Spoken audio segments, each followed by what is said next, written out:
Good morning, everyone. I hope everyone's doing well. I'm going to go ahead and call the meeting to order.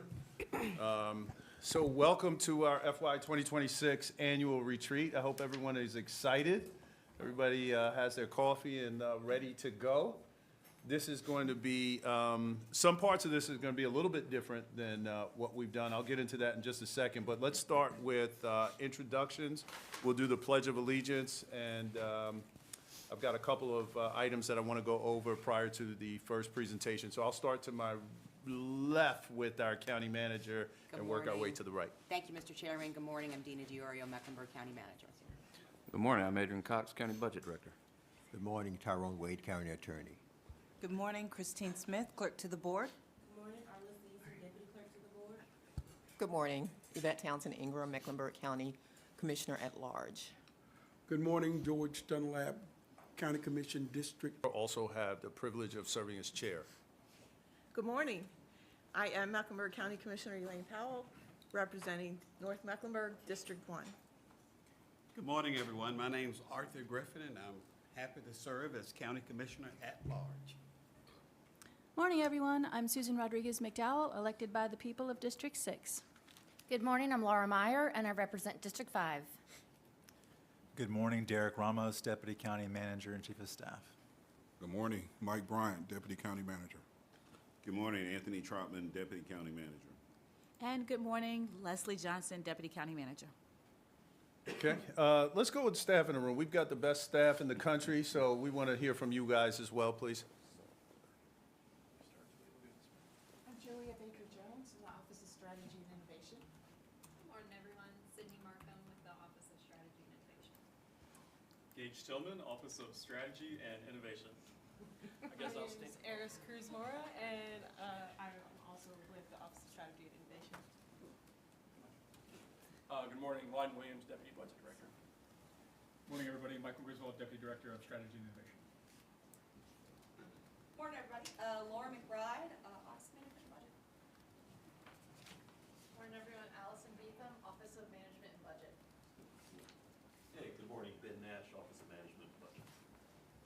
Good morning. Dominic Burrows, Office of Management and Budget. Lauren Tayara, Senior Management and Budget Analyst. Manya Han, also Office of Management and Budget. Krista Rockton, Office of Management and Budget. Suzanne Evans, for the Public Information Department. Katie Deal, Public Information. Shahid Rama, Deputy Director, Office of Economic Development. And I'm David Boyd, County CFO. Well, thank you, everyone. Also, I want to bring greetings on behalf of Commissioner Bill Malik, Representative District 2, who is en route. If you'll join me for the Pledge of Allegiance, please.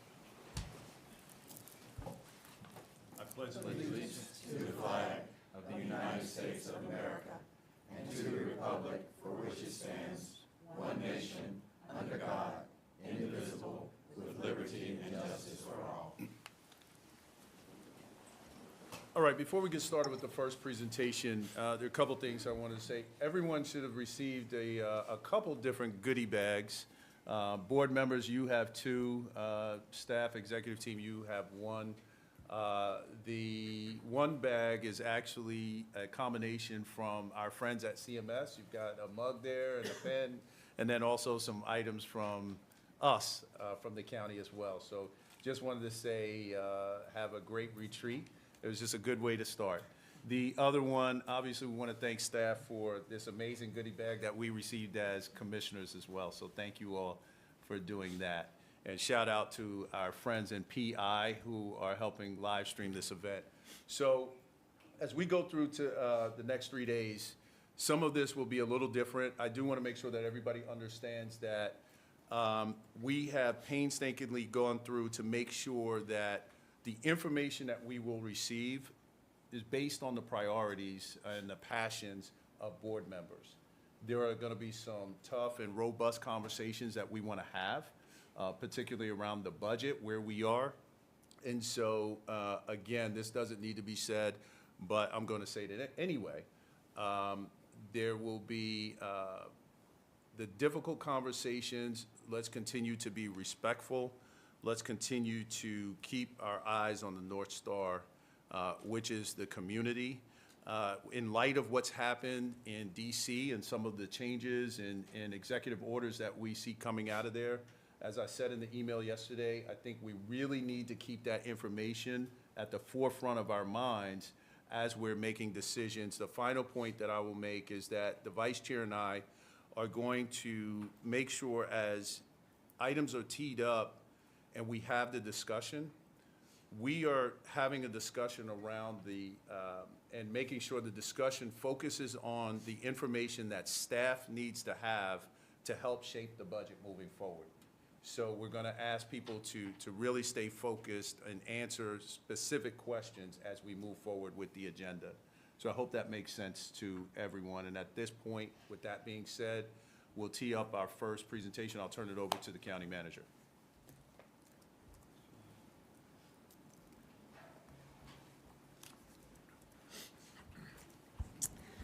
Thank you, Mr. Chairman, and good morning and welcome to this year's annual budget retreat. I want to thank the board for being here and ready to guide the county's work for the new fiscal year.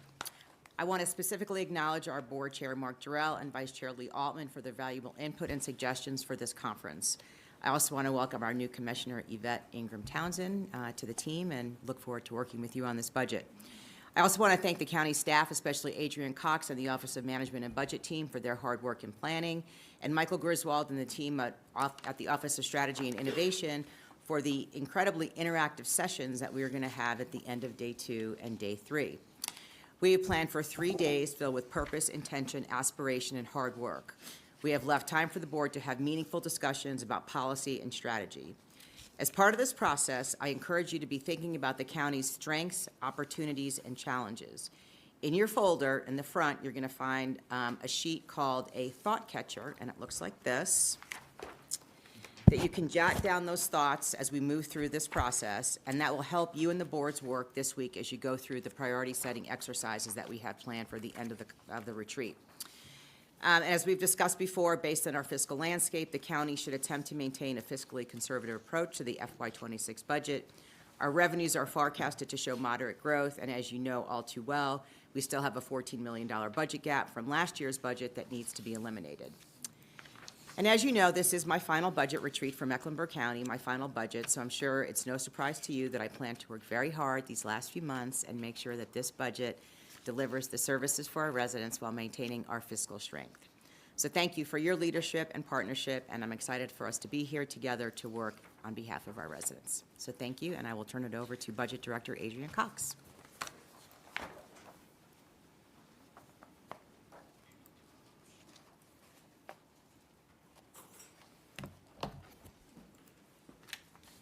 Thank you, County Manager DiOrio. Good morning, Chairman Jarrell, members of the board, county staff, and anybody who is watching online. This year's retreat agenda is designed with your input to enable important discussions on several key issues facing the county. The information in the dialogue this week will serve as a starting point as we begin our budget process for fiscal year 2026. At this time, I would invite you to look in your binders at the agenda, which is found behind the tab for Section 1, beginning on page 5. You can also follow along with the slides on the screen. In just a moment, we will begin the retreat with a team-building activity that's facilitated by Laura McBride and Krista Rogden of the Office of Management and Budget. After that, the board will hear a detailed financial update from Chief Financial Officer David Boyd. Lunch will be served at 11:45. And the food will be set up here outside of the room. We will start back at 12:45 with an economic update from County Economist Brandon Simmons. An afternoon break is scheduled for 2:15. Then we will have a section that is focused on economic development strategies. Dr. Jonathan Q. Morgan with the UNC School of Government will join us to discuss economic development options available to counties. Chuck McShane, the Director of Market Analytics with CoStar, will share the trends in commercial property vacancies. Our county assessor will explain the potential impact that these trends might have on shifting tax burdens. And Roger Johnson, Director of Economic Development, will review the impact that incentives have had on our county revenue. That will conclude our topics for today. We do have a break. We then also have a social hour that's planned in the Cardinal Rec Room, which is located in the hotel basement, and we'll make sure everybody knows how to get there. Then dinner will be served in the Magnolia Ballroom, which is here on the other side of this floor. Tomorrow, breakfast will be served at 8 o'clock here in this room. Then at 9 o'clock, Dr. Leslie Johnson and the Chief Equity and Inclusion Officer, Sean Carter, will discuss our Equity Action Plan and implementation, including the MWSBE purchasing strategy. Afterward, Livable MEC Manager Abby White will provide an update on the Livable MEC initiative, and Kim Henderson, Director of Child, Family, and Adult Services, will discuss our strategies to serve the county's aging residents. Lunch is planned for 12:15. After lunch, we'll be joined by Monica Holmes, Deputy Planning Director with the City of Charlotte, to talk about the equitable transit-oriented development. Then our CFO and Dr. Johnson will provide information to the board, leading to a discussion on the county's land acquisition strategy. There is a break in the afternoon. Then the board will engage in an environmental scan led by the Office of Strategy and Innovation to identify strengths, opportunities, and challenges faced by the county. This will conclude the meeting portion of the day. We have a break, and then the large dining room that we will be in for lunch is not available tomorrow, so dinner will be served in the Monogram Room on the 20th floor for the board, the ET, and staff. So on the final day of the retreat, breakfast will be served here at 8 o'clock. We have planned for some time to allow everyone to check out of the hotel. At 9:30, Michael Griswold and I will provide the board with a comprehensive review of all of the investments and accomplishments made through the board's budget priorities. Lunch is planned for 11:30. The board will spend the remainder of the afternoon engaged in facilitated priority setting and identifying aspirational goals led by the Office of Strategy and Innovation. And the retreat will conclude with closing remarks from our county manager. Please be aware that the page numbers that you have in the binder will not align to the slide numbers that you see on the screen. So for the benefit of the presenters, if you can, please reference the numbers that you see on the screen when you are referencing the slides. Inside the front pocket of the binder, you will also find written responses to the questions from the topics that were submitted by the board prior to the retreat. There is also a page in the pocket with the key dates in the budget process. For anyone in the public that is watching online, the materials that we're presenting here today are available on the county's website. And Chairman Jarrell, if there are no questions, I would ask that you recognize two members of my team, Senior Budget Analyst Laura McBride and Budget Analyst Krista Rogden, to lead you through the first activity. Let me see if there are any questions. Board members, are there any questions? Mr. Chairman, one other thing I wanted to add, during some of the breaks and lunch breaks, public information is going to be showing your videos that you made. Thank you. So you'll have an opportunity to see those, and Danny can speak a little bit about the strategy to sort of push those out to the public. They came out really good, so I think you're going to like them. Sounds great. Thank you. No questions. All right. And Danny, we'll give you an opportunity prior to the break to just tee that up.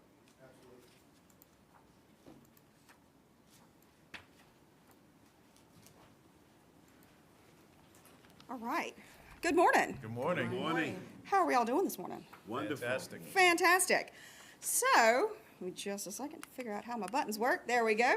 All right. So, we are going to get started this morning with a little bit of an icebreaker activity, just to kind of get everybody talking, get things loosened up just a little bit as we get started for our 3 days here.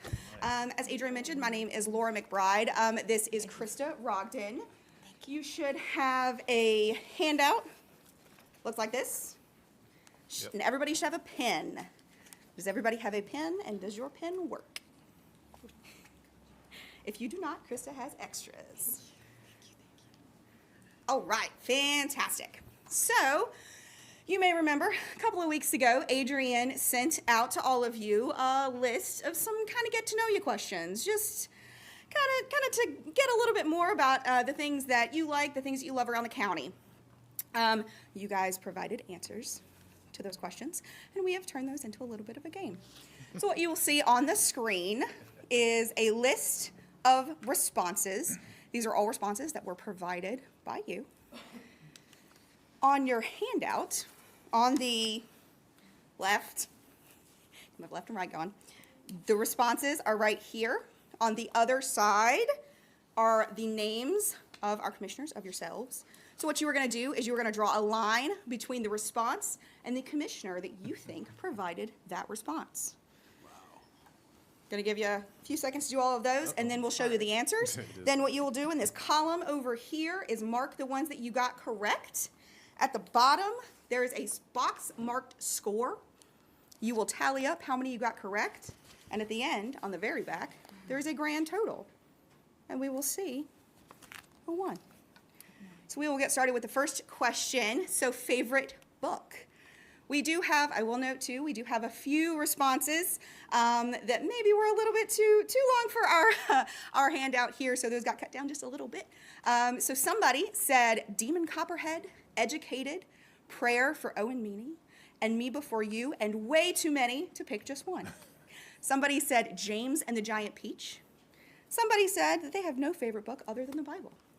Somebody said Parting the Waters. Somebody else said Remembering Babylon. We had two folks who responded the Bible. We had somebody else who couldn't pick just one, said The Color Purple, Barracoon, and On Impact. And then somebody else said The Persuaders. Give you guys just a few seconds.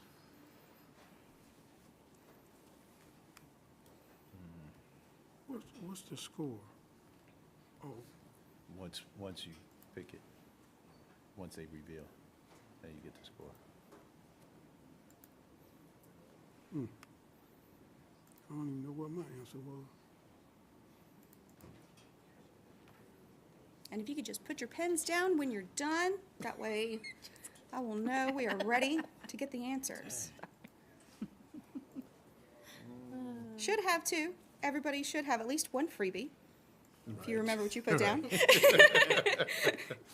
okay if you don't. I don't know about you. Sometimes somebody asked me a question 2 weeks ago. There is no way I remember what I said. Okay, tell me again. Oh, draw a line between the responses. Yeah. Yes. All right. I'm gonna see if I got you, Elaine. This is hard. It is hard. Sometimes you might just have to guess. Oh, that's what. That's what we did. That is all right. That is no problem. The point of this is to get to know each other just a little bit better. Well, we all got one right, like you said.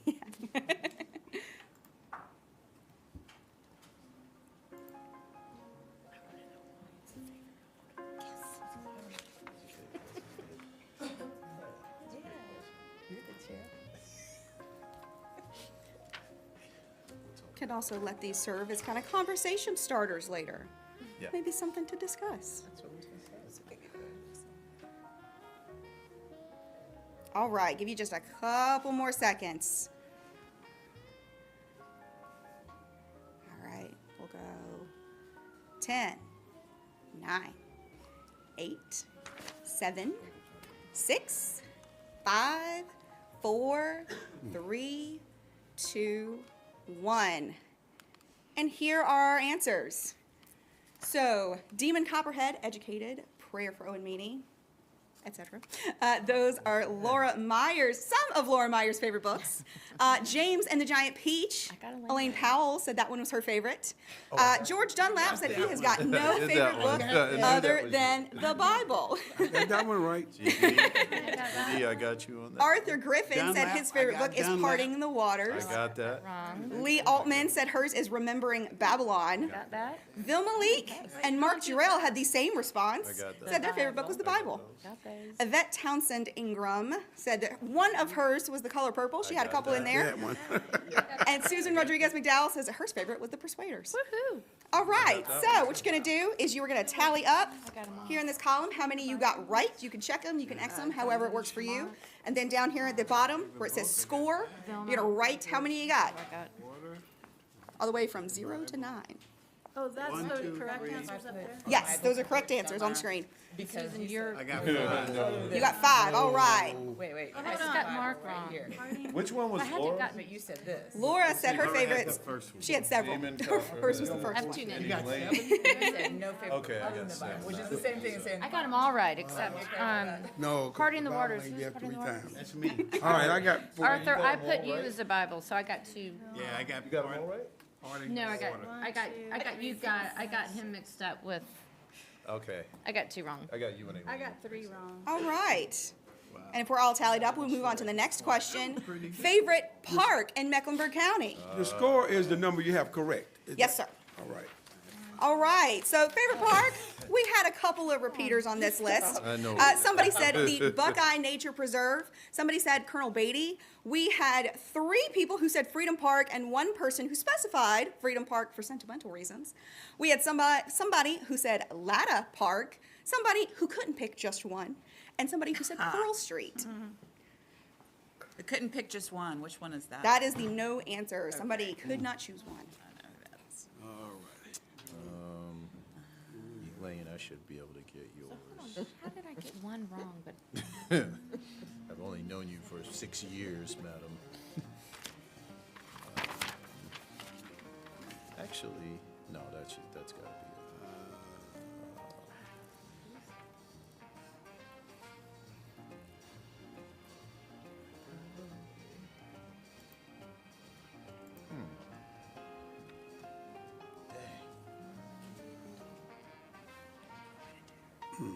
I don't see Park Road Park on there, here, so I guess it must be a different one. I know which one Meyer is.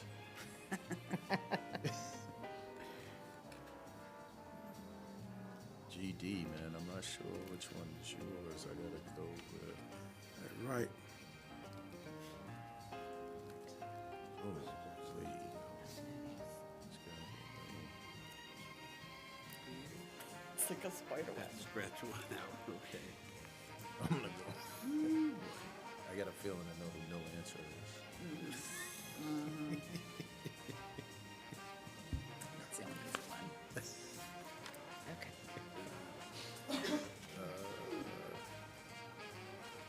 All right, about 30 more seconds. Got 100. Hold up. You get 100 on that one. Somebody, Elaine, I better have gotten yours right, I swear. No, James and Elaine, I missed that. I missed you more. All right, we got 10, 9, 8, 7, 6, 5, 4, 3, 2, 1. All right, so Elaine Powell said that her favorite park was Buckeye Nature Preserve. Susan Rodriguez McDowell says that hers was Colonel Beatty. We have several people who said Freedom Park. So we have Laura Meyer, George Dunlap, and Mark Jarrell said Freedom Park. Yvette Townsend Ingram would like to specify that her favorite is Freedom Park for sentimental reasons. Lee Altman said that her favorite was Latta Park. Vilma Leak could not pick just one. She declined to respond. And Arthur Griffin said his was Pearl Street. Arthur, I got you. I got it. Arthur got what? I got. I had Arthur on Pearl Street. I did get 100%. Oh, look at you guys. Yes. Man, that was good. We That got was some A good. pluses out there. I knew I was gonna get yours. I didn't do well on that one. Only got 3. I flunked that test. You don't know us, Arthur. I flunked that test. I did Not much- a test. I did If- much better on the first. It's all right. If you don't know, now you just know what you got to talk to folks about. Exactly. Gives you something to talk about later. All right. Has everybody tallied up their responses? Anybody still tallying? Yep. No, we good. We're good. All right. I didn't do too well. Favorite restaurant in Mecklenburg County? Somebody said 131 Main. Somebody said 300 East. Somebody said Eddie V's. Somebody said Moss. of The Melting Pot, Do was, Nana Morrison. Somebody could not pick just one, which is fair. I don't know if I could pick just one. Said Nana Morrison, Kaye Soul, and Noble Smoke. Somebody couldn't pick just one, said no answer. And somebody said Uptown Yoke. George, I got yours. I gotta say, this one would be tough for me. I think if somebody asked me this one would be pretty tough.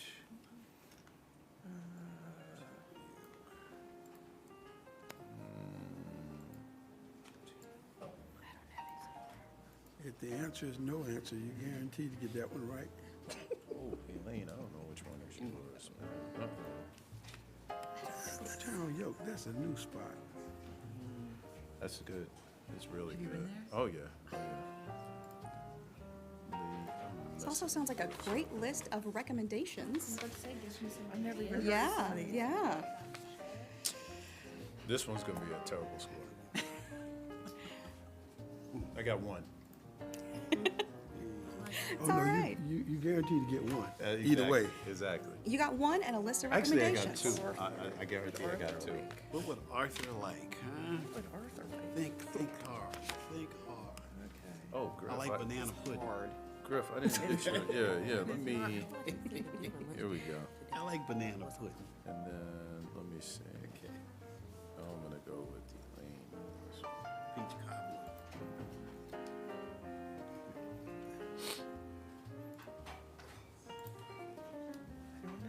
I should do better than 3 this time. If not, Arthur, I'm gonna send you to. Send me All the- right, about another 30 seconds for anybody who has not finished up just yet. Give me the hat.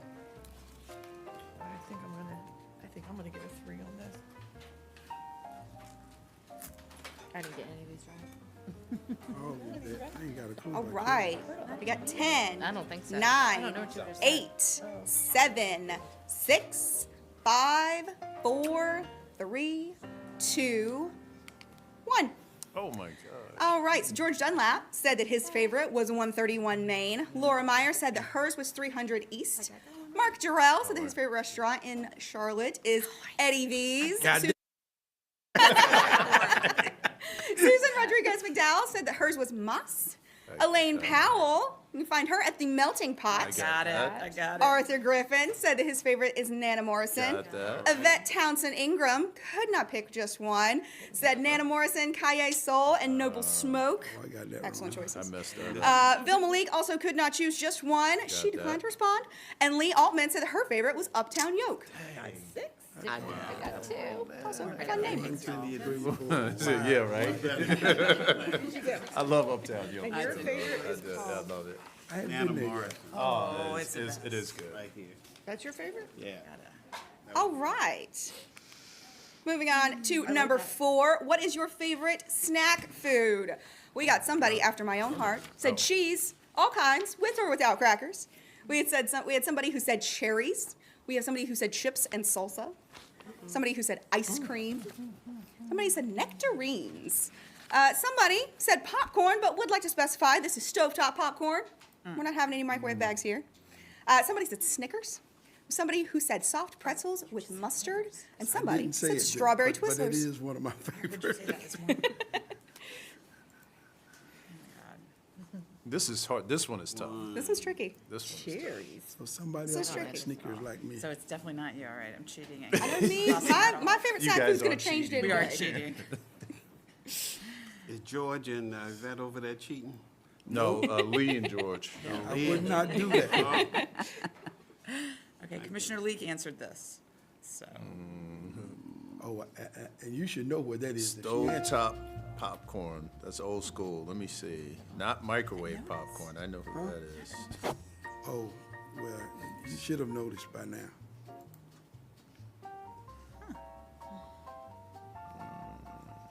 Soft pretzels. Strawberry Twizzlers. This question's gonna make me hungry too. I had Me breakfast, too. but I'm like, it's maybe starting to be snack time. This is hard. Nectarines, okay. All right, Commissioner Powell, I'm pegging No, Twizzlers. like strawberry Twizzlers. That's like chewing on. Because it seems whimsical, like you are. Oh my gosh. I'm Matter. shooting in the dark on this one. think I do. I'm gonna say. That's Laura. Mine are just messed up. I also feel like we've got a That's menu probably for a future meeting right here.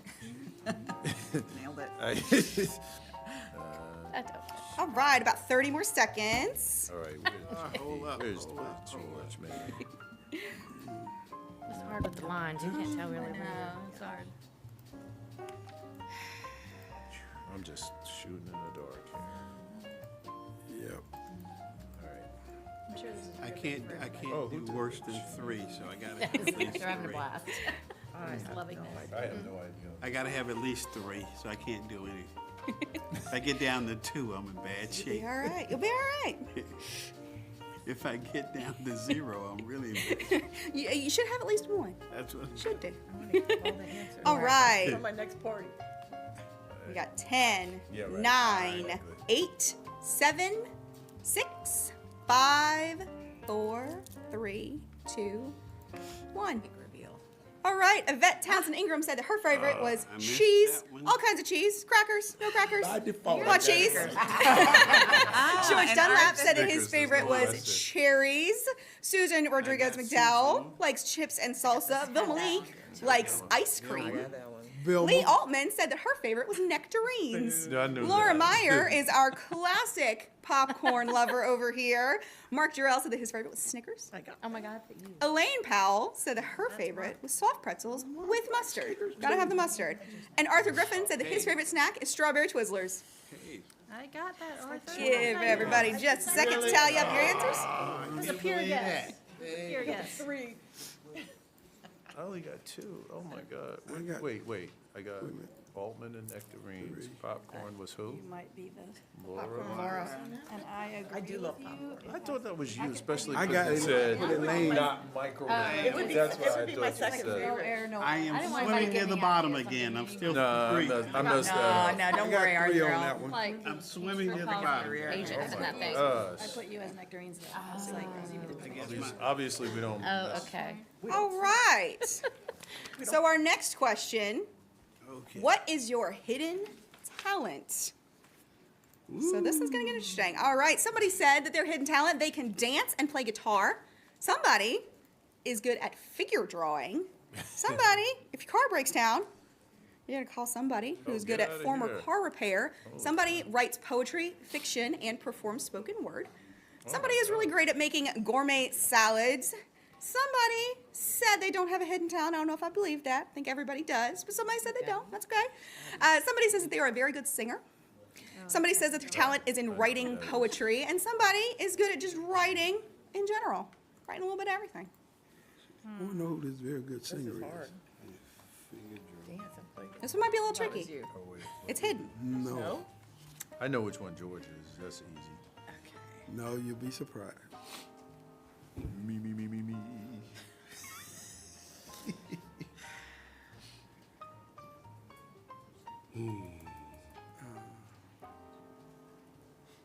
Where's Figure drawing. I know who that one is. They do it all the Dance and time. play guitar. Is Leek dancing and playing the guitar? Is that? How you doing, Vilma?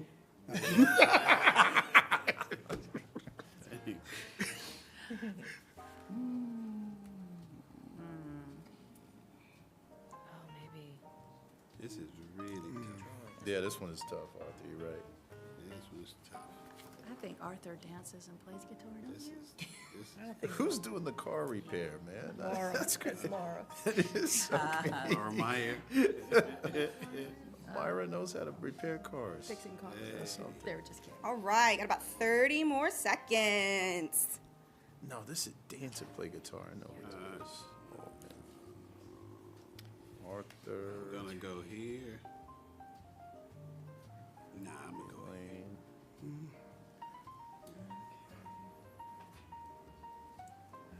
Hold up, give me 5 seconds here. Okay. We're like falling off as this thing goes. Yeah, my high was Harder and 4. harder. All right, we got 10 seconds.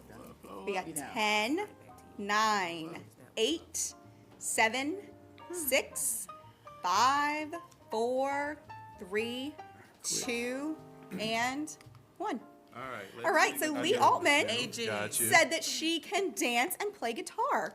Susan Rodriguez McDowell is our figure drawing wizard I over got here. that one. I knew that. Arthur Griffin is your guy if you got some car trouble while we're up here. Yvette Townsend Ingram says I had that she that. writes Yeah. poetry, fiction, and performs I spoken got word. that one. Elaine Powell Gotcha, Elaine. is good at our gourmet salads here. Mark Jarrell is saying he does not have a hidden talent. Maybe all his talents, none of his talents are hidden. All his talents are out in the open. Bill Malik said that she was a very good singer. I thought that was George George. Dunlap says that his hidden talent is writing poetry, and Laura Meyer says that she is a very gotta good be writer. I got 3. I got that three. is- I flunked. George, you got me. Two. I didn't think Yeah, I I got thought the I singing didn't was think I could definitely- get lower than 3. It's all right. There are no winners. There are no losers. I'm impressed. You got them all right? No, I got 7. I thought you were the very good singer. No, that would have been George. It definitely. That was Velma, apparently. Well, now, who knew? All right, so this is our last question. We do have a tiebreaker on there, just in case we need it. This is our last official question. We have favorite place to travel. We have some world travelers around here. We have somebody who said their favorite place to travel is Africa. Somebody said Barcelona, Spain. Somebody said the Caribbean islands. Somebody said, don't care where we're going, but I want to go there on a cruise. Somebody said Israel.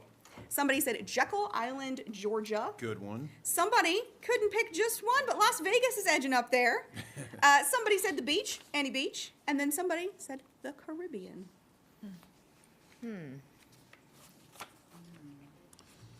Oh. Let's see.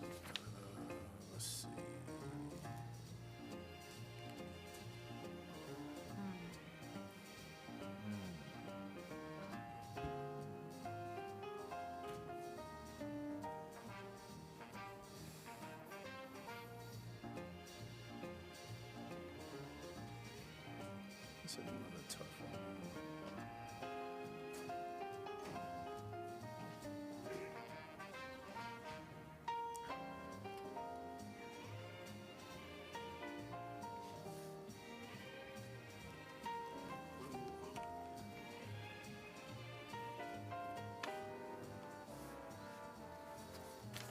No. Oh, I missed one. Oh, I think I got this one, because she went there. This should be. What'd you say?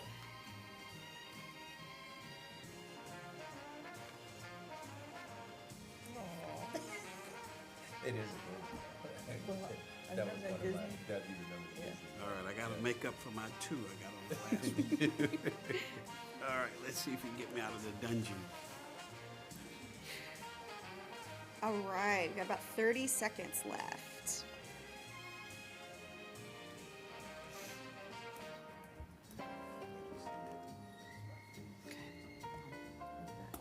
Very easy. So obvious. You're easy. I thought you would be easy too. Oh, no, no. I'm not gonna help you out. I'm Well, in I a already minute. did it. I'm in a minute. Oh, okay. All right, 10, 9, 8, 7, 6, 5, 4, 3, 2, 1. All right, Vil Malik said that her favorite place to Yep. visit is I got Africa. that one. Susan Rodriguez McDowell is taking got us to that one. Barcelona, Spain. got Arthur this Griffin is getting sunny down in the Caribbean Islands. Yep. George Dunlap, don't know where we're going, but we're going on a cruise. Elaine, I got yours. Lee Altman said that her favorite place to visit is Israel. Yeah. Elaine Powell said that hers is Jekyll Island. Yvette Townsend Ingram hasn't made her mind just yet, but Las Vegas is pretty high up there. Mark Jarrell, Annie Beach. Annie Beach. Annie was mine. Beach. That's right. Got you, Mark. And Laura Meyer is also going to the Caribbean. I got 100. You got 100. All right. 3, 4. All right. We'll give everybody a second to Yes. tally your answers. All right. So, what you're going to do now, on the very, very back, the whole back of the packet, there should be a big box that says grand total. That's our tiebreaker. We do have one extra. It's a tiebreaker. Oh, okay. Just in case. Oh, okay. All right, so, but on the very, very back, got a big box that says grand total. You're gonna tally up how many you got right in total.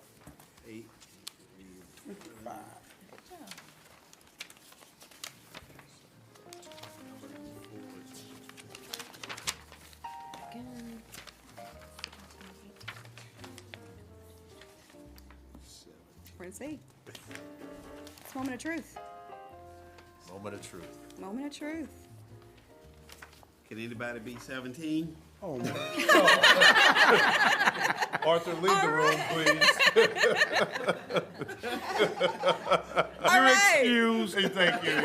We'll catch you at lunch, Arthur. Arthur's got lots to talk about. All right, so do we have higher than 17?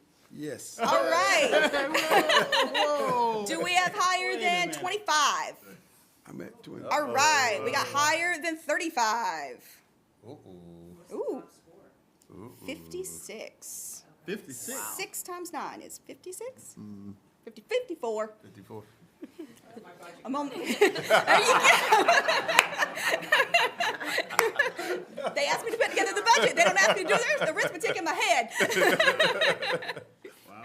All right, so 30, and we got 30. All right, we got 2 at 30. What you got, Elaine? 31. 31. Oh, I've got, 31. are we saying higher than? Higher we than saying 30. higher than- Higher than Oh, 30. yeah. Okay, we're higher than 30. Yeah. Higher All than right, we got 3 right here. Higher than 30? Yeah. Anybody higher than 35? No. No. All right, what we got? 31. 31? 33. 33? 35. 35! All right! All right, so Laura Meyer is our winner. Congratulations! Guess what? Yeah, she wants her prize. The prize is bragging rights. The prize is going to tell everybody you won. Bragging rights. We're gonna get you a little. well. We're gonna get you a little trophy that you could put in your office, and then you bring it Thank next you. year when we do Tell this Thank again. you, thank you, thank you. Well, thank you all. Really Thank you, appreciate you all joining in here with me today. And I hope everybody has a wonderful next 3 days. You knocked it out. All right. Move past my last slide here. Thank you, Laura, thank you. Oh, here. There we go. Thank you, guys. That was Show great. us the answers to number 7. Sure. Don't tell me. Answer to number 7. Answers to number 7, if you would just like them. Alrighty. Hidden Figures, I never saw that. We Oh, did so the- good. It's great. Old school. The classic. Yeah. We're Oh, Gene yeah. Wilder. No Johnny Depp. Here. Gene Wilder. Yeah. all the way. Oh, the old one. Yeah, Oh, wow. really old Wow. one, yeah. Okay. Thanks. That was good. Thank you. Which one were you? All right. Thanks, everybody. Thank you. I can say thank you. That was good. Thank you. That Now was we have good. to get to work. Because that was kind of fun. It's my favorite pastime, tell jokes. Okay, so now we're going to ask Chief Financial Officer David Boyd to come to the podium and provide our financial update. Welcome, David. Good morning, everyone. Good morning. Good morning, guys. Good morning. I don't think this will be quite as fun as what we just did. So we'll jump right into a little heavier material, I guess. Some of this stuff you all saw when we had the meeting with the Board of Education, so we'll be able to go through some of this fairly quickly. But we're going to go over what happened in '24, what do we think is going to happen in the current fiscal year, and then our preliminary revenue projections for next year, and then a very brief update on the CIP process for the year. So looking at the revenue side of fiscal year '24, as you all know, our largest sources of revenue are property tax and sales tax. Just under 85% of the total revenue comes from those sources. The other large source of revenue we have is intergovernmental revenue, which has gotten a little bit of attention here lately. And that revenue is generally on a reimbursement basis, so it's tied to expenditures and goes up and down depending on how much we spend. And then beginning in fiscal year '24, investment income is becoming a larger source of revenue as interest rates go up and we can actually earn some money on the balances that we have. On the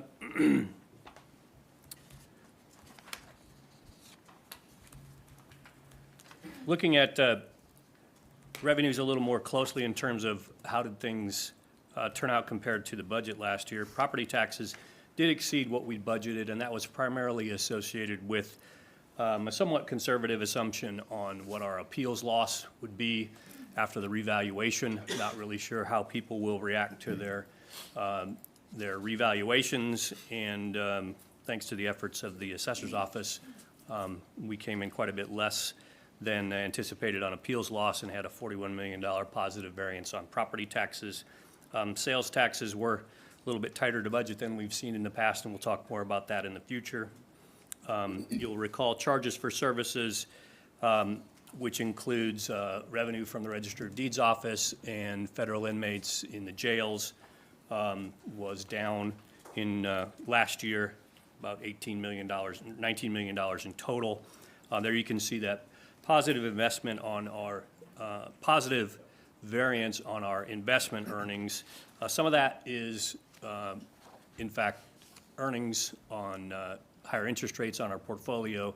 The other portion of that is market value adjustment. Each year we have to change our investment portfolio based on the market value, and it went up pretty significantly in 24. So that was a portion of it. So bottom line, our 24 revenues were about $58 million over what we'd budgeted for fiscal year 24. On the spending side, as we discussed the other night, almost 2/3 of our total budget is CMS and Health and Human Services, and everything else is significantly smaller portion of our total budget. CMS by itself is nearly $600 million, just counting the operating side, not including anything that we spend for school-related debt service. And here you can see how we shook out from a spending side on fiscal year 24. You'll see a large variance there, that top line. That is primarily associated with how we budget incentive agreements in economic development. We aren't entirely sure as to when and how much we'll have to pay those, so we budget those based on not quite worst case, but what we believe might have to be paid out in that year, and then ended up lesser than was expected. And then, as you might expect, our other large variances in Health and Human Services area where we spend the bulk of our money. So in total, if you just look at what was spent, we were about $108 million under budget, but just about half of that was encumbered to be spent in the current fiscal year.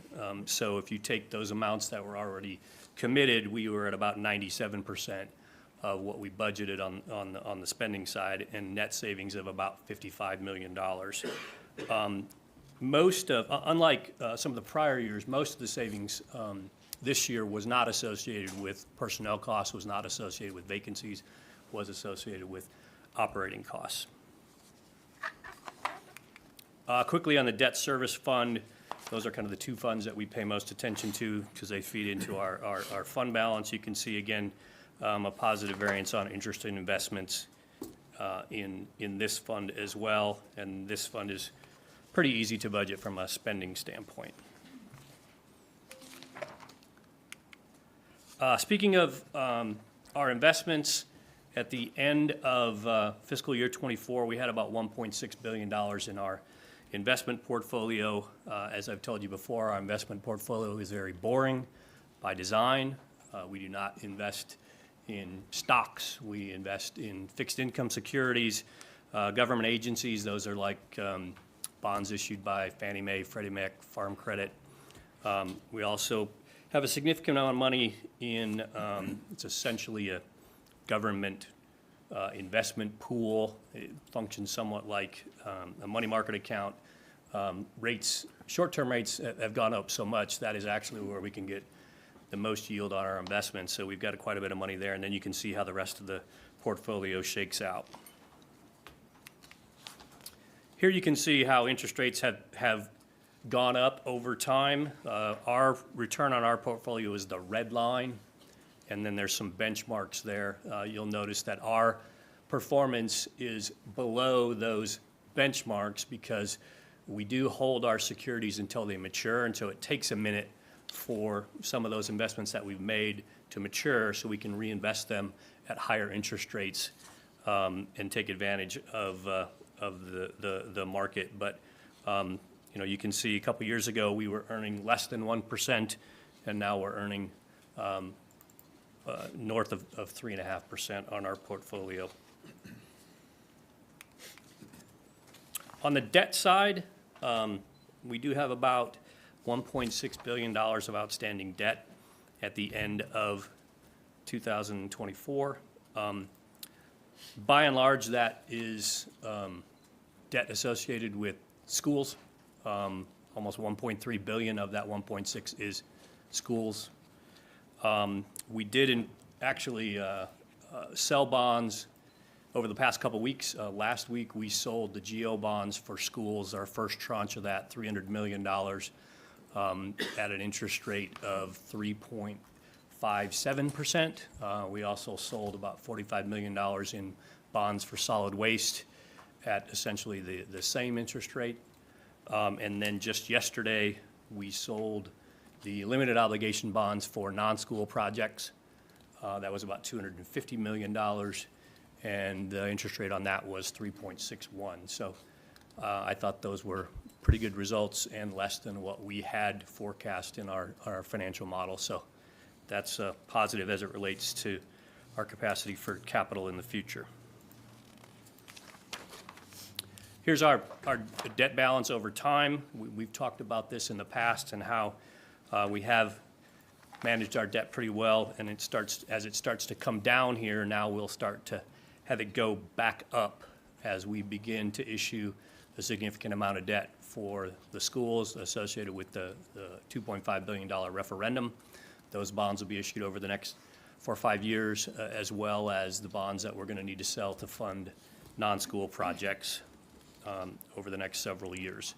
So if you look at our debt policy and how we're performing relative to our debt policy, we're in very good shape right now, and then we will start to bump up against some of those limits as we issue more debt into the future. Looking at some of the other large counties in the state, you can see how we compare.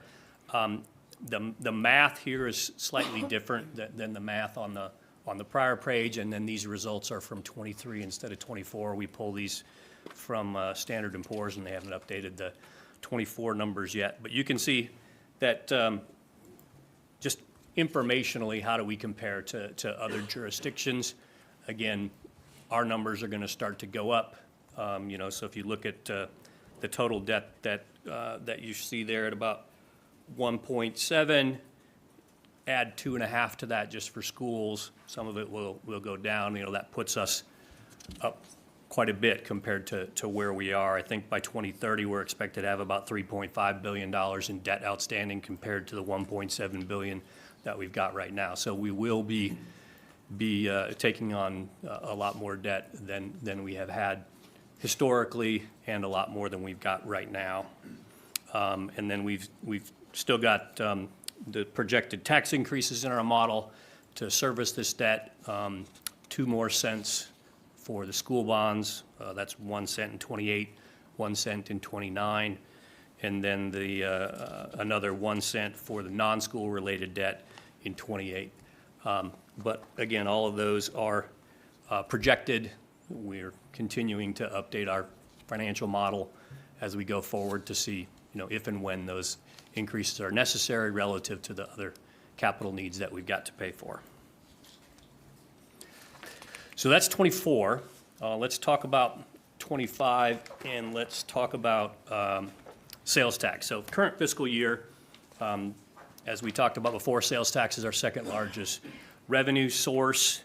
And if you look back to, the pandemic, where we were seeing, for a couple of months at least, very little growth in sales tax and even a slight decline. And then our uncertainty as to what was going to happen with consumer behavior over that time period as people were losing their jobs. What we actually saw was the exact opposite of that, and unprecedented growth in retail activity and the associated sales tax. So as we were coming out, the middle of and coming out of, we had sales tax growth of north of 20%. And now, if you look at Where we're at now, we're around 2.5%. And if you look back about 12 months on this line, it's kind of flattened out right around there. So whereas we have had challenges in trying to figure out what sales tax is going to be, I think we can kind of see that things have stabilized. Unfortunately, they've stabilized at a much lower level than we've seen historically. So there's two factors that go into our ability to be able to forecast sales tax. The first one is this. This is what's the actual activity that's going on, and what do we think that's going to be? What do national and regional and state economists think that's going to be? And then the other thing that's unique to North Carolina that we talked about is these refunds. Unlike every other state in the country, tax-exempt entities here pay sales tax and then they request a refund later.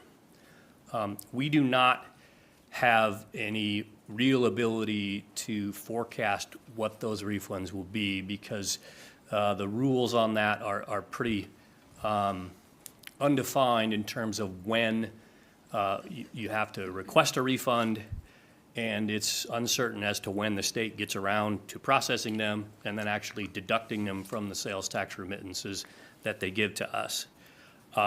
But what we have been able to do is look back historically, and if you believe that past performance is an indicator of future results, when we look at what have our low amount of refunds been historically, so as a percentage of our total sales tax, on the low end, it's about just over 7%, and on the high end, it's about 11% of our total sales tax.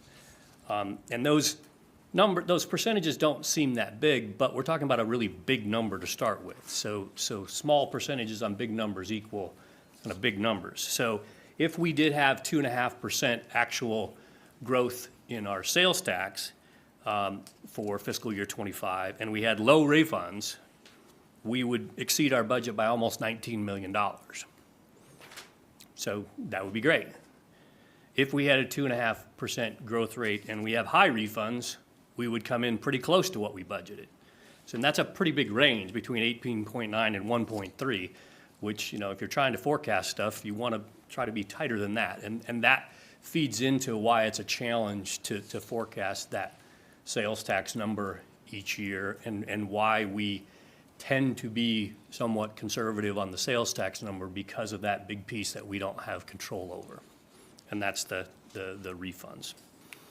As opposed to property tax, which is significantly easier to predict. Here's historically, you've seen this, you know, what happened with property tax valuations, with the revaluation and the slight shift in tax burden from commercial taxpayers to residential taxpayers based on the growth in residential values at a higher rate than the growth of commercial properties. So how are we doing this year? This time this year compared to this time last year, the collector's office is up just slightly compared to where they were at this time last year, and we're projecting that they'll collect 99.5% of the total tax levy this year as they did last year. So let's look at all of the revenues in the general fund for fiscal year 25. You can see we're projecting to be pretty close to property tax budget for this year.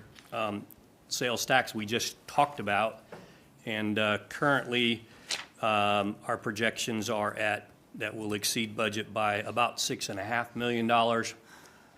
I will say that number, again, because of the lag in time on when we get paid that compared to when retail activity happens, we will keep monitoring that number and adjusting it throughout the budget process as we get more information.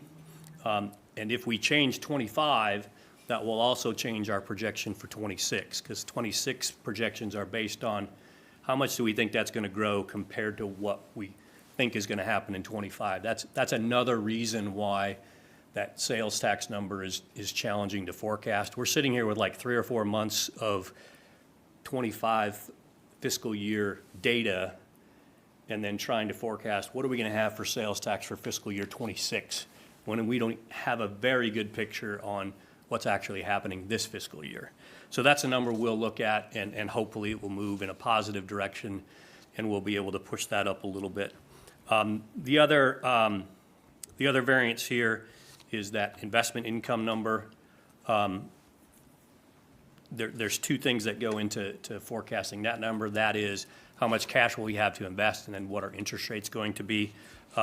We're forecasting that we're going to be able to move our portfolio a little faster than we expected and be able to exceed budget expectations here. So in total, we're looking at just slightly over $20 million in positive variances on the revenue side of the general fund for the current fiscal year. On the spending side, a very similar picture with positive variance on the Health and Human Services departments. In total, about $51 million of savings on the spending side. It's pretty close to what we had last year as well, once you factor in the encumbrances for fiscal year '24. And again, this is not, the positive variances here are not really related to vacancies. Again, this year, it's more so on the operating costs. So in total, for the general fund for fiscal year '25, the budget had us spending down about $66.5 million, and we believe we'll end up to the positive slightly by about $5 million. But again, pretty close to what we had budgeted considering the overall size of the budget. On the debt service fund, a similar story. With the exception of investment income, this is kind of going the other direction.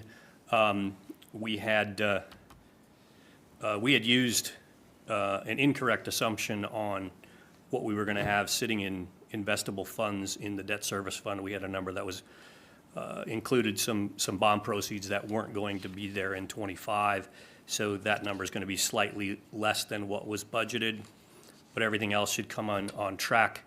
And then again, our forecast for spending side should be pretty close. So when you look at the debt service fund in total, we were expecting to spend down just under $82 million, and in fact, we'll spend down just slightly over $82 million. So what does that mean for fund balance? I think the number that you all need to focus in on here is $98.3 million. That is the amount of fund balance that we're projected to have that exceeds our 28% policy. I've included all the sausage that goes into coming up with that number. That's based on where we expect to end fiscal year '25. So if we end up slightly better than where we're projected, that number will be higher. If we end up a little bit worse, that number will be a little bit lower. So $98.3 million is what we expect to fund balance that we'll be able to look at as part of building the fiscal year '26 budget. So let's put that in context. I think we've shown this chart over the past several years, looking at how much fund balance do we have in total, how much of it can we spend, and how much did we allocate in the budget. So that top line there is how much fund balance do we have in total in the debt service fund and the general fund. So we look at fiscal year '24, that's the most recent year completed. We had $660 million in total. We had $202 million that was above our 28% fund balance policy. So that's compared to the $98 million that we just talked about. And then we allocated $148.3 million of that in fiscal year '24, which left us with just under $54 million. So next year, 98.3 is the number. If you look across that chart, that's the lowest number that we've had, over this planning horizon. Coupled with, in fiscal year '24, the highest amount of fund balance that we had appropriated looking across this timeline. So as we intended. I mean, we've intended to spend that number down, but just to kind of put it in context as to what is that number as we go across, as you look back historically. I've also included here, and I don't intend to speak to this, just for your reference, what was that $148.3 million that we used last year. And you can see all of the one-time things on these next two slides that went into that fund balance appropriation last year. So that's where we think things are going to shake out for fiscal year -- for fiscal year '26, and I kind of gave away the punchline for this the other night when we met with the school board as well. Here's property tax, and again, you can see how tight to our budget we're able to forecast that, with there being just slight positive variances between actual and budgeted. I think last year might have been one of the larger variances because of that positive experience on the appeals loss. Compared to sales tax, where you've got 21 through 23, where we had these big variances between what we budgeted and what actually came in, which has, essentially resulted in a lot of growth revenue for us to be able to budget each year. But then you look at 24 and 25 and how close those numbers have been, as perhaps we've settled in on kind of the new normal for what sales tax is going to be. So these are the same numbers that you saw the other night in terms of what we think is going to be available for fiscal year '26 in terms of county dollars. These are the revenue that's the most discretionary that we're able to appropriate as we choose. Property tax up 1.6% compared to this year. That's just over 2% of what we budgeted this year.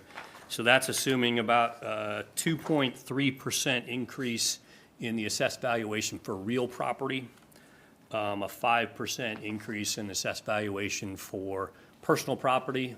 That includes, that's for vehicles, 5% increase for the valuation of vehicles that are taxed, a 3% increase in those properties that are valued by the state, and then about a 5% decrease in personal property valuation. There were some one-time things that were included in assessed valuation in fiscal year '25 that aren't expected to continue in fiscal year '26.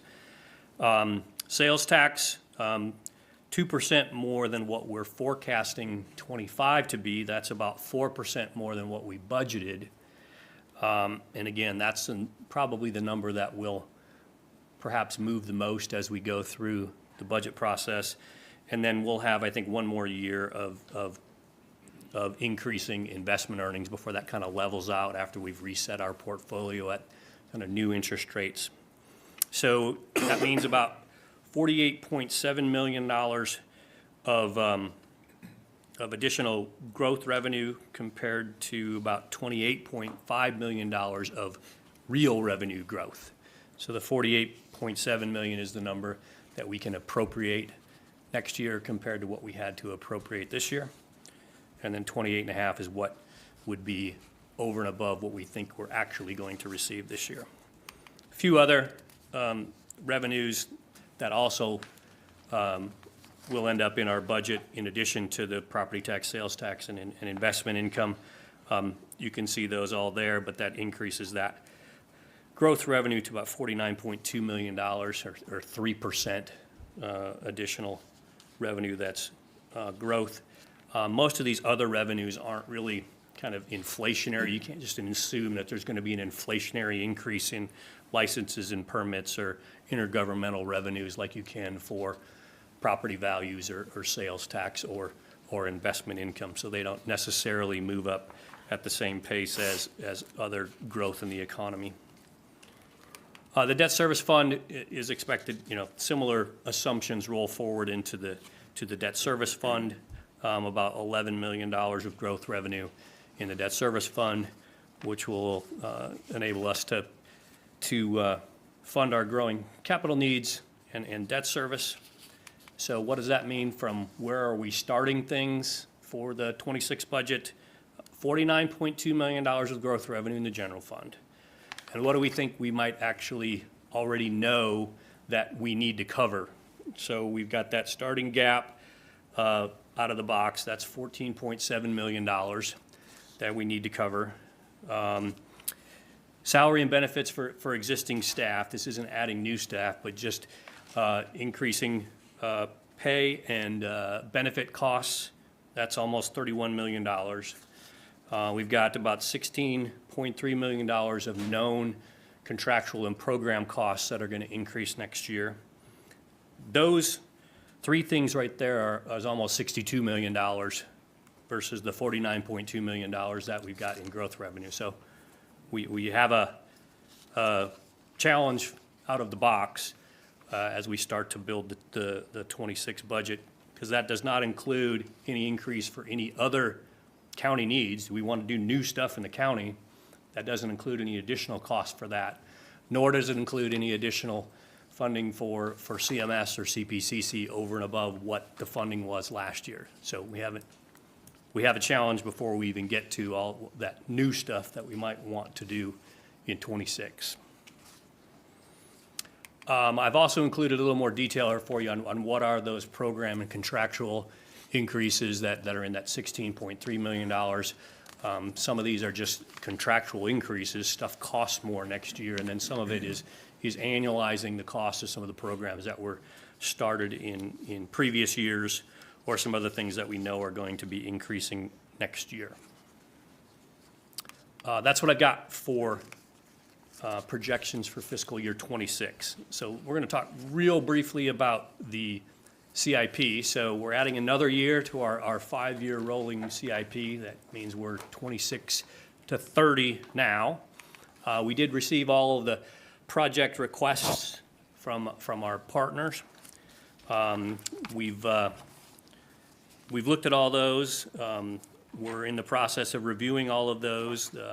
The agencies that submitted those requests have presented and answered questions from the CCBAC. We are, over the next month, going to be meeting with the executive team to do the same thing, talk about with that group about what are all of the requests that we've got. Meanwhile, we are updating our capital financial model based on what actually got spent last year, what are the new projections that we've got for this year, what happened with the recent debt that we issued, do we need to make any changes in future assumptions about the cost of borrowing. I do know that what was spent in fiscal year 24 was significantly less than what had been projected, which is normally the case. It was a little more than I expected it to be less, I guess. And then 25, 26, and going forward have also been reduced a bit from what was previously projected. So that does allow us to borrow less or borrow later, which has a positive impact on the capacity that we have within our capital plan. Because if you look at what was requested, these are the requests we got by and large for fiscal year 30 adds, but there were a couple of tweaks to some earlier projects.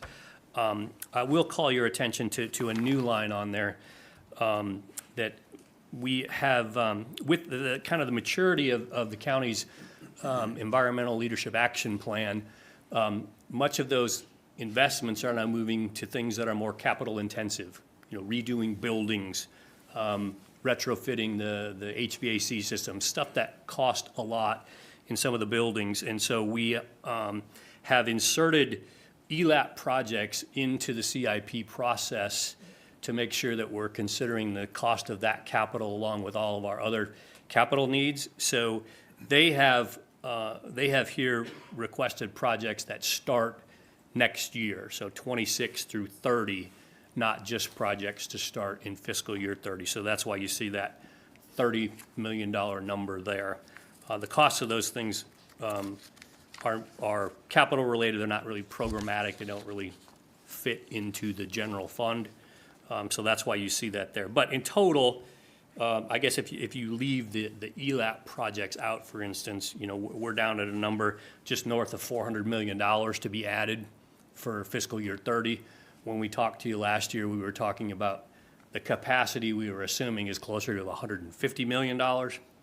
That number's probably a little higher now with some of the positive results we had on these recent bond sales and with the slightly slower spending that we're seeing. So we've probably got a bit more than that. So we're currently in the process of kind of looking at all of these requests and what can we fit in of what's been requested, or how are we going to make some decisions about what we can't or might not want to put into the capital plan. That's the process. That's where we're at in the process right now. So here's that timeline. As I said, the presentations have been made to the CCBAC. They've talked with everyone, and they are working amongst themselves to come up with their thoughts on what should be funded. And again, this next month, we'll be talking with Dina and her team about what do we think we are able to include and want to include. We'll be back in front of you in April to review those recommendations with you on where we're at. Those are my prepared comments. Happy to answer any questions you all might have. Thank you for the presentation, David. Prior to going to questions, a couple things that I'd like board members to think about. Number one, growth has slowed. We're starting with a $14.7 million structural deficit. That was to defer the half-cent increase, tax increase. Keeping that in mind, any new initiatives that we tee up will certainly require some level of tax increase. And fund balance has changed significantly, projected at 98 million from 130 million FY25. So let's please keep those items in mind as we go through this. We'll start with Commissioner Powell. You're up first, and Commissioner Dunlap, you'll be on deck. Thank you. I'm just going to start with my most urgent request, and where does it fit in here? Because I just had a town hall. My district is extremely concerned about medic response time, and medic has been under-resourced for quite some time. We've tried to do what we can to increase resources. Where is, like, I don't see them in here. I see CMS, I see CPCC, I see the library. Where is medic in here? I'm going to defer to Adrian on how that's all budgeted. So the way that medic is set up in our budget, medic is a separate organization. It has its own revenue. And so their total budget is approximately around $70 million. What we have in our budget is some funding to supplement the funding that they already have. So we probably have about $20 million of funding to medic. So it is a separate organization. So I just want to make that clear in terms of how the budget is set up. So my question is like, when, like, we need some more ambulances. Are we gonna have to go into general fund, or are we gonna have to go into rolling CIP? So they need to make a request. So we haven't gotten a request from medic from the operating side or the capital side, but they do that when they make their budget request. They tell us what they want to fund out of capital and what they want to fund out of operating. So we haven't received a request from them yet, so we can't answer the question until I get a request. Thank you, thank you. Commissioner Dunlap. Yeah, just some general information. I want to make sure I understood. We generated about 50 million more than we had anticipated. In fiscal year 25, that's right. In fiscal year 25. And there was another 50 million that came from on the spending side. Spending side. So that's 100 million. That's right. All right. And then how much did we transfer from the end of the year into fund balance? So when we when we set the budget at the end of last year for fiscal year 25, I think we had projected that there would be about, based on the projections at that time, that there would be about $20 million in fund balance remaining at the end of fiscal year. We actually ended up with $54 million in fund balance at the end of fiscal Okay, year. Stop right there so I can follow you. So we ended up with 54 million from last year's revenue to move into fund balance. That's where we ended at the end of fiscal year '24, that's right. Okay. And so when we added that amount to the current fund balance, So the fund balance projection that we had at the end of '24 already assumed there was going to be some revenue or some fund balance increase. If you look at that chart on our fund balance history.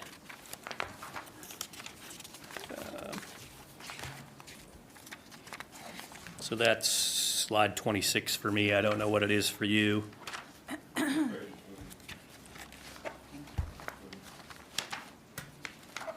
okay?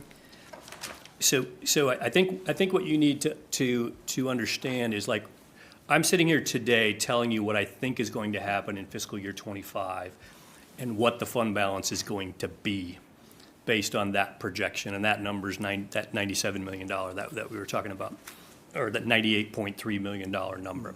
We did the same thing in fiscal year '24 based on how we thought fiscal year '24 was going to end, and then we appropriated some of that left 20. Then the rest of the year happens, and then there's some accounting adjustments that happen that results in our final fund balance number. So our final fund balance number that was over and above our policy minimum in '24 was $53.7 million compared to 20 when we were talking about the budget. And that difference came from two places primarily. Our revenue and expenditure projections were pretty close. It came from two places. It came from, I told you we have to mark our investments to market value. That was about half of that amount. Half of that increase was just a positive number from increasing the value of our investments. And about the other half of that was the fact that we were able to close out some encumbered money that would have otherwise taken away from fund balance, some funds that were squirreled away that were expected to be paid on previous purchase orders or contracts that ended up closing out and not having spent it all. That was about the other half of it. So it wasn't so much that revenues and expenses were significantly different from when we did the budget. It's just that's from what we had projected. It's just that's where we ended up. George, take 30 seconds so we can understand what you're driving What towards. I'm trying to get at is the issue that arises every year at budget time, and that is how much is actually in fund balance. If you look at the significant amount of money that we spent last year out of fund balance, that went quick. And so we have this allocation that we're mandated to hold. And then we have what's over and above that. Right. And I want to make sure those two are clear, because I know somebody's going to start talking about spending money out of fund balance. $98.3 million. That's the number we have to work with going into fiscal year '26 unless something changes. Right. And that's over and above our, That's right. okay, Above the thank you. threshold. Commissioner Meyer, and then we'll go with Commissioner Townsend Ingram. Thank you. I just have one question of clarification on slide 37, sales tax projections. Correct me if I'm wrong. Did you say that some are exempt from paying sales tax and they pay and then we refund them? That's right. And so who's exempt from paying sales? So like the county is exempt from paying sales tax, Okay. right? So when we buy stuff, we pay sales tax. Then we have to submit a form to the state, and then the state sends us a refund. Or the city of Charlotte, anything that they buy. Any nonprofit entity that is tax exempt. Any UNC Charlotte, Like- all of these entities that are exempt from taxes, they pay the sales tax, and then they get a refund from the state, and the state deducts that from the sales tax that we would otherwise get. So Atrium Health is one. Sure. In any church, Yep, exempt from property tax and sales tax. that's right. All right, thank you. Commissioner Townsend Ingram? I have no questions at this time. No? Commissioner Rodriguez McDowell? My question I cannot formulate succinctly, so I'm going to ask for a few minutes with Michael Bryant, maybe in between things. So I'm going to pass for now. Thank you. I'll try to think about it, and we'll come back to you at the end to see if you can ask it publicly if you choose to. Okay. So, and we'll give you a little more runway as well. Commissioner Griffin. David, your slide 25, I think I wrote it down, slide 25. David, can you just put the slide up on the screen so people at home can see? Thanks. Slide 25. My slide 25. Your slide, well, Adrian said, This one, on fund balance? Because these no, aren't, no, it's on what's it about? the budget. I was looking at the revenue for general fund results, revenues. For 25? Is the title of it. It's your slide 25, but the title of the slide is FY '24 general fund results. There you go. Yeah. Now, when the budget was discussed, FY '24, we talked about the forecast, like you're doing now. And when you look at interest on investments that went from 14 forecast to 38.3, and go to slide 26.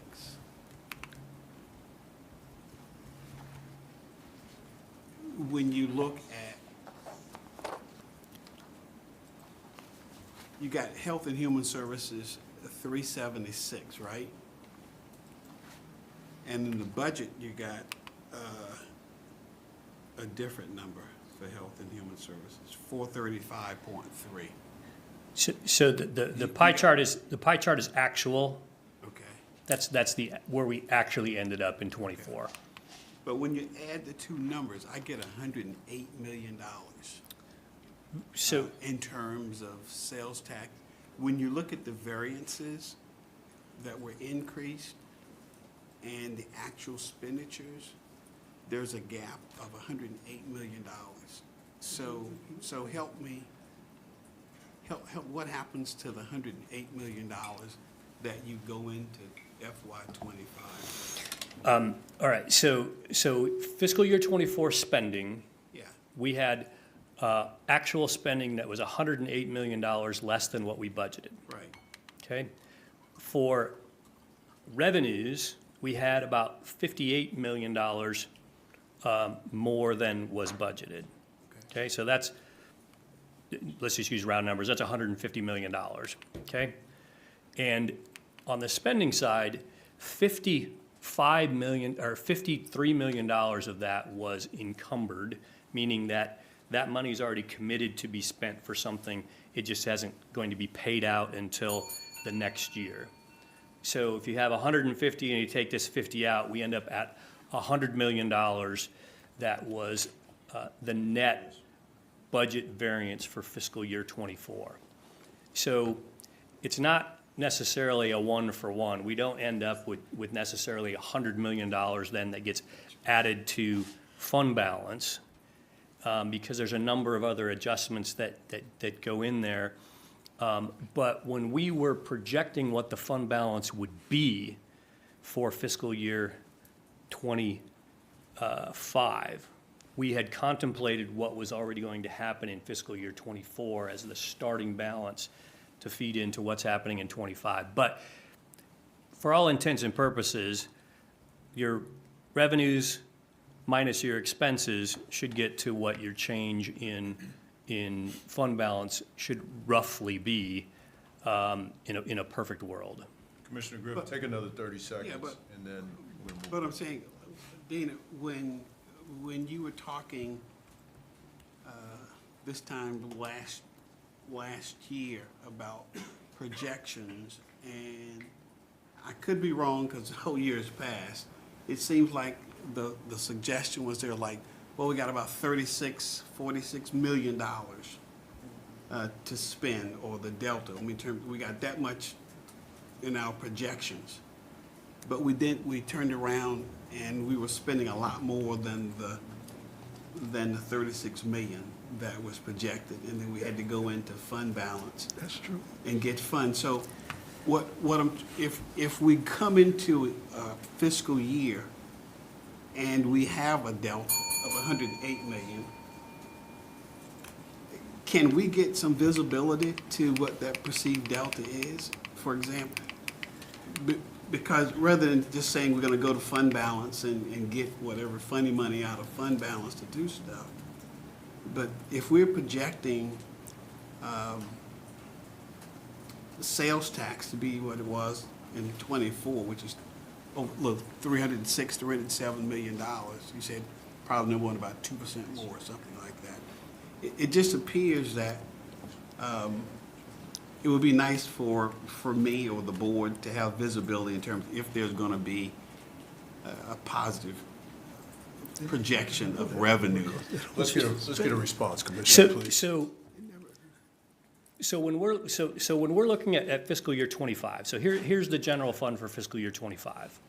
Based on what we think is going to happen in fiscal year '25, we're going to have $20 million more revenue than we expected, and we're going to save $50 million of expenses, right?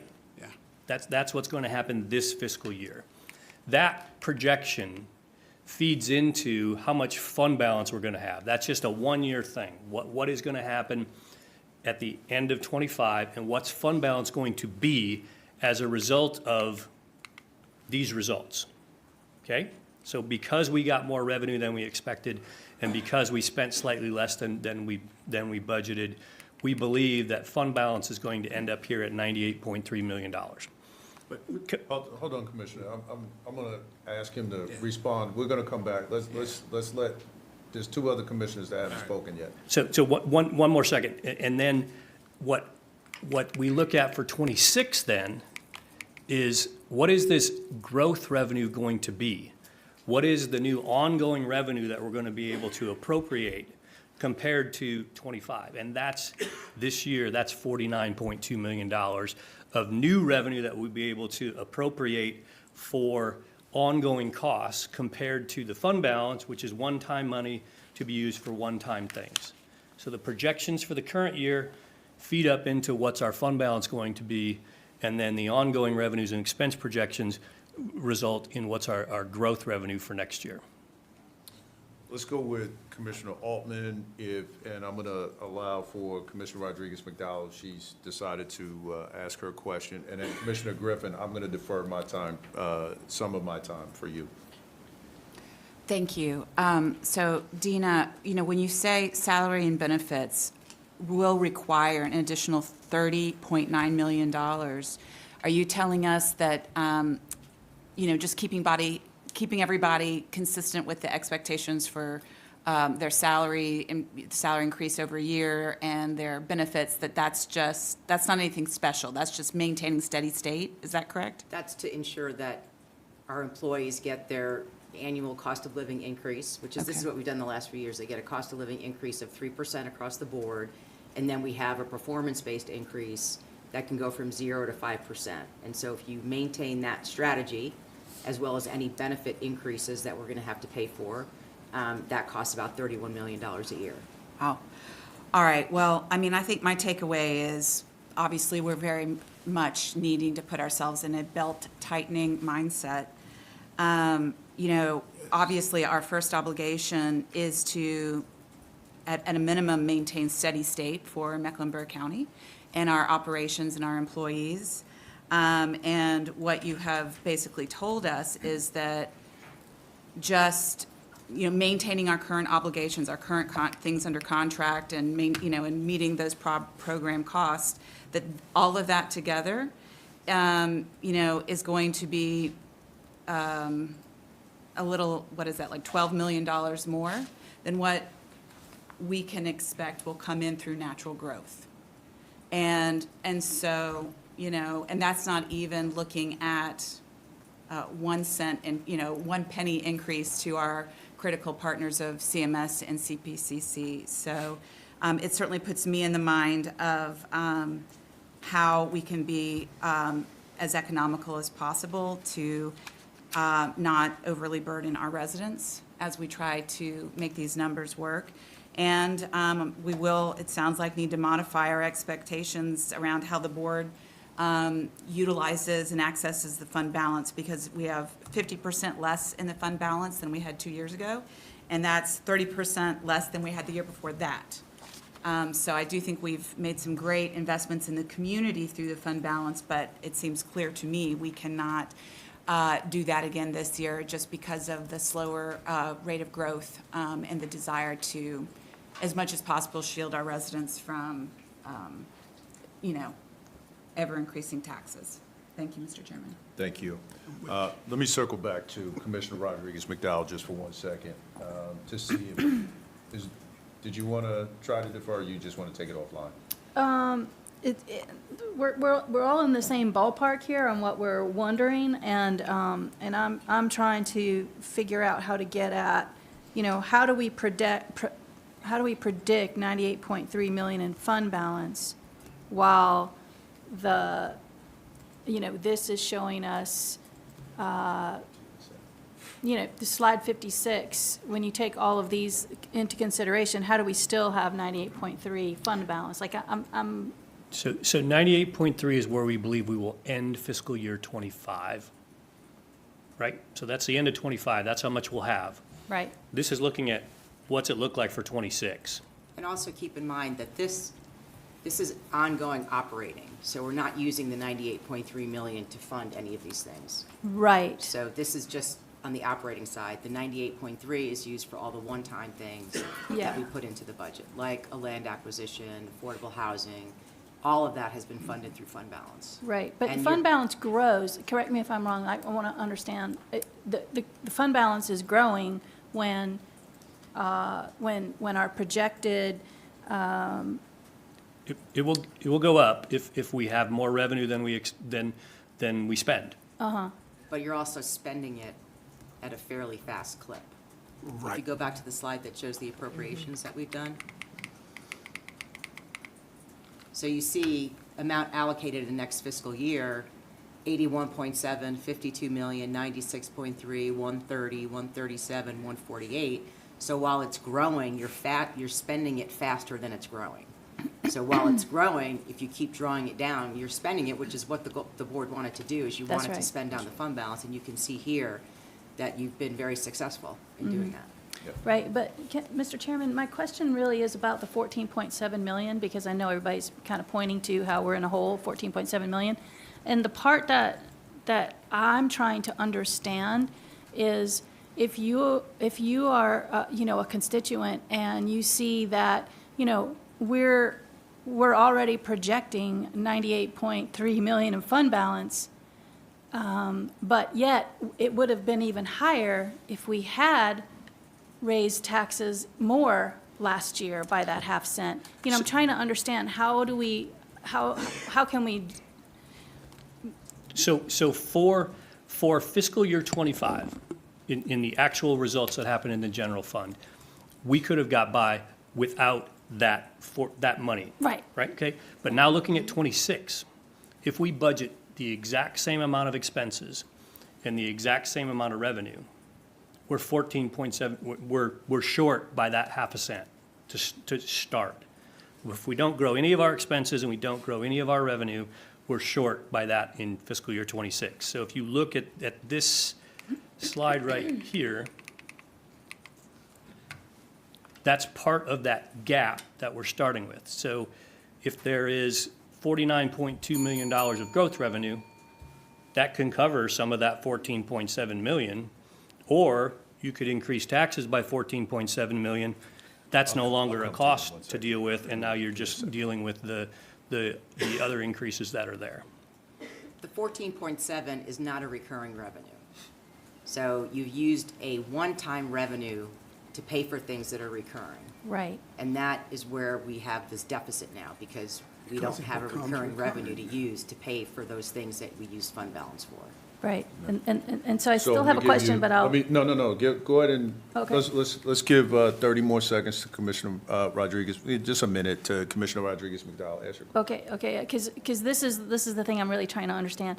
So when we're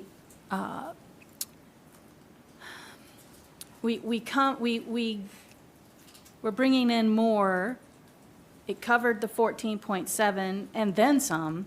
How is it that it doesn't, how do you make it not, how do you make it be recurring? Like we know we're gonna get that next time. Well, you you're know- gonna, I mean, if you make the decision that you're not gonna eliminate the gap, then you're gonna continue to have a structural deficit in the budget, and. if I'm you- not advocating for No, that. I'm not saying you are, I'm just trying to Okay. explain what, because that's Okay. really your question. You can continue to use fund balance for that 14.7, that's certainly a choice. But if you run out of fund balance, eventually you have to find a way to cover the gap. So it's really just kicking the can down the road. But eventually, and I will tell you, when I got here in 2007, that is what the county did. It was paying for operating expenses using fund balance.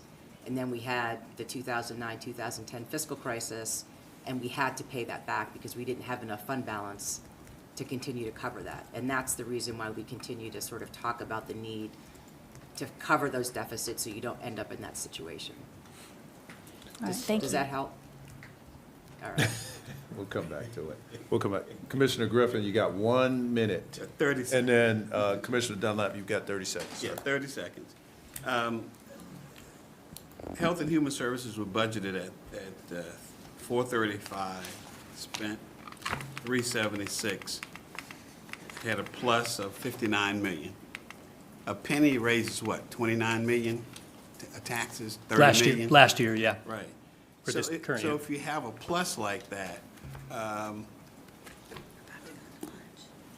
the implication for me is you don't have to raise a penny tax if you have a plus. So what happens to the 59 million? It goes into the general fund? Where does it go? It ends up, well, some of that is actually costs that weren't spent, but are encumbered and will be spent next year. So they aren't an actual dollar that's spent, but they're not actually available to spend in the fund balance. But whatever we don't spend ends up in fund balance. So it's there, and it's in the, so we have a expectation of what's going to be there in that fund balance at the end of the year, which includes all of those positive variances. I'm good, Mr. Chairman. Thank you. Thank you. Commissioner Dunlap. Okay, my real question is, given the conversation that CMS is having about raising taxes, not raising taxes, raising minimum wage, because the number of those employees are paid for by the county, what are the implications of our budget moving forward? To what degree do we have to fund that? Because that also is a part of what we will have to fund in the upcoming budget. As it relates to the 14 million, so the 14 million last year came out of fund balance. We can't keep doing that, which means it's gonna come out of what we fund, because those are now ongoing expenses, unless we take something out of that. Right. So the first thing we gotta pay for with generated revenue, new revenue, is the 14 million. Thank you. So, Dina, you were going to respond to that? Answer his question. The only thing I was gonna say about the minimum wage, and you can help me here, Adrian, I'm pretty sure we included that in this year's budget to increase them to to $20 an hour. We haven't heard from CMS yet on the potential cost of continuing that in future years, but we did include it in this year's budget. That's one of the things we did fund. That's correct. You included the first phase. If you recall, they had a couple phases, but they still have to implement to know what the rest of those phases are. And also, the funding that we provided for the salary increases, because the state increases actually came in less, the difference is going to be attributed to getting to that $20 per hour minimum. Thank you. I've got a couple quick hits, guys, before we break for lunch. First one, With respect to the $14.7 million, I believe the majority of us raised our hands on that because it was important to this board to not, for the community to not get a tax increase. So, we were supportive of that motion, so I want to be clear. The second part of that, though, was we understood that that money had to come back, be put back. We had to address that 14.7. And that's what we have to do now. And so we have, again, I think the vice chair said it very well. We're in a belt tightening spot this fiscal year, the upcoming fiscal year. And so it is what it is unless we want to consider a tax increase. And so, give me 1 second, Commissioner. So that's number one. The second thing is, I want to go back to, I think it was slide 44. It was respect to Health and Human Services. Correct me if I'm wrong, David. I think you said we had a savings of $51 million. I think you used that language somewhere in there. Is that? In total on the expenses for the general fund for fiscal year '24. For expenses, you're saying? For '24. Okay, 24. All right, then that's helpful. I think my mind was going somewhere else. The final comment before, there's one thing we have to do before we break, but Commissioner Rodriguez-McDowell, I'll give you 30 seconds, and then we're gonna wrap, because we gotta do something else. Okay. Just one thing I wanted to mention about the 14.7 Yeah. is that why we raised our hands, I believe, is because it was a larger tax increase that we were proposing of 1.5 cents. Right. And we thought that it would be better to flatten it out and, better to do another tax increase this time that was smaller, instead of having this big jump the last fiscal year, that we needed to flatten it out. So that was kind of the thinking that I remember.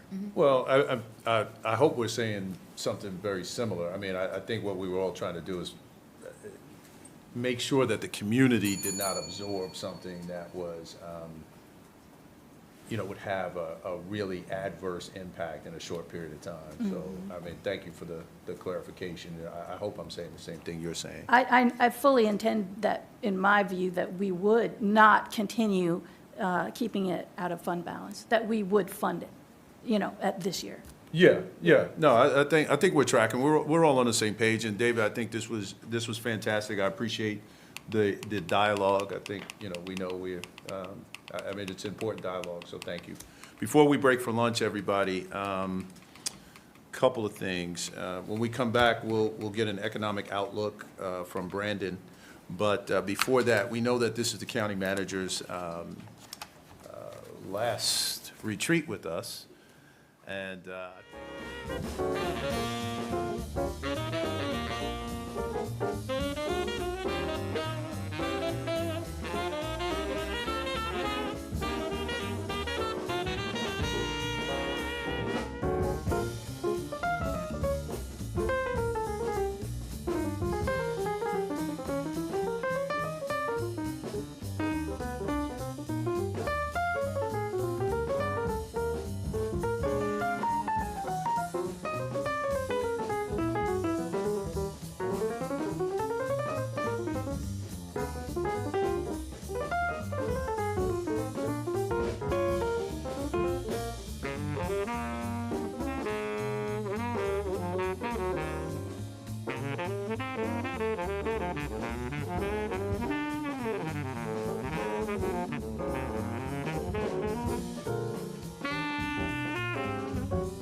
Oops, sorry about that. She's worried about. All right, everybody, it is 12:45. Like I said, we are going to stay on time. The next up, well, let me turn it over to the county manager or Adrian. You guys can tee us up for the next presentation. So the next presentation is going to be Brandon Simmons, county economist. Thank you.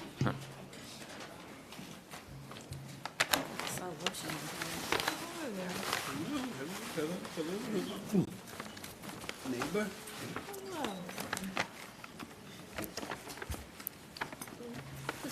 All right, good afternoon, Commissioners. Good afternoon. This won't be as exciting as the last thing. I'm talking about lunch, not the financials. Let me introduce myself. I'm Michael Simmons, or Brandon Simmons, the county economist. Today, we're going to be talking about a few different things. I want to start with an overview of the Trump administration's key policies and how that can affect the county. We're going to go into some population and demographics. Then we'll hit some key economic data points, talk about the commercial, retail, and industrial markets. Primarily, it'll just be retail and industrial. Chuck McShane from CoStar will come later and give you guys a much more in-depth look at the commercial market. He's done a great job on that presentation, so I'm going to pass on it. We'll talk about the residential housing market, followed by the rental markets. So as we start out, on this slide, it's organized with some of the policies on the left-hand side. On the right-hand side, you can see kind of why these may be important to the county or kind of what they will affect. First up, we have policy of closing the border, deportations, reducing international migration.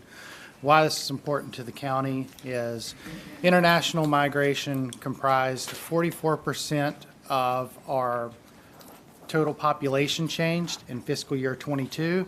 In fiscal year 23, it made up 45% of the total population change. So any reductions that we see there could affect the overall growth of the county. And we'll get a little bit more into this subject later. We have tariffs. There's been discussion of a 10% global tariff, 60% on China, 25% on Mexico and Canada. Mexico and Canada are the U.S.'s largest trading partners. This could cause inflation to be stickier as tariffs are passed along to consumers, and it'll likely keep inflation above the Fed's target in 2025. And here in just a day or so, the FOMC will close. They're likely expected to hold rates. And a lot of it is on some of this discussions of what's going to happen with tariffs and what that could potentially do to inflation. Next, we have tax reform, specifically to the Tax Cuts and Job Act. This was passed during by President Trump during his first term. Some of the things that was included in this is it doubled the standard deduction, it lowered individual income tax rates, it increased the child tax credit. For instance, next year it's supposed to be set to around $1,700 per child. Now, if this was to go away, it would reset back to $1,000 per child. This will require congressional approval to update and change, and As expected, it will pass because research shows that people do like saving money, and so it's quite popular. We have some education reforms. There's been even talk of ending the Department of Education. I don't believe that'll happen because, polling shows that it's not that unpopular amongst even Republicans. What this could mean is more school choice in terms of like vouchers and such, potential reduction in federal spending to schools. Some other policies, in taxation of Social Security benefits, tip income tax. This would put more money back into retirees and working class pocket, but comes at a cost of around $1.5 trillion by 2035, according to some estimates that are out there. Next, we have reversing energy and environmental policies. The New York Times had reported that the administration had rolled back 98 environmental policies from withdrawal from the Paris Climate Agreement, vehicle emissions, certain monitoring programs on pollutants and such. This would save the government an estimated $700 billion, but it does come at the expense of the environment.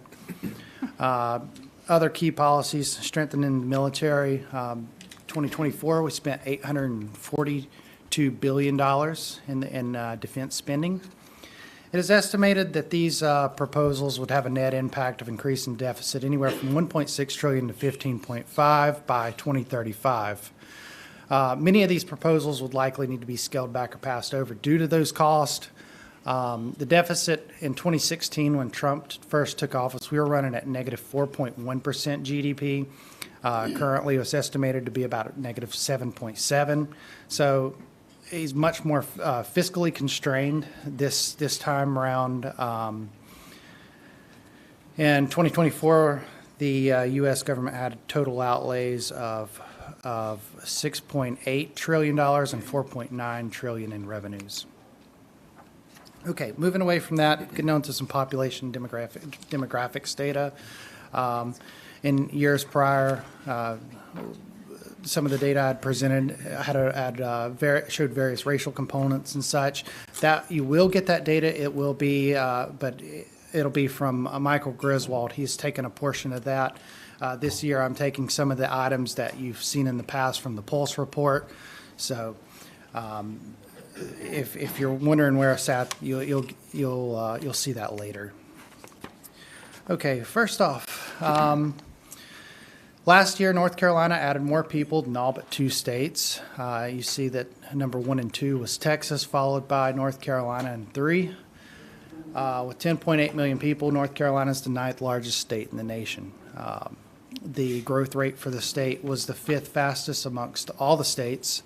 And then that chart on the lower left there shows where people are moving from, where they're moving to. In red, those are states that they're leaving. You see in dark red, you have California, New York, and Illinois. And then in the dark blue states, of course, Texas and Florida, which is number 1 and 2. Then you see North Carolina and some of our surrounding neighbors.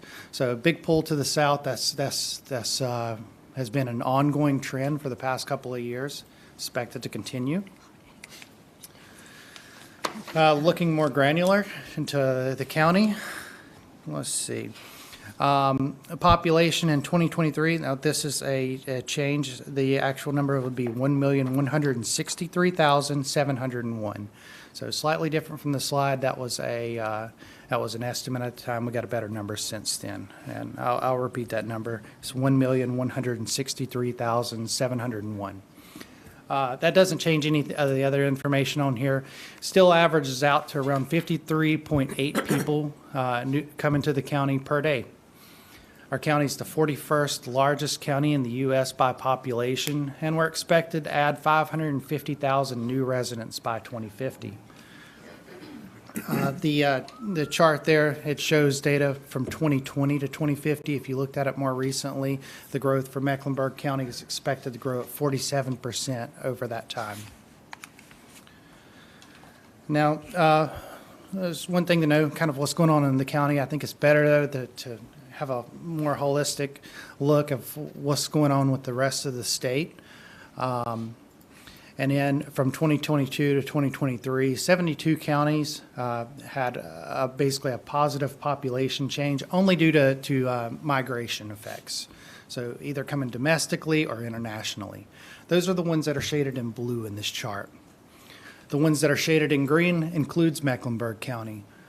Now, we had positive growth due to migration and through the natural change. And when I say natural change, this is more deaths than births. You had 6 counties that lost population due to that natural change and migration effects, and then Cumberland was the only county that had a higher natural increase, but net out migration, and that's due to the large Army base that is there, Fort Liberty. We'll dive into each of these and talk about them. Overall, most of North Carolina is experiencing a net decrease in the natural change in population. You see overall 78 counties had experienced this natural decrease. Mecklenburg and a few of the other more urbanized counties are kind of are bucking this trend. You see that our rate was comprised 6.9 per 1,000 people of the state, or our net numbers, births minus deaths, was a positive 7,969 for the county. And this is largely due to the median age is less than the rest of the state. We are pulling in millennials for quite a number of years and still remain an attraction for young working individuals to come to the state and work. With domestic migration, this was where North Carolina is basically pulling most of their people. 70% of the state's total population change was a result of domestic migration. During this period, 91 counties saw more people moving in than leaving. Mecklenburg, we're lightly shaded here. Means that we are getting domestic migrants, but it's not as many as the rest of the state. You look at our neighbor, specifically, I think it's Union there, is dark green. More people are moving domestically towards Mecklenburg in their surrounding counties than are coming to Mecklenburg. Only 9 counties experience net overall out-migration. So deeper dive into this domestic migration into our county. Overall, it was 14% of the total change was due to domestic migration. A third of those numbers come from other counties within the state. You basically have another third that's through those top 5 states, South Carolina, Florida, New York, California, and Georgia. And then you'll have basically the last third, the remaining third, which is going to come from all other parts of the U.S.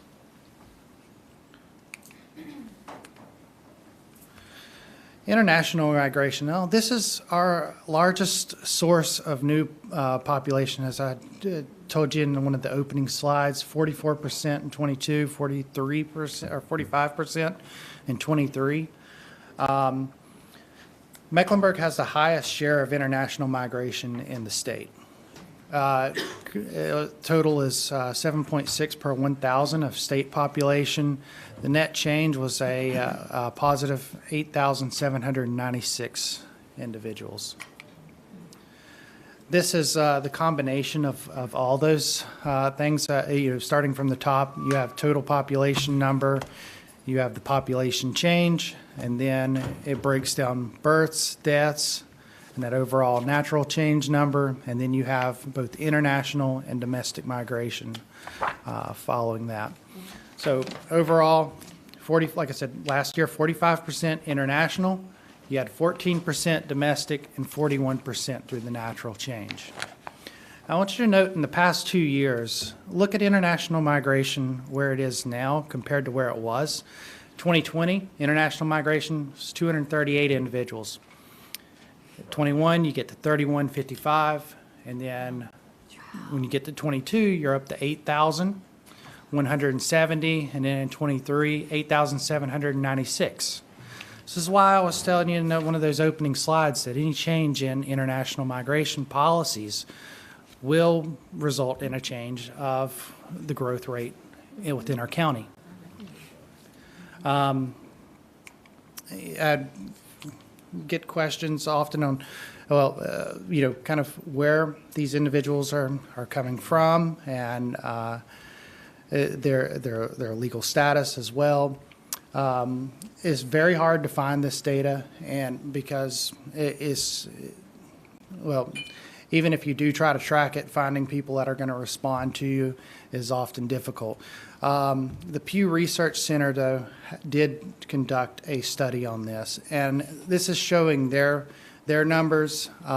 What they show is 23% of the foreign-born immigrants are unauthorized to be in the U.S. This was using 2022 data. In Mecklenburg, our total foreign-born, according to the census, 190,648. From our census as well, I can say that 39.6% of these individuals are naturalized, compared to the 49% that the Pew Research Center is showing. That leaves the other three areas: lawful permanent, lawful temporary, and unauthorized immigrants. Due to Mecklenburg being a large city, we have lots of universities. The amount of lawful permanent residents and these temporary through H-1B visas and various student visas would make those numbers higher. So, but it still kind of leaves an unknown of what the unauthorized immigrant population would be. If we use the Pew Research numbers at 20, and it just said it's probably 23%, you get around 43,849 unauthorized or illegal immigrants within the county. Cut that number in half, you're still at around 22,000. If you say it's higher, around 30%, you're up to 57,000 individuals. So talking a large population here. With the education levels and such, on average, U.S. immigrants have lower levels of education than the U.S. born population. In 2022, immigrants ranged 25 and older were about 3 times as likely as the U.S. born not to have completed high school. So that was 25% versus 8% for the U.S. What we do know is that 72% of immigrants are arriving from Mexico, predominantly Mexico. Then you have Caribbean, Southern America, or South America, and Central America. And overall, the educational levels vary depending on the country of origin, but most of those do carry overall lower levels of education. Education, of course, ties to income levels. When we look at some of these immigrant labor, where they're working and such, this is still Pew Research data. It shows that they're often heavily concentrated within various occupations, and any kind of deportations or reduced immigration would have an adverse effect on these industries. As you can see, the top 4: maids and housekeeping, cooks, construction laborers, and ground maintenance workers. Construction is quite important for the county, especially now. As you know, we've been dealing with the housing shortage over the past few years. So if it becomes more difficult to hire laborers, that could slow the construction of new houses being built. Kind of switch gears again, talk about some long-range population projections, and really I want to focus in on age. So many of our services within the county are age-based.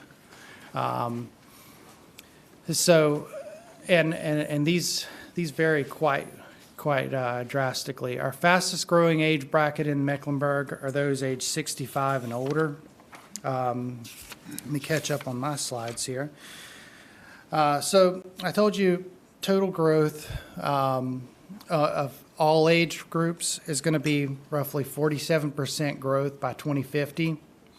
If we're looking at the 65-plus group, that has the highest overall growth during this term, they're actually going to increase by 112%. So that moves the number from a current 151,000 elderly individuals to 320,000 by 2050. I'm going to show you here on some graphs, kind of what these look like. Now, this would be everyone, and long-range population estimate. Basically, it stays around one and a half, a little bit over 1.5 in the long run. When we look at our youth here, ages 0 to 17, you see the growth's much lower, and often it stays below 1% for a number of years, and quite slow growth there. Like I said, you look at 65 plus, you can see that the growth right now is quite high. It's going to come down, but overall, even in the long run, it remains much higher than the rest of the county. So as we think about services and such, I think, focusing in on age-based needs, it would be, positive thing. Get into some economic factors here with employment. Unemployment rates are projected to remain near current levels and slightly fall over the long term. The labor market remains strong. Any kind of reduced immigration is going to continue to keep the labor market tight. As of December, we were running 3.9% unemployment rates, and you can see that the central tendency from the FOMC in the long run is well within the bands of the forecasted shown.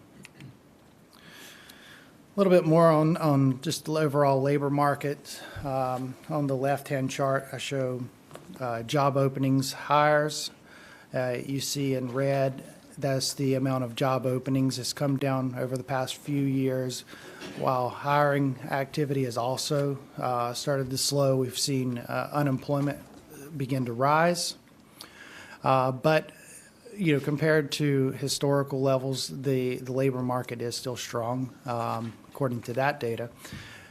You have quits and layoffs. Quits are important because this tracks the number of people that are willing to basically leave their job without something else lined up. And whenever you have the ability to do that, you obviously feel quite confident in the market that you can go out, jobs are readily available, and you'll be able to find something, right away. You see that number is still very high compared to where it was historical levels, but it's also fallen. So labor market is not as strong as it was, but still very strong.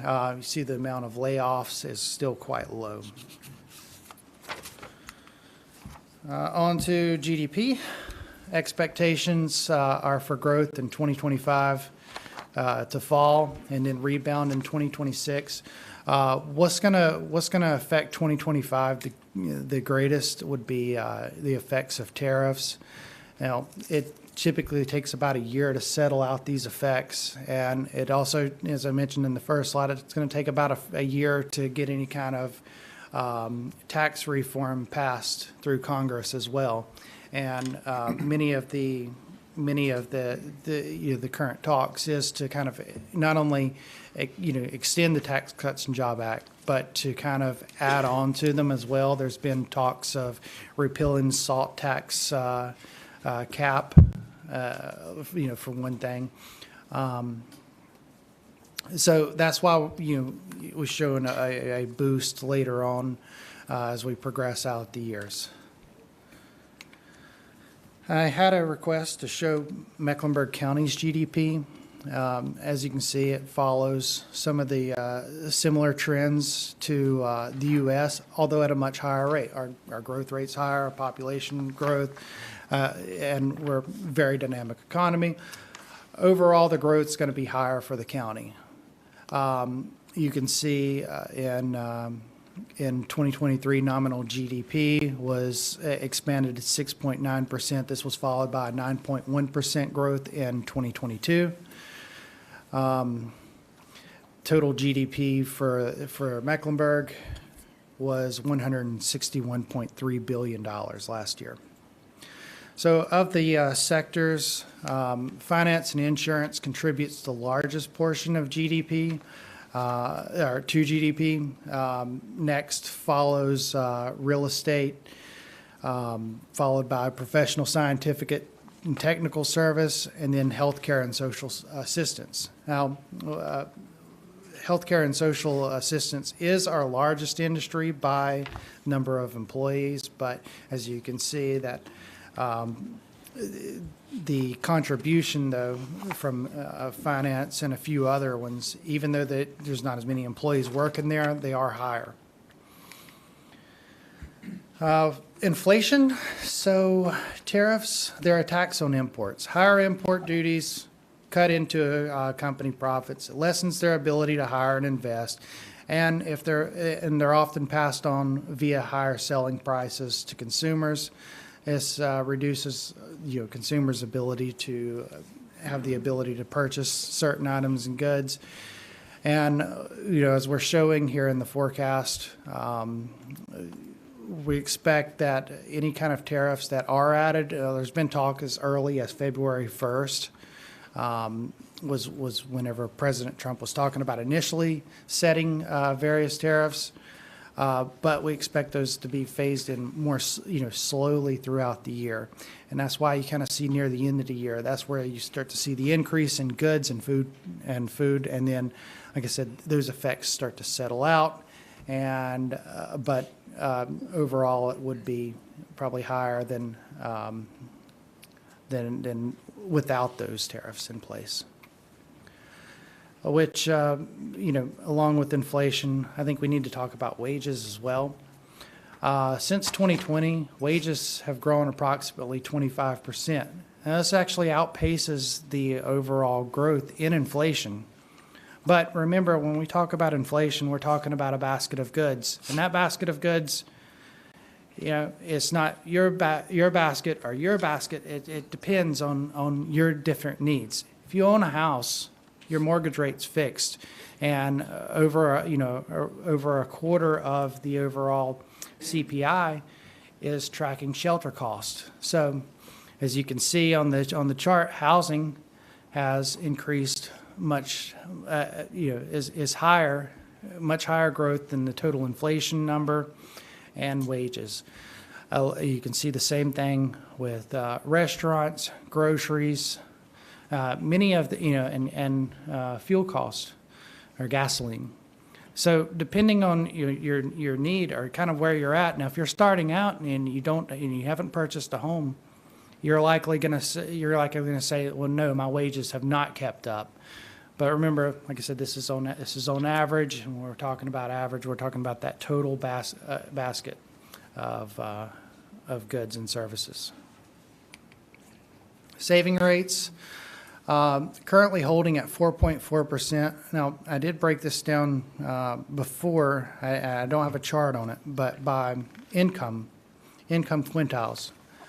And when you do that, during that flat period that you see, what it would show is the top 20% of earners had a positive savings rate.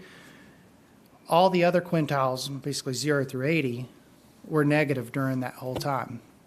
About 2 or so year period, and have only recently recovered, and you're starting to see that the top 20%, their savings rates are starting to reduce. Okay, I wanted to talk a little bit about living wages and such. So the chart below represents the change in dollars on spending by a category from 2020 to 2024. The chart on the right shows the minimum wage, the poverty wage, and the living wage by year.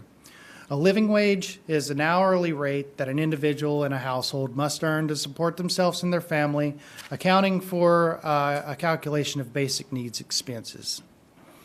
The poverty threshold is defined by the Department of Health and Human Services. It's an administrative threshold used to determine the eligibility for financial assistance from the federal government. So we start out, I show one working adult with no children. And as you can see, the largest increase in expenses has been for housing, $7,169, I believe that's what it says, followed by transportation cost. What this has done, from 2020, it's raised the living wage, the hourly rate from 27, or not the hourly, but the total salary would be 27,358. And it moves up to 47,092 by 2024. Okay, so let's get expensive here and throw in 2 kids. 1 adult, 2 kids, and as you can see, the numbers are much larger. The biggest increase here is childcare, $13,875. You see that in most of the other categories, they're more expensive too. You got multiple mouths to feed and need a larger home.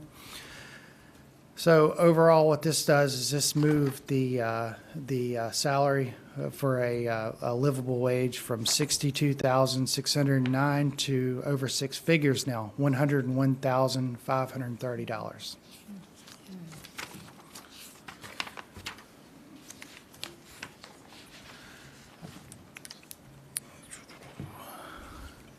For poverty, the overall poverty population in Mecklenburg has steadily declined from a high of 16.9 in 2011 to 10% in 2023.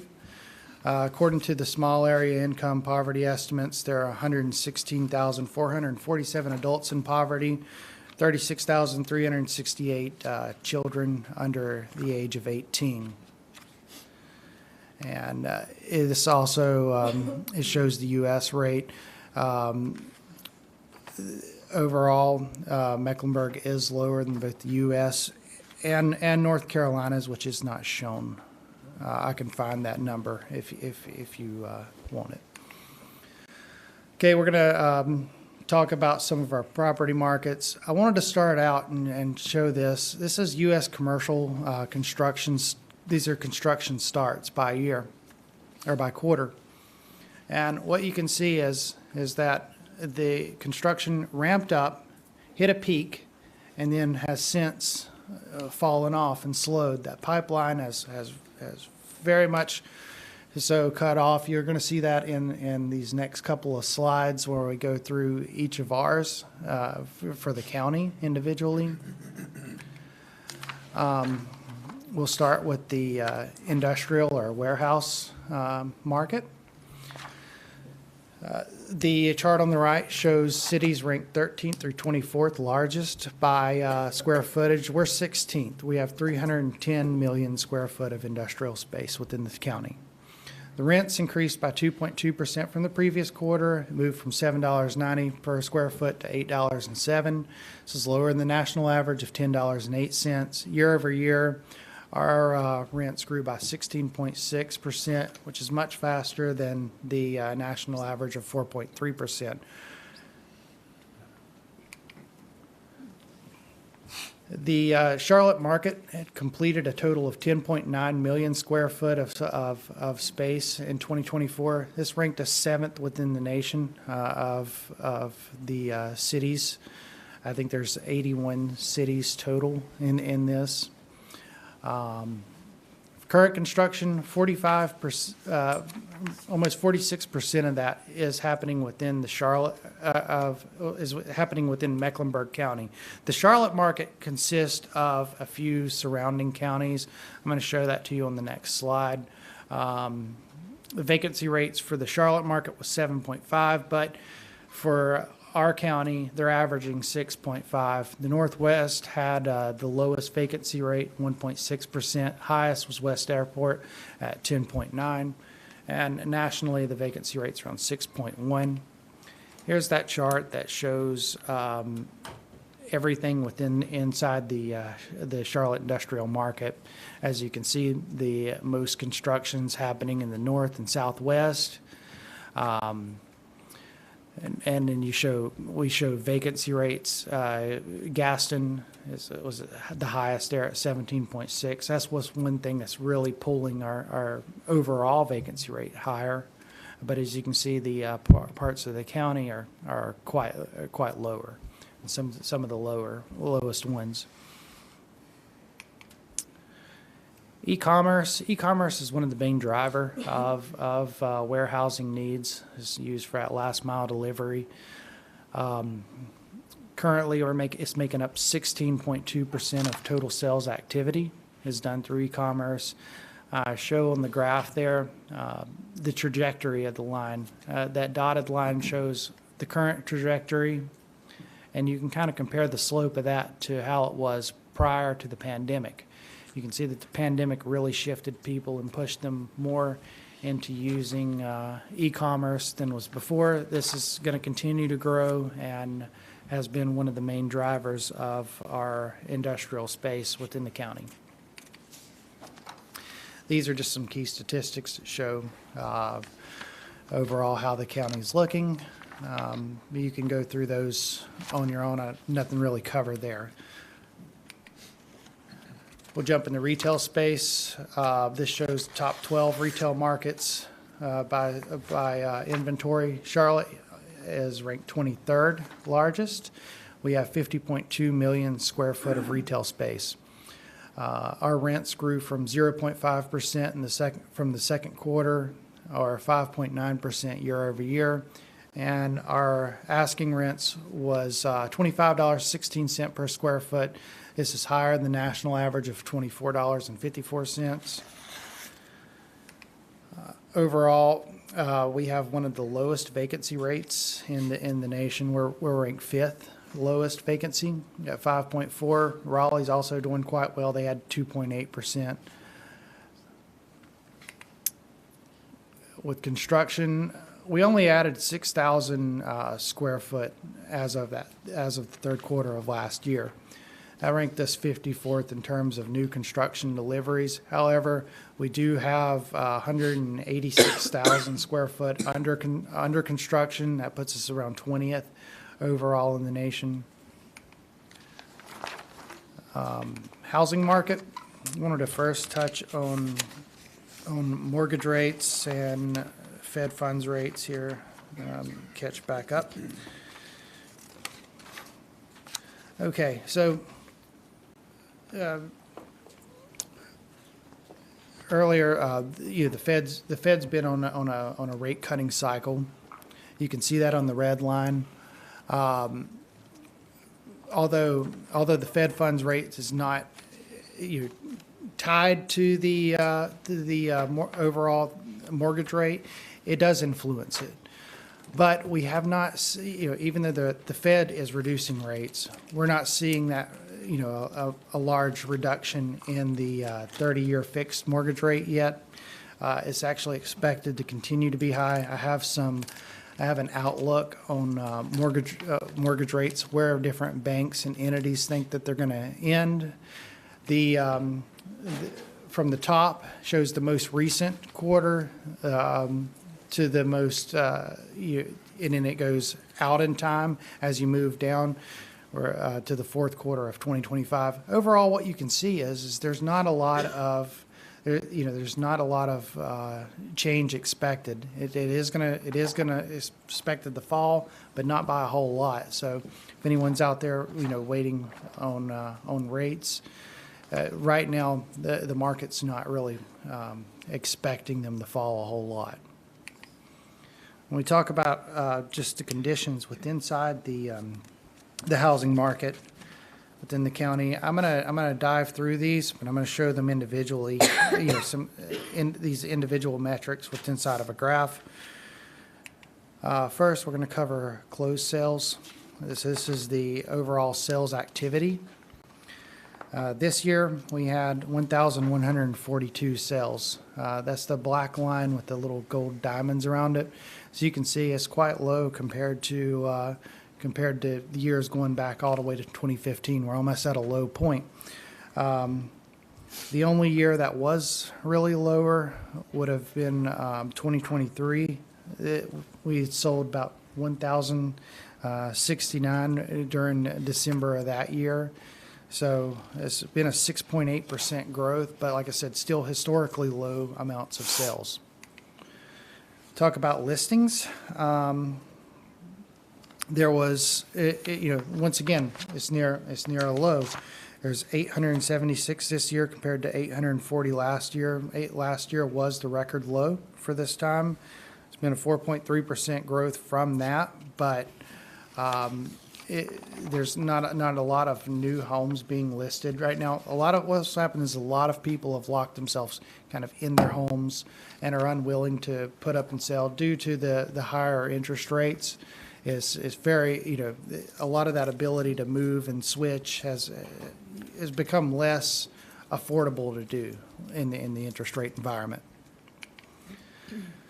So what has this done to the overall inventory? As you can see, it's pushed it up quite a bit from where we started the year. We started the year at around 1,500 homes available, and currently we're at 2,345. Last year, at the same time, we were at 1,800 homes available for sale. It's been a 30.3% increase. So there's more inventory than most of the prior years out there. So I would almost say it's back to almost a normal level of inventory compared to historical. But when we look at the month supply, this is if no new homes was listed, how long is it going to take to clear out this inventory? And you see that right now we're currently at almost a record high. This is due to the slow sales activity that's out there. We're at 1.8 months supply, so it roughly takes about 2 months to clear out that inventory if nothing else is put on the market. As you can see, it's much lower in prior years.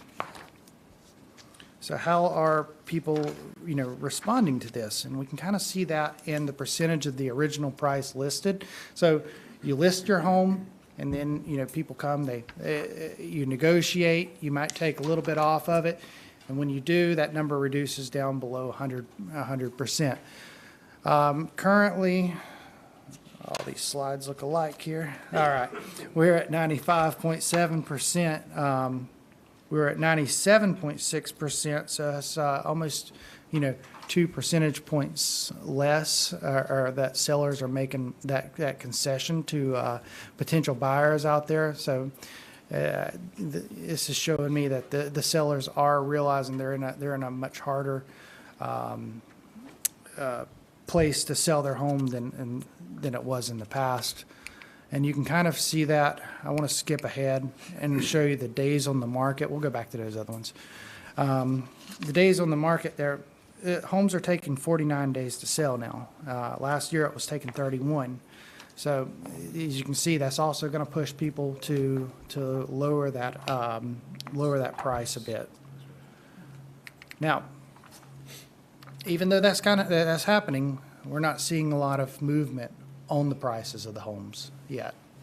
As you can see, the median sales price, $445,000, was $410,000 last year.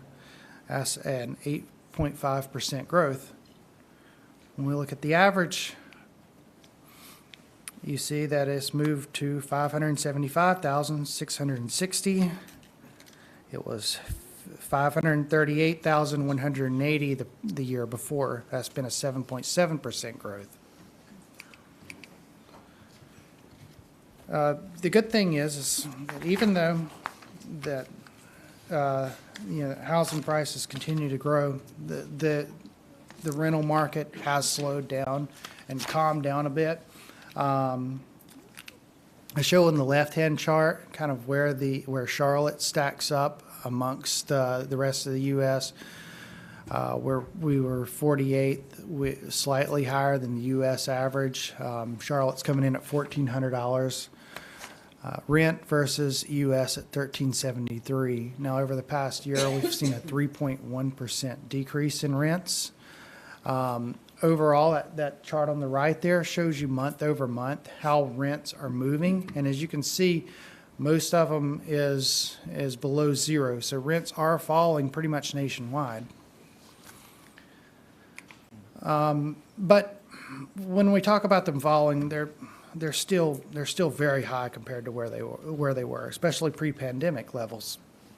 You know, in 21, that's whenever the rents really started to ramp up. They increased 19% that year. In 22, they further increased, up 5.1. And really, you know, you get into 23, they drop, and it's 2.1% drop, and then you get into 24, and it's 2.6. It's still very high compared to where it was a few years ago. So I think this, you know, kind of leads a little bit into a housing affordability. And I wanted to talk about this 30% rule because we often use it, and I mean, you'll hear it a lot, and anytime you're talking about affordability. So it's a well-known financial guideline used by financial experts as a starting point to determine affordability. And it's rooted in the Brooke Agreement of 1969 of the Housing Urban Development Act. In that, they initially capped public housing rent at 25% of a resident's income. And then over time, as we moved into the 80s, that 25% standard moved up to 30%. So what I had looked at was I wanted to see how houses, just overall how houses have changed in relationship to this, and then, you know, kind of what the wages would be. So this is the wage needed for a median home. Now this is just a single earner. Keep in mind, single earner, and it's at that 30% level.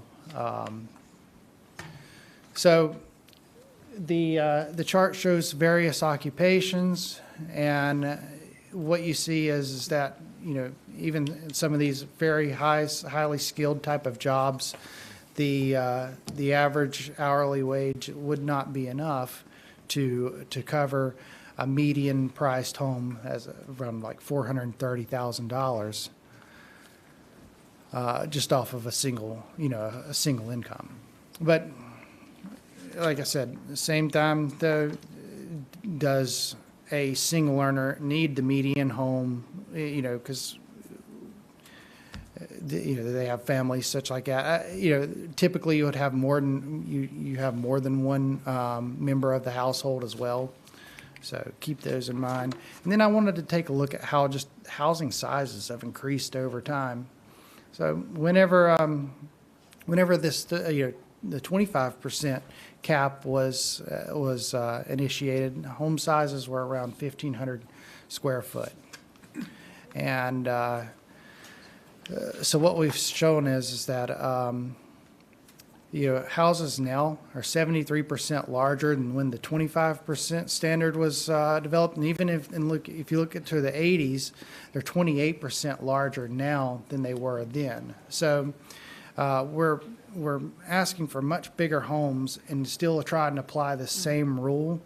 So that's one thing I think we need to think about as we look for affordable housing is how much house is needed. That is my last slide. If anyone has questions, I will take them. Yeah, thank you, Brandon. Appreciate the presentation. Fantastic. So, team, this is how I'd like to proceed with this. I think we can get 2 rounds in. I know that there are a lot of questions. I'm going to ask everybody to be respectful of the 3 minutes on the first round so we can get as much in as possible. Brandon, to the extent as possible, if you can keep any responses as concise so we can get through this. But I do plan to have 2 rounds with this.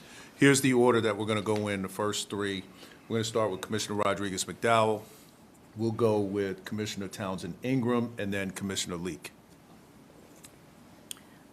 All right. Thank you, Mr. Chairman. Thank you for the presentation. This, I just had a question on,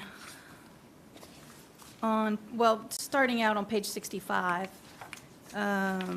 You had said on the education / end of Department of Education, the school choice, you know, you kind of made the comment that, well, I guess what I'm trying to understand is, are we going to talk more about this, or is this kind of the end of this topic for us? We don't have anything else planned on this particular topic, so if you Okay, have thank you. questions and. Okay, appreciate that. I think, gosh, on page 75, we're showing that there are more people moving into Mecklenburg County than moving out. That's what I'm hearing? And a huge increase of international folks moving in than ever before. I think that's really interesting because I think it's contrary to what you hear, just, anecdotally, people saying, people are moving out of Mecklenburg. This clearly shows people are moving into Mecklenburg. But on 120, when we were talking about the wage needed for median income, for a median home, I think it's a really interesting point than what you made on the next page about the size of homes. But on page 120, where you talk about, these numbers are so tiny I can barely see them, but I believe it says $66 is what you need to make per hour in order to be able to afford a home of $430,000. Yes. So when we look at that, we're like, $66 is pretty high. But even if you looked at it in terms of two earners, and you looked at what you would need, if that would be the household income that you would need. So whether it's single earner or double earner, even that double earner, that's pretty high then, $33 an hour. Like, this is, I just think this is really interesting. I appreciate the way you broke this down so that we can have this lens of what it really costs to live here. Unfortunately, I cannot read the text underneath each one of those jobs, so I don't know what you're saying there. I have no idea. I really, literally can't read them. So, but I don't really have any questions. I just want you to know I appreciate all the work that you put into giving us this information, and I need a little more time to chew on it. And but that's pretty much it for me. Thank you. Thank you, Mr. Chairman. Commissioner Townsend Ingram. Thank you, Mr. Chair, and thank you for the presentation. I know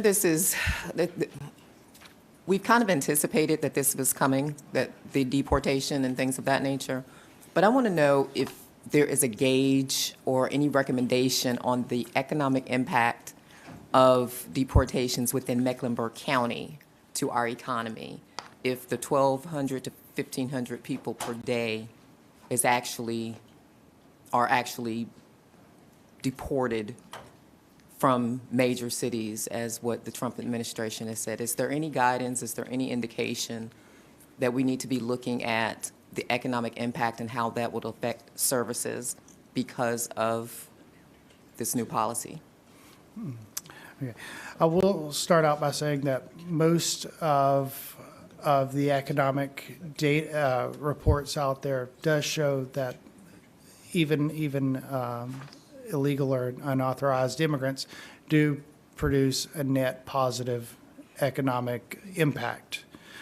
However, one of the things that is absent from this is at what level. And as we look to, at the county level, one of the most significant costs is education and such. So, our spending per student is roughly around $3,000. If you take our CMS operating expenditures, about $596 million. If you look at age 5 to 18, roughly 202,000 kids. So that's roughly about $3,000 per child. There's a lot that goes into that, and then you factor in at the same time that these individuals have lower education levels on average. We're 38th in terms of economic mobility, in the nation as well. And then on top of that, many, it's illegal to hire these individuals. So it's a lot to factor in. I'll see what I can find on that, but that's just some thoughts, initially.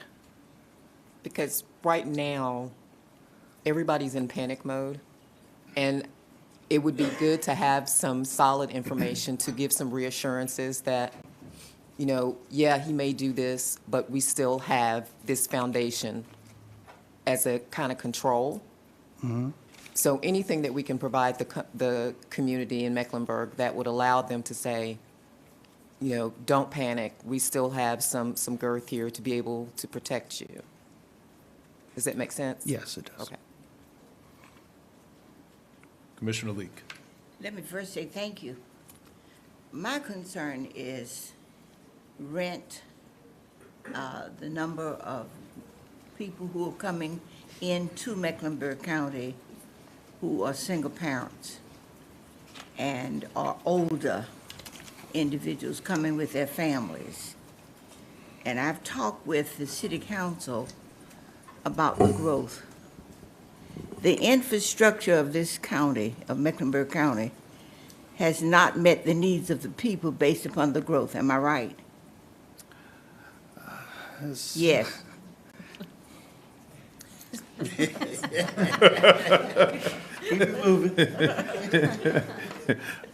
We'll take that. While what you know, with the pipes bursting, the communities are not being able to be stable because of the infrastructure not meeting the needs of the growth that Mecklenburg County is seeing. And that's a major issue. If that's a factor, then who's going to pay for the infrastructure? How will we take care of education and other needs of our senior citizens? Because some folks on this board don't want people to live a long time. And when I say this board, I mean the county and the city and the state. People have their own opinion about people who become old and they become a problem. But just think of the knowledge that they have and the work that they've done. So I am concerned about the growth, the treatment of senior citizens, the treatment of those who find themselves incapacitated by not making the kind of money necessary to even rent a room for their families. So what do we do to change that process? There, you know, compared to You're mighty quiet. Speak up, son. I said, you know, compared to the rest of the U.S., we're right in line with where we're at. Now, of course, you guys have done plenty or done some efforts with the housing affordability and things like that. But other than those things, that's probably primarily the best way to address certain things, because changing the entire market is, of course, out of any of our hands. But are we meeting the needs of the growth that we are taking? That's difficult to answer. I think we all know that there's not enough affordable housing in Mecklenburg County, and that's putting a tremendous amount of pressure on the community. I think I heard a statistic the other day that, and somebody can help me with this, but in 2020 or 21, 40% of the housing stock was considered affordable, and now it's about 8% is considered affordable. I think those were the numbers that I saw. So clearly, affordable housing is a big issue for everybody, even based on the wages that we just talked about here. It's very difficult for people to be able to afford housing in Mecklenburg County, and I think everybody's feeling that. Across the country? I think across the country, but I think everybody in the county as well. The But yes, county, across the country for exactly. sure. All right, thank you. I think that was my last. Thank you, Commissioner Leek. We're going to come back in the second round. Next will be Commissioner Dunlap, Commissioner Powell, and Commissioner Griffin. Well, if you look at the slide on page, where it says 51, it's housing market. New listing and pending sales are pretty much flat compared to last year, which says that there's not a lot of housing stock being built. And if that is the case, then that forces people to live in rental units. You know, I had this theory that if they build a whole lot of rental units and they flood the market, then those units that those people move out of would become affordable housing. But that's not necessarily the case. And we talked earlier about what how many people are moving into Mecklenburg County. I guess, do we need the amount of rental stock that is being built to accommodate the average of 53 people moving to Mecklenburg County a day? I would say that we do, and we need much more if you're going to address housing affordability. The more houses you have out there, the more competition you have to reduce the price to make things more affordable for the people. I wanted to address this too. Overall, housing inventory is up compared to where it is. Listings are down, but sales are way down too. So overall, the what's been put on the market and what's coming off is happening at a much slower pace. But we do see that there are available homes out there. Yeah, just a thought. I'm done. All right, thank you, Commissioner Powell. Thank you for your presentation, and I especially love your last slide about how the housing sizes have increased. You know, because when you look at other urban areas, you'll see more people living in one structure, and then you'll see micro units and things like that. So I think it's an important thing to have in our minds as we go forward. On the industrial slides, just talk a little bit about, it sounded like through all your slides, that gives us economic security. So just talk a little bit more about that. Okay, so with our retail and our industrial market, overall, like I said, on both of these, the overall vacancy rates had been are quite low. So that means that we're utilizing the current space that we have, which is a great thing. And then on top of that,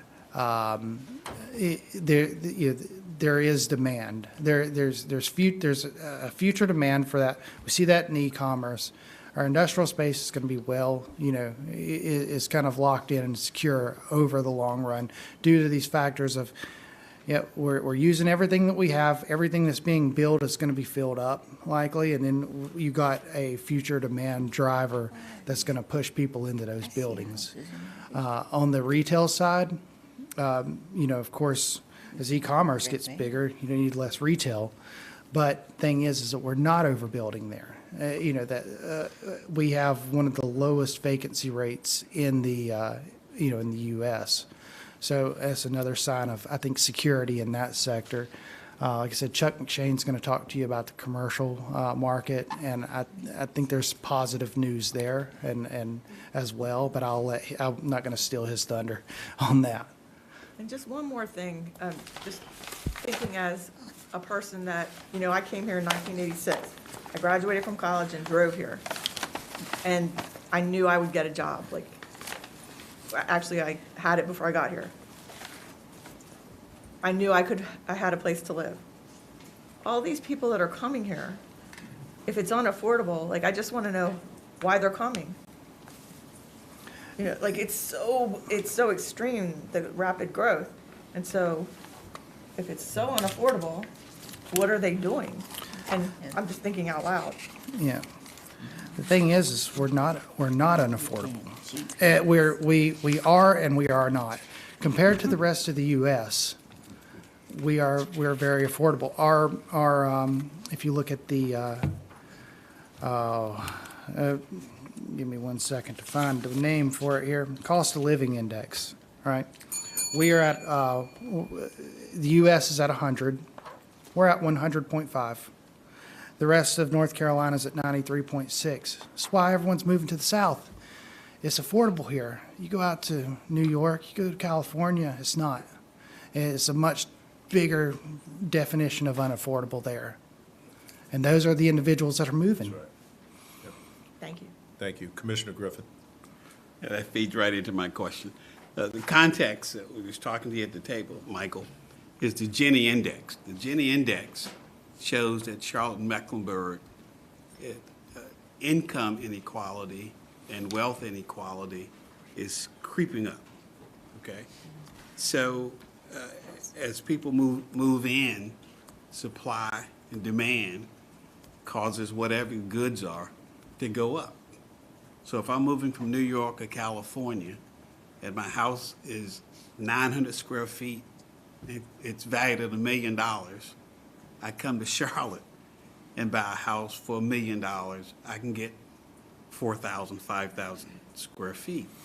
So it's making the cost go up relative to Charlotte or Mecklenburg, but not relative to San Jose or other parts of the country. So when you talk on slide 88 about MEC's largest GDP contributors, finance and insurance, and then you say healthcare and social assistance has the largest population of employees or the largest group of people. Do you have an opinion about the wages that are assigned to those industries having a difference? Are you talking about the profit of those industries in terms of GDP? Because it's a fact that income inequality and wealth inequality is creeping up, and according to the Census Bureau, we are better off than Robeson County, but Robeson County's disparity is greater than ours, and Orange County, North Carolina, is greater than ours. But we are creeping up, and one day, if we don't do something different, we're going to be like Orange County. So can you speak to the GDP piece? Yes. In terms of wages or employees, et cetera? Right. So remember, GDP is the value of the goods and services produced. The financial and banking sector has a very, very high kind of, I guess you can consider like profits associated with that. And I mean, it's also our like, I think it's our second largest industry. So it's not far behind the healthcare and social assistance piece. It's just that the goods and services that are produced in that industry, add more value to in terms of just GDP. But wages, I could find that if you're interested in the various industries. Is actually in the paper I showed you earlier. Thank you. We're going to go with Commissioner Meyer, then Commissioner Altman. Thank you very much. Back on number 65, with the deportation, reducing international migration, was part of our projection in sales tax that if we are losing that many people? And David, can you rephrase that? The deportation, that slide, well, yeah, Yes. it's up there. It says international migration comprised 45% of the last year's Population growth is going to be, looking at what inflation's going to be. And you kind of, add those two numbers together. I'd give you a rough, right? We are talking about, expected reduction in population growth. I've reached out to the state demographer. I want to find out his opinion. Is if he already has some of these baked in, has lower, with lower migration, so that we can factor in that component. I've not got back with him yet. But of course, if our population growth slows, then naturally it's probably going to, it translates to slower sales tax growth as well, because you got less people spending and earning. Thank you. And I guess on that, well, on 66, it talks about how government of 700 at the expense of the environment. So that's just kind of my statement on that. Thank you. Thank you. Vice Chair Altman. Thank you, Mr. Chairman. We are going to be setting our priorities at the end of this retreat, and I am going to be making the case again to my distinguished colleagues that we make workforce development and the strategic development of talent pipelines a priority. Right now we have paid for, or we have set aside money for someone in the manager's office to, and that position is not currently filled. And like, for example, one thing I wish we would have someone to do to help us think at the strategic level, not just tactical level, Yes, what does that mean in terms of how we need to be aligning this economy to meet the needs of our seniors? Because the numbers are going to be overwhelming. Number three, the slide on job openings, hires, quit rates, and layoffs. It'd be great to have someone working at the strategic level and coordinating with our partners to break that down by good-paying jobs, jobs that actually have a future for our residents, because it's not enough to know how many job openings, hires, and quits are occurring. To really assess the health of this economy and the opportunities for our residents. We need to be looking at that from the standpoint of jobs with futures and the opportunity for advancement. I heard this statistic that 116,000 people are in poverty in Mecklenburg County, and that's an extremely high number. But I believe it's higher because Mr. Trotman and I were talking about the fact that 400,000 residents are receiving Medicaid services. Now, not all of those people are eligible for receiving services because they are low income, but many, many are. And 400,000 people, I think there's probably a gap between the 116,000 who were reported out for being in poverty, which again is still far too high a number. I know that every single person here, more than anything, wants to see all of our residents, especially with a strong equity lens, have the opportunity to move up the ladder so that they can afford housing and healthcare and have a great quality of life. And so I hope we'll continue to have the dialogue, especially in light of all these data and statistics, to have more help at the strategic level to connect the dots and move our residents forward. And thank you, Mr. Chairman. Thank you. Well said. Let's go with round two, because I think there's probably some additional comments. I just want to see, let me start with Commissioner Meyer. And see, do you have anything else? No, thank you. Commissioner Rodriguez-Spitaler, you don't? Commissioner Griffin, did you want to add anything? Chair, is that another 3 minutes? No, I'm sorry. Thank you for the clarification. Let's give it 90 seconds, please. Thank you.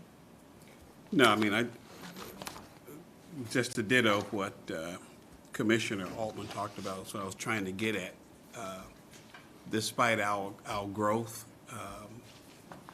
we're still, the middle class is shrinking.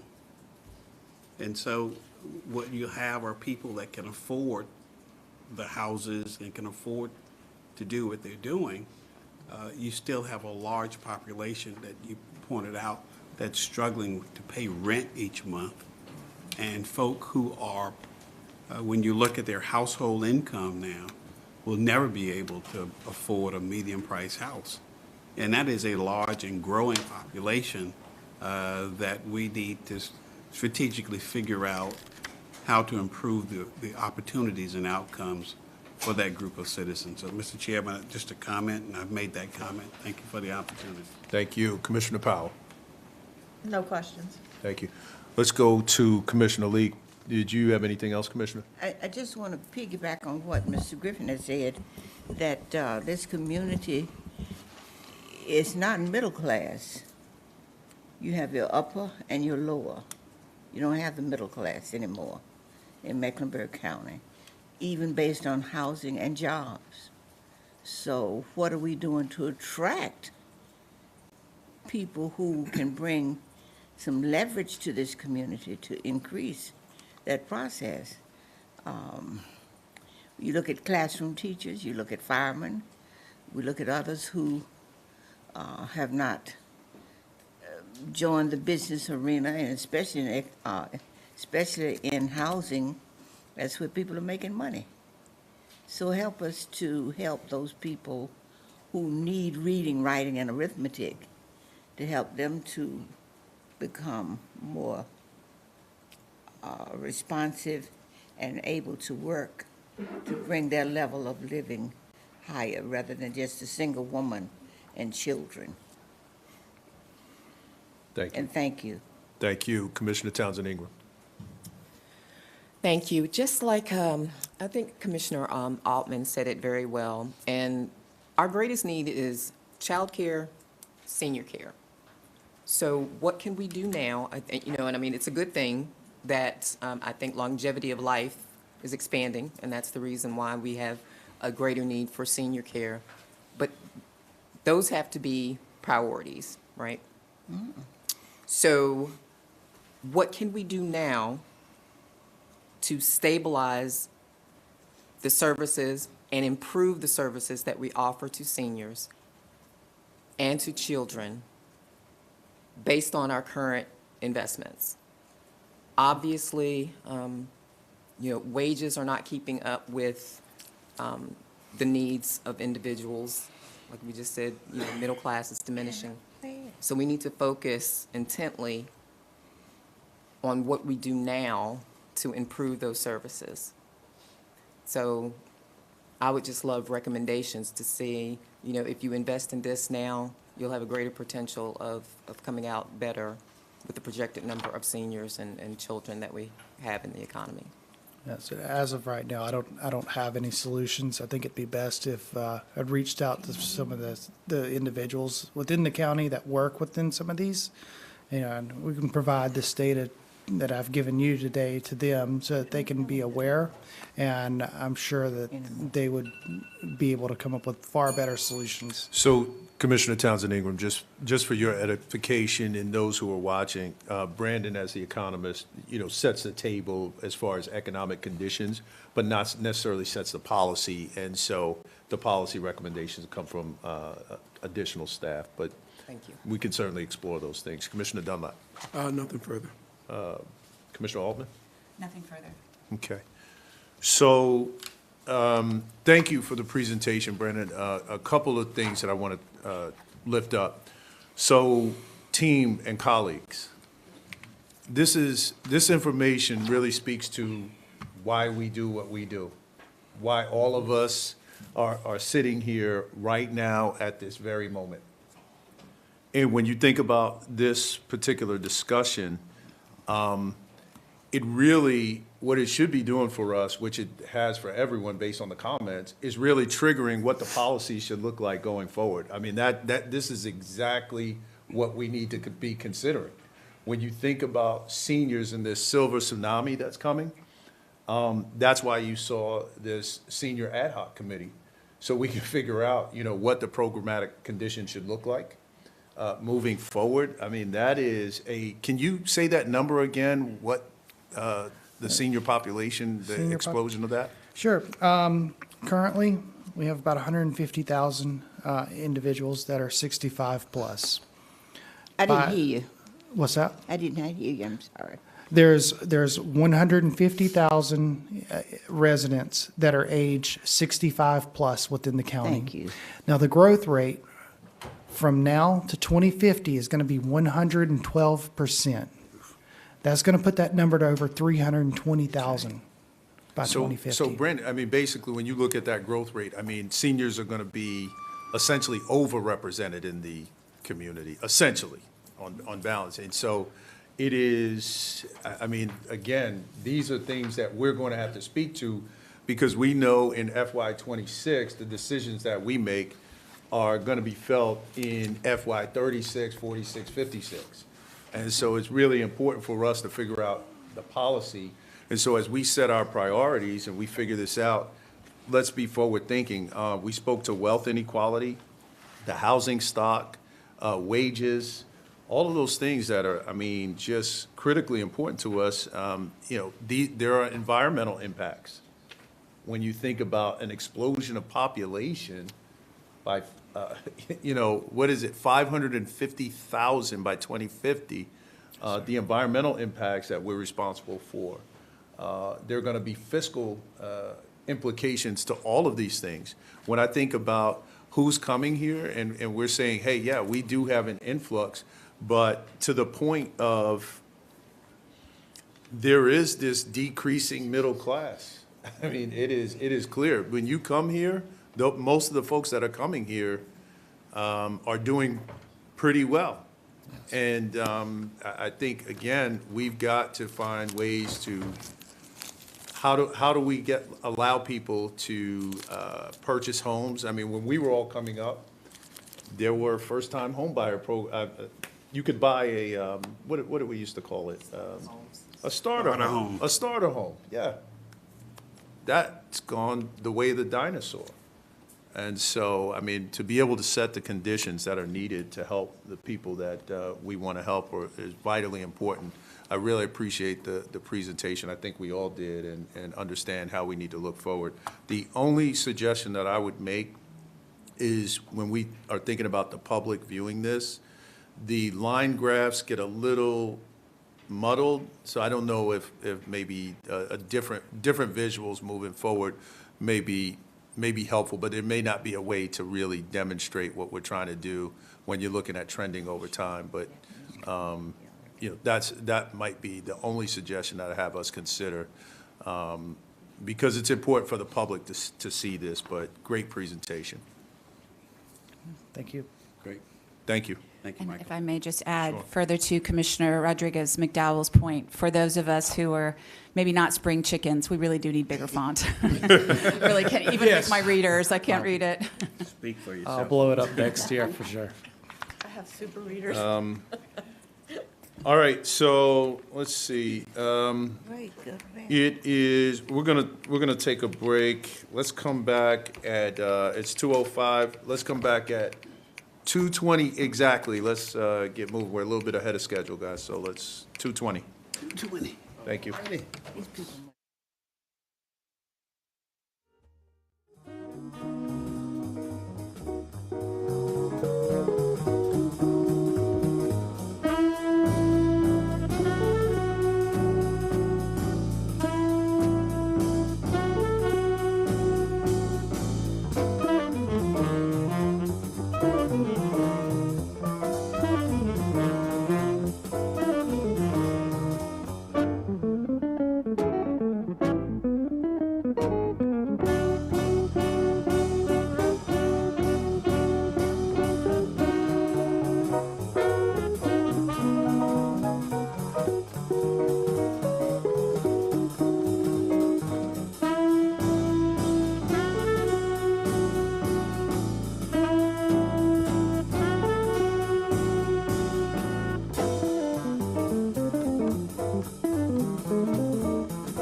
That's right. Well, just stay right there. Just wait 1 second. We're just gonna get started. Hey, buddy, how you doing? All right, everybody, we're getting ready to get started.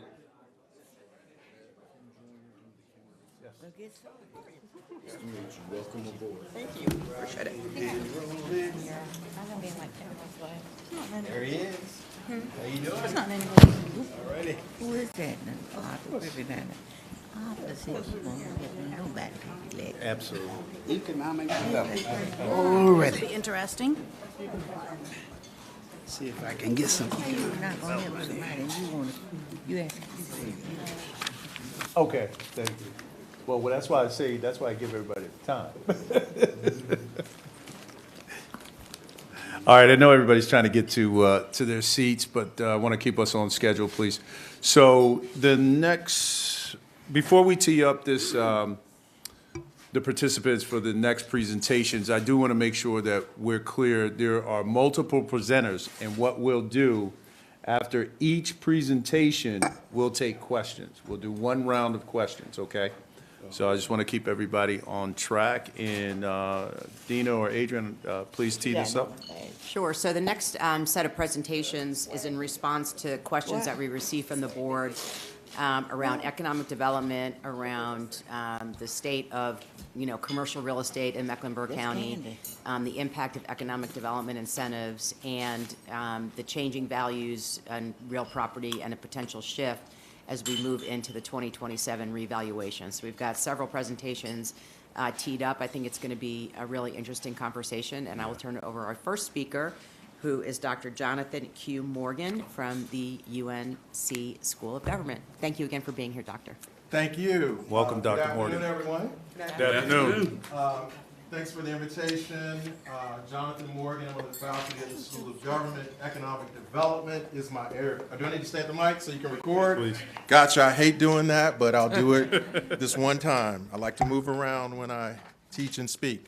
But again, I'm on the faculty at the School of Government. I specialize in economic development, hence why I was invited to speak to you briefly on this topic this afternoon. So let's jump right in. I'm going to essentially give you the condensed version of my Economic Development 101 workshop, and just as a refresher so that we have some context for the other speakers to follow me. And so always, my role often as a professor is to set the context and to give the high-level overview so that you all have the foundation on which to drill down in greater detail. And so we'll talk about the process of economic development and review what that entails.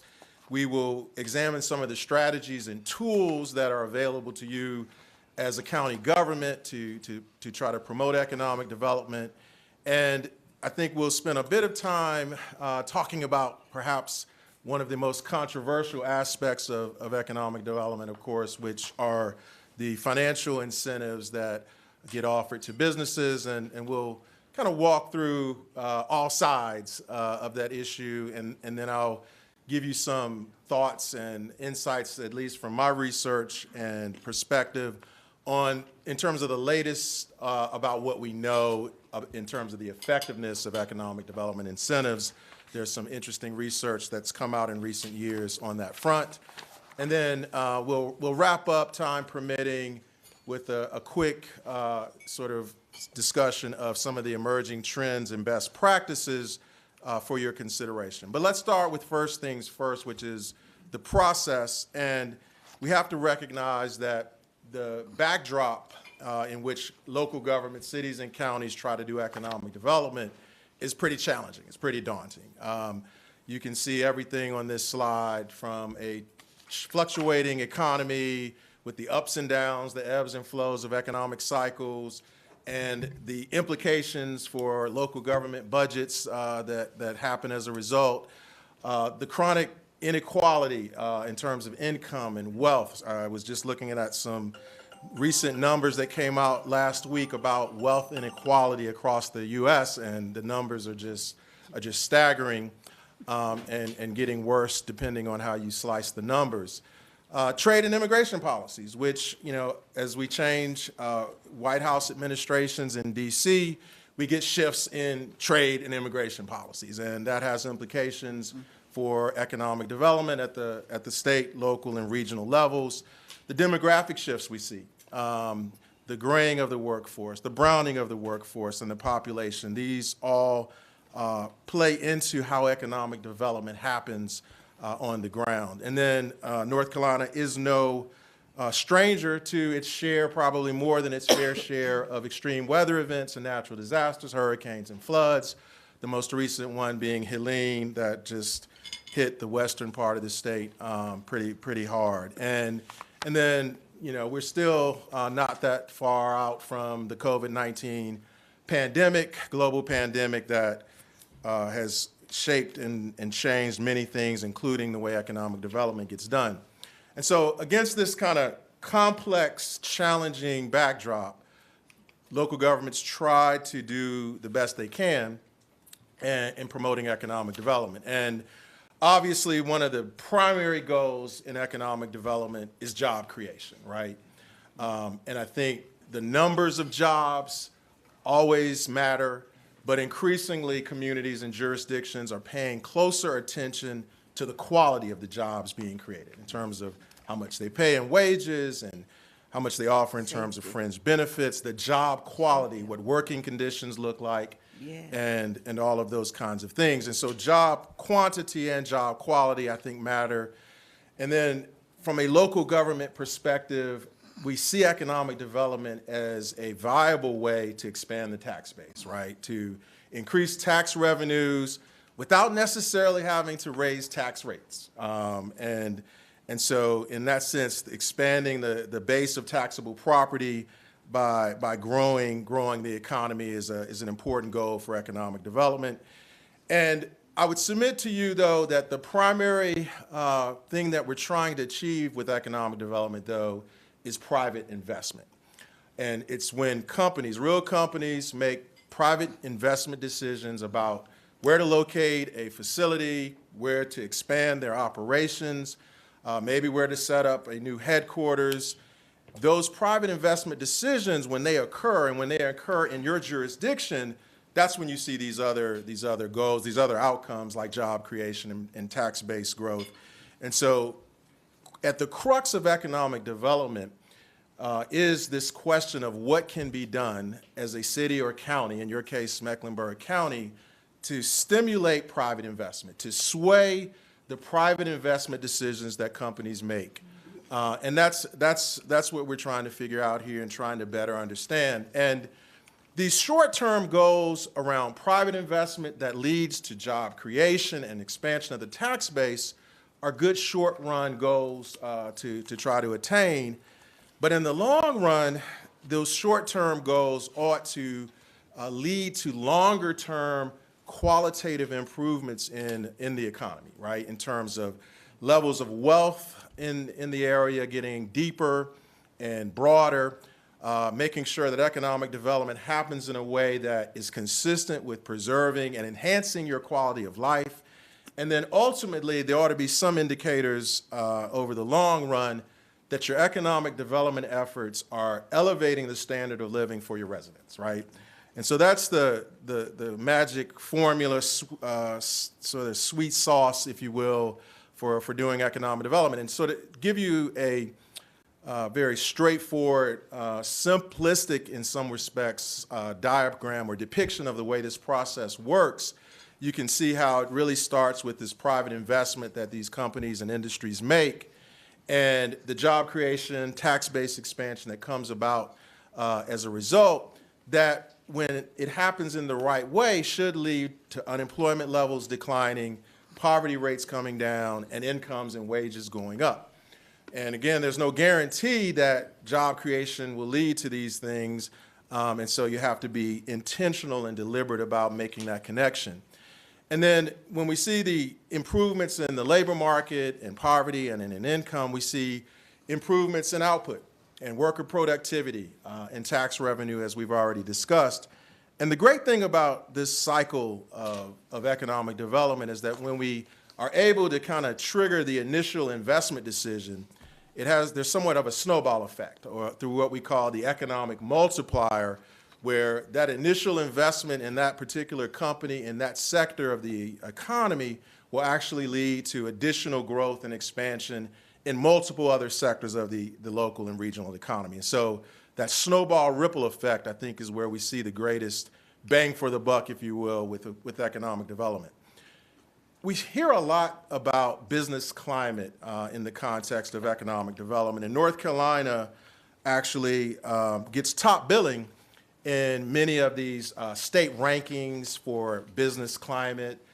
Forbes magazine has a state rankings where they try to, figure out which are the best states in the country for business and private investment and so forth. And I've always been intrigued by the sort of details of what's in the formulas behind these rankings. And one of the factors that is pretty common throughout the different state rankings is business costs, or the cost of doing business in one state relative to others. And so when we think about the cost of doing business, that usually comes down to those inputs to the production process that we learned in our economics 101 classes back in college, right? Land, labor, and capital, right? And so the question is, how important really are business costs in the equation when it comes to economic development? And it's interesting, there's some research that's come out in the last few years that tries to give us some insights on this question about whether being a relatively lower cost location for business is a good thing for economic development. And what the research shows is that in the short run, cutting costs, cutting taxes, being a lower cost location can actually produce short-term growth. If you're trying to just provide a quick jump start, boost, catalyst to your local or regional economy, then cutting costs, making sure that you got a competitive cost of doing business model in your county, in your region, can make a difference. However, the research is also pretty clear in demonstrating that over the long term, cutting costs, cutting taxes may not necessarily get the job done if you're trying to achieve those longer run changes in the qualitative nature of your economy. Meaning, if you're really trying to see sustainable, lasting increases in income and wages, if you're trying to see the levels of wealth in your region, in your county, go up in a sustainable way, then being a low-cost location just may not be the best strategy. And so I think the takeaway here is that cutting taxes and being a low-cost location is much more of a short-term growth strategy that may or may not lead you to the longer-term, more qualitative improvements in economic development that many communities seek. And so when we think about this process of economic development, the goals of job creation, private investment, tax-based expansion, then as a county government, you ought to be trying to figure out what it is that you can do, where you have the greatest leverage as a local government in influencing and shaping this process. And so we can think about the incentives, for example, that are controversial, are often what we read about in the newspapers and in the media when it comes to these economic development projects and deals. And some might think, hey, that's probably where local governments ought to focus their efforts in, just trying to get the incentives right. And then others may say, well, the incentives are there, but that the county ought to focus on ensuring that the overall climate is conducive to business investment and economic development. And then others might say the county government ought to be taking the lead in bringing everyone together, bringing the municipalities together to figure out the big picture vision and direction for economic development. And so there's some thought that that's the best way that local governments can shape this process. And then finally, there's some thinking that the best thing local governments can do is kind of stick to their knitting and ensure that they're providing the high quality services and amenities that make the community a great place to live, work, and play. And so it's an interesting question to grapple with, and I actually wanted to get somewhat of an answer to the question when I did a survey of local government economic development programs a few years ago. And I asked the question to cities, as many cities and county governments that I could get a contact information on. And these are the results from my survey, where the highest percentage of cities and counties in North Carolina said, you know, it's about the services and amenities and that sort of core local government stuff. And then the second highest percentage, about a third of the survey respondents said it's about making sure there's an overall business climate that's conducive to investment and job creation. And then about 22% of the survey respondents said local governments really do have a distinctive role to play in facilitating and leading and guiding this process of economic development.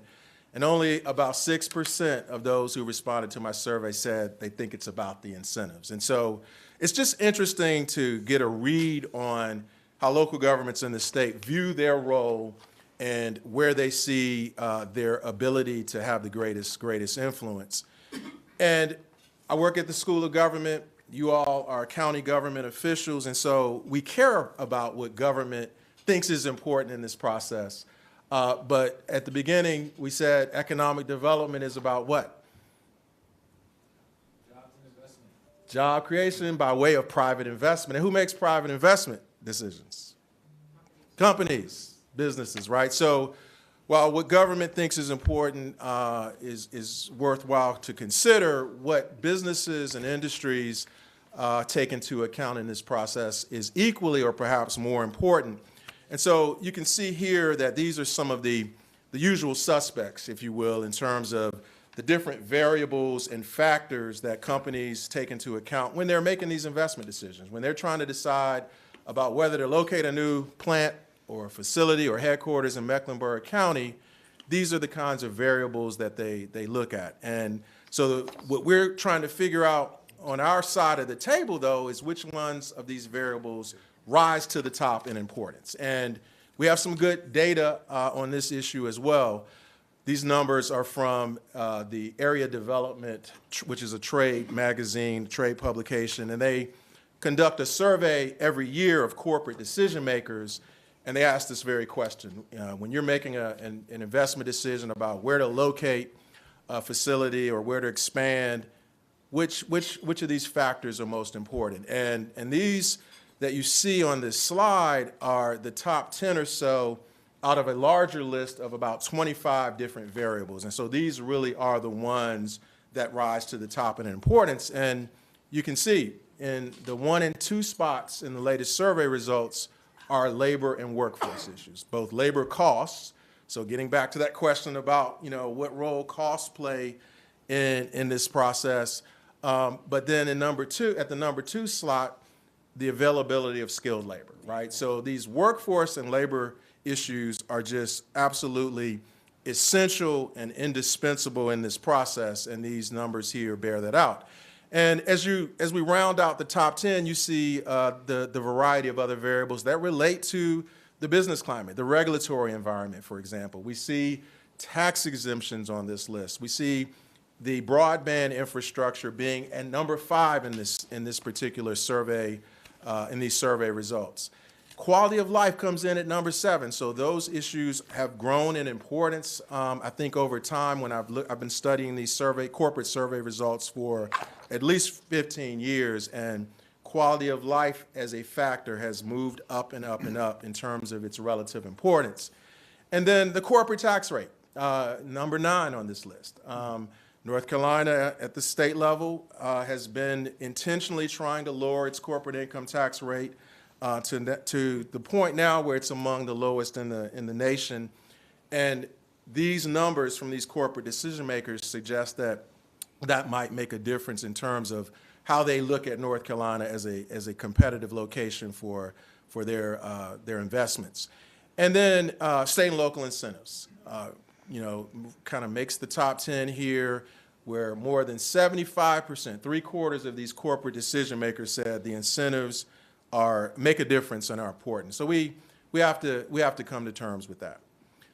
So the economic development strategies and tools we're going to get into here to a bit, but just to recap the local government, your county government role in this process, I think as you deliberate and consider the way you approach economic development going forward, think about the ways that you can contribute as a county to the collective in terms of helping to set the vision and the big picture strategy for the way economic development occurs in this county. And then also be mindful of this distinctive, unique roles that a county has in terms of investing in infrastructure of different types, investing in people, education, workforce development, and job training, the investments that you can make as a county in innovation and knowledge creation through supporting your community colleges, your institutions of higher education, and then obviously, last but not least, the county's role in investing in those quality of life amenities that make this area an attractive destination for people, businesses, and across the board. And then I think you all are spending some time at this retreat talking about budget issues. And Adrian certainly can appreciate this slide where many counties, many municipalities in North Carolina are trying to figure out what the appropriate or optimal balance should be in their tax base among the different types of property or land uses and the different types of development, residential, retail, commercial, and industrial. And in many counties, agricultural and farmland is still a big part of their tax base. And so this becomes an issue in part because the different types of property uses and land uses and types of development have different impacts on your budget, right? In terms of the tax revenue they generate relative to the cost of public services that they require and demand. And so the general rule of thumb is that residential development and land uses tend to not generate enough tax revenue to cover the cost of public services that they demand, where by contrast, the opposite is true for industrial land uses and development, where there's more tax revenue generated than the cost of public services. So that's just something to keep in mind as you consider how your tax base is distributed across the different types of development types. So in terms of the strategy, I like to talk about the three legs of the business development stool, with the first leg being business recruitment or business attraction, which has kind of been a core strategy for North Carolina and at the local level for a long time. And then the second leg of the business development stool is business retention and expansion, what we'll call BRE as an acronym.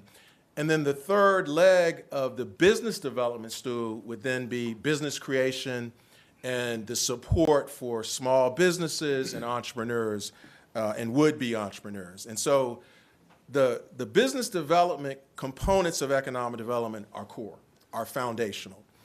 But we can also, I think we can also add to that mix these last two bullets here, which are workforce and talent development, right? The human capital components of development are, as we saw from those survey numbers, from those corporate decision makers, that those are the top two issues. And so we have to, in conversations about economic development, at least consider the connections, the meaningful connections to the workforce, talent development, job training, and education ecosystem. And then the last one that I think that is becoming more and more prominent is this strategy that I will call placemaking, for the lack of a better term, and we'll say a little bit more about placemaking in a moment. This idea of product development is absolutely essential to economic development. And Roger's here, the economic development director, and he can appreciate this slide, where this is about the real estate aspects of development in terms of the physical infrastructure, the land, the sites, the developable property that you have available to offer to a prospective business or an existing employer or business that is looking to find a real estate solution for their business. They're trying to expand and grow in a substantial way. They're going to need a real estate solution. They may need improvements in public infrastructure to make that happen, to support that expansion in Mecklenburg County. And so this piece of product development is absolutely essential. Some local governments would choose to support a business or industrial park as a way to ensure that they have some physical product available to show a prospective business or to make available to an existing industry who is seeking to expand their operations. And so spec buildings, having those available that will meet some of the requirements that a company or industry would have as they seek to locate or expand. And then increasingly, we're seeing more local governments invest in and try to ensure that they've got more properties brought back online that were former furniture factories or textile mills or tobacco warehouses. And those kinds of properties and that type of real estate has been sitting vacant and idle across North Carolina. And we're seeing, I think, some renewed energy and investment in trying to get those properties revitalized and the areas around them redeveloped. And placemaking, as that strategy I mentioned, will tie into that, as we'll see here in a moment. On this ability to kind of do this quote-unquote product development, the legislature actually has given local governments authority by statute to work together on trying to do something like a joint industrial park or a multi-jurisdictional business park. And so there's statutory authority for local governments to enter into interlocal agreements to do some tax revenue sharing, tax-based sharing, and share in the cost of developing a joint multi-jurisdictional business park. And we've got a couple of great examples. The Triangle North, which is essentially a set of 4 specialized industrial parks that exist in the region just north of the Triangle. And then, pretty close to home in Mecklenburg County, we've got the Commerce Station Industrial Park, which is the collaboration between 3 municipalities, Cornelius, Davidson, and Huntersville, to do that multi-jurisdictional park. So just to give you some examples of how local governments formally collaborate and work together to get that, to provide real estate solutions in support of economic development. And so business recruitment, again, we're talking about the 3 legs of the business development stool. Attraction and recruitment is the first leg. This is the marketing and sales aspect of economic development, where your goal is to try to make sure that you are putting the best information and data available out there to show how and why Mecklenburg County is the best place for a business to locate or expand. And so having a updated website with accurate current data is absolutely essential. And understanding the connections between the county and other organizations and entities at the local level, but also at the regional and state levels that have a hand in business recruitment and industrial attraction. And so business recruitment and attraction is still a big part of the economic development equation in North Carolina.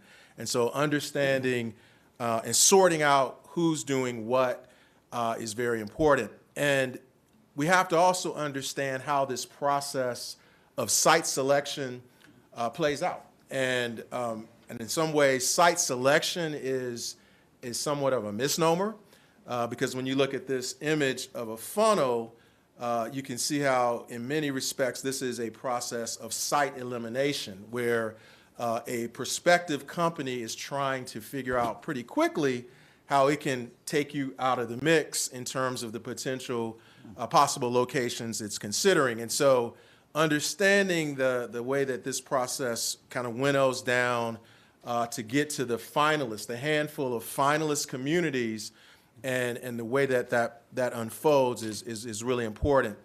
I should have mentioned this at the beginning. That green book that was handed out to you has a few pages in it that describes this process of site selection in greater detail, and I would encourage you to take a look at that because we don't have the time to get into the weeds on it this afternoon. but just recognizing sort of how the different phases of the process, where the first phase, the corporate decision maker will be kind of considering perhaps hundreds of communities and possible locations. And then by phase 2, they're trying to get it down pretty quickly to maybe 10, 15, 20 locations. And then by the time the process enters phase 3, you're really down to the finalists, those that are left standing, those communities that meet all of the core requirements. And at that final stage, the company then will be able to kind of look at, okay, I've got 5 locations, 5 communities left standing. Which one of those communities will offer up the best financial package for this project? And so when we talk about incentives, it's at this phase 3, at the end part of the process, where incentives can be important and in many respects be decisive. Business retention and expansion, the second leg of the business development stool. This is the perhaps most underappreciated and undervalued strategy in economic development. And that's a shame, because it has the greatest upside potential in many respects for achieving those economic development goals that we talked about at the outset. BRE is it's not rocket science. It's basically a formalized process for connecting and reaching out to your existing employers, especially those major employers who are, hiring and employing a lot of people, and better understanding what their needs are, what it is that they need to be competitive in Mecklenburg County, what it is that they need to potentially grow and expand their operations and bring about additional economic benefits and gains to the county. And so in the absence of a strong BRE program, these issues and questions are left to chance and may not get addressed in meaningful ways for your major employers. And so as a strategy, this is important because there's compelling evidence and data that suggests that the single most important source of new job creation, and new private investment are smaller, existing, growth-oriented firms. So those companies that are already in Mecklenburg County that are about to enter a sort of growth path, and they need connection to resources and financing and whatever else to sort of support that rapid growth and expansion that they're about to embark upon. And so those small existing companies have been demonstrated to be the greatest source of job creation and new private investment. And then I think symbolically too, your existing businesses and industries are important to serve and support because they're contributing to your local economy in so many ways, not just in terms of the employment benefits to your residents, but generally they tend to be good corporate citizens where they make charitable contributions and gifts. They support local schools and other charities.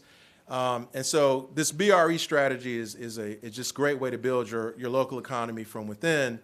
And the retention part is important, right? You can't have a company grow in your local economy if it's not there. And so the retention piece of this is important, but it's the expansion potential that really provides the bang for the buck when it comes to economic development. So we've talked about business attraction, we've talked about BRE, retention expansion. The third leg of the business development stool is business creation, right? This is all that a county or local government can do to support entrepreneurs, would-be entrepreneurs, those small businesses, those mom and pop shops that may need some additional support in shoring up. And some communities will refer to this as economic gardening, as a way to acknowledge that what you're trying to do is create a habitat for the growth and startup and growth of business enterprises. And what that will require is ensuring that in Mecklenburg County, a person who has an idea for starting a business can get connected to the resources they need to be able to bring that business idea to fruition, to make it a reality. And all too often, the supports for small businesses and entrepreneurs tends to be fragmented, tends to not be as readily accessible as it could be, so that, you know, the person walking around with a great idea in their head to start a business can pretty easily access the resources, the information, the financing, the technical assistance that they need in that entrepreneurial small business support ecosystem. And so that's the key there. Again, in that handbook, there's some specific examples of tools and ways to go about creating that entrepreneurial ecosystem. So incentives, I said we would spend a little time talking about incentives. I suspect that in this room we have people who have different perspectives on the relative importance and usefulness of incentives. I work at UNC, and I approach this topic as an objective student of the field of economic development, and so I do not actually have a dog in the fight. My job is to present the facts and the different perspectives so that everyone can make up their own minds in terms of where they come down on this particular issue. But in North Carolina, we have a pretty robust toolkit at the state level in terms of incentives. The incentive approach at the state level has shifted in the last decade away from what had been primarily corporate income tax credits. That used to be the sort of foundation of North Carolina's state incentives. But now the state has moved from in a very intentional way in the direction of discretionary incentive grant programs like the JDIG, the Job Development Investment Grant Program, the One North Carolina program, and the like. The Building Reuse Grant Program is another example of a discretionary grant program that many communities around the state apply for and are leveraging to support a variety of their economic development efforts. There are tools at the state level that are underutilized, like industrial revenue bonds that are available to help finance industries and manufacturing facilities and provide that kind of lower interest financing in that way. The state often will help with infrastructure improvements and help offset some of the costs of that on some of the major industrial projects. And then finally, last but not least, the customized industrial training. The job training that the community college system provides is a big part of the state incentive toolkit.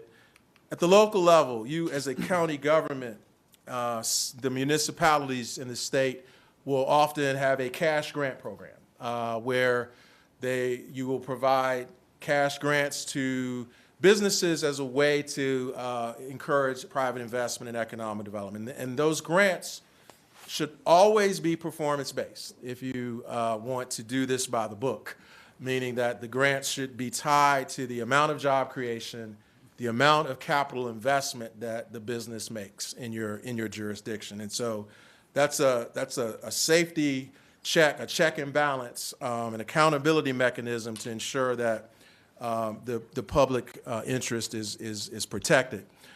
Local governments will often, in some projects, help with infrastructure improvements, transportation, roads, water, sewer, those kinds of things. Land, we looked at product development and the real estate components. Sometimes on the substantial deals, local governments will say, hey, we'll offer up some land we already own as a local government, or we'll try to subsidize the cost of the land or buildings. Site development costs in terms of the surveying and grading, engineering, testing, all those technical things that have to happen on a piece of property or land to ensure that there are no environmental issues or contamination, and just understand what the potential property will involve in terms of costs and so forth. Anything done on the front end to offset some of those site development costs can be an incentive for a closing on an economic development project. And then tax increment financing, or North Carolina's version of that, is something on the books, though is fairly underutilized for whatever reason. And then we talked about, I mentioned placemaking. And when we think about the state level incentive tools, the kind of cash grants, the performance-based cash grants, with certain types of development projects, it may also be necessary to pull in some other financing tools, development financing tools, such as community development block grants, CDBG. If it's a project that involves some historic preservation issues, there are historic preservation tax credits and grants at the federal and state level.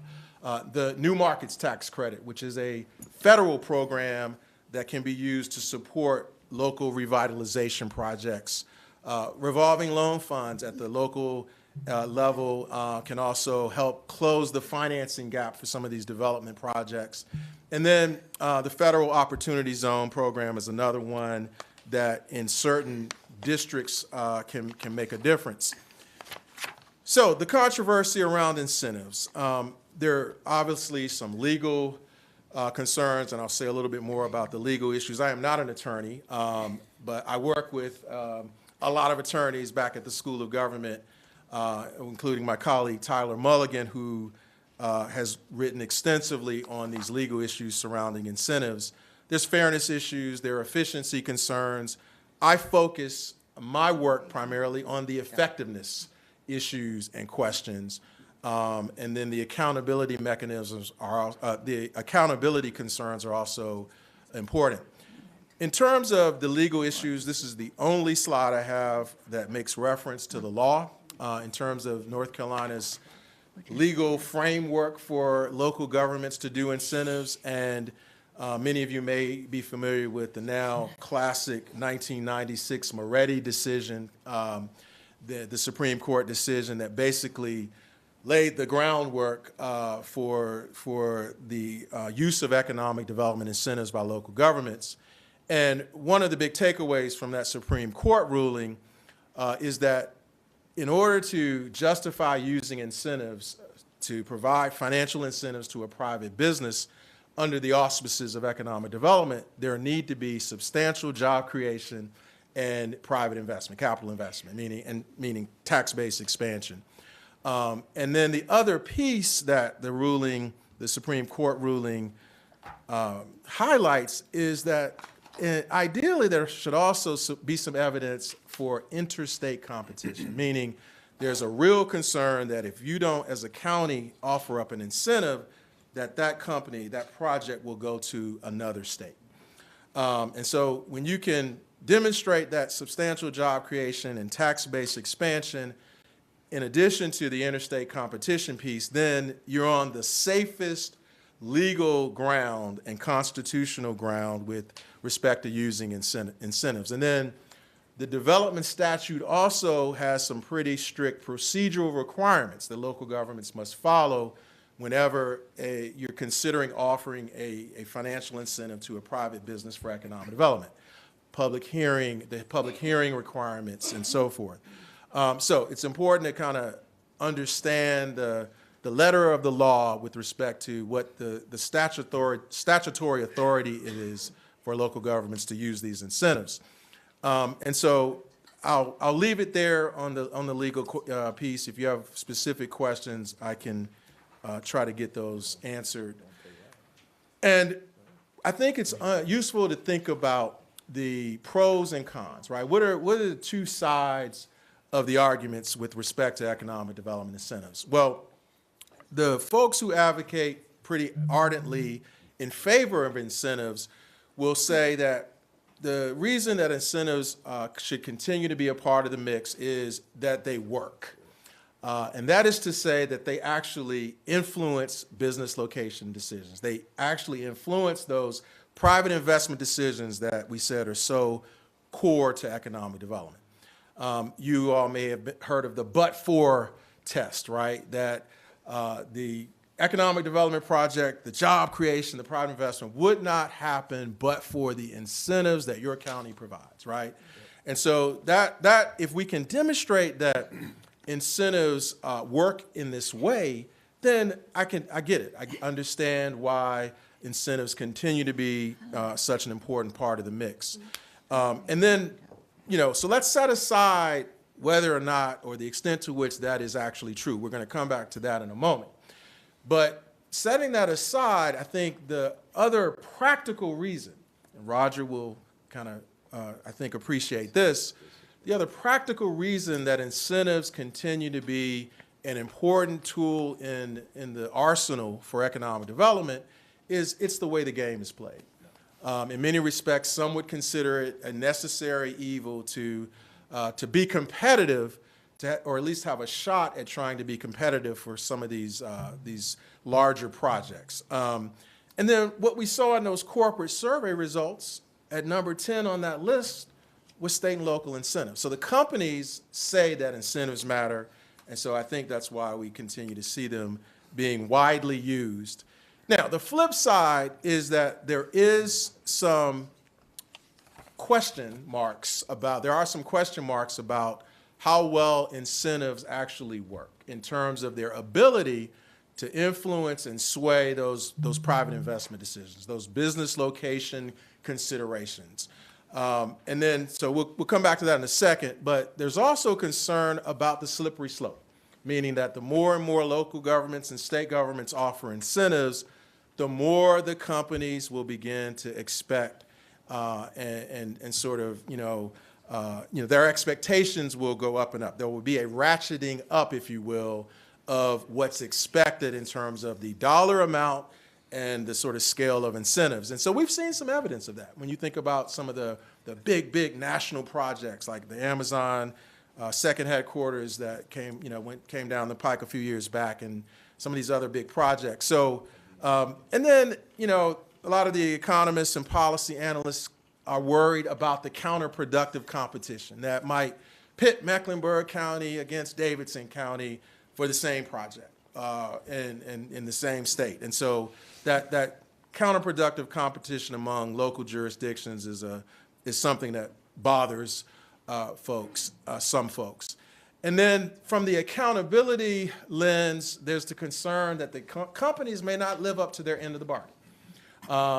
What happens if the company gets these incentive dollars and something changes in their strategy or in their industry or in global markets that makes them either severely curtail and cut back on their operations or their product lines or their services, or in the worst case scenario, shut down their operations entirely. And we've had some examples of that in North Carolina. The Dell project is one of the examples I use in my teaching from in the early 2000s, where Dell located to Winston-Salem, Forsyth County, where we're meeting not far from where we're meeting here today, with the offer of about $240 million in state and local incentives.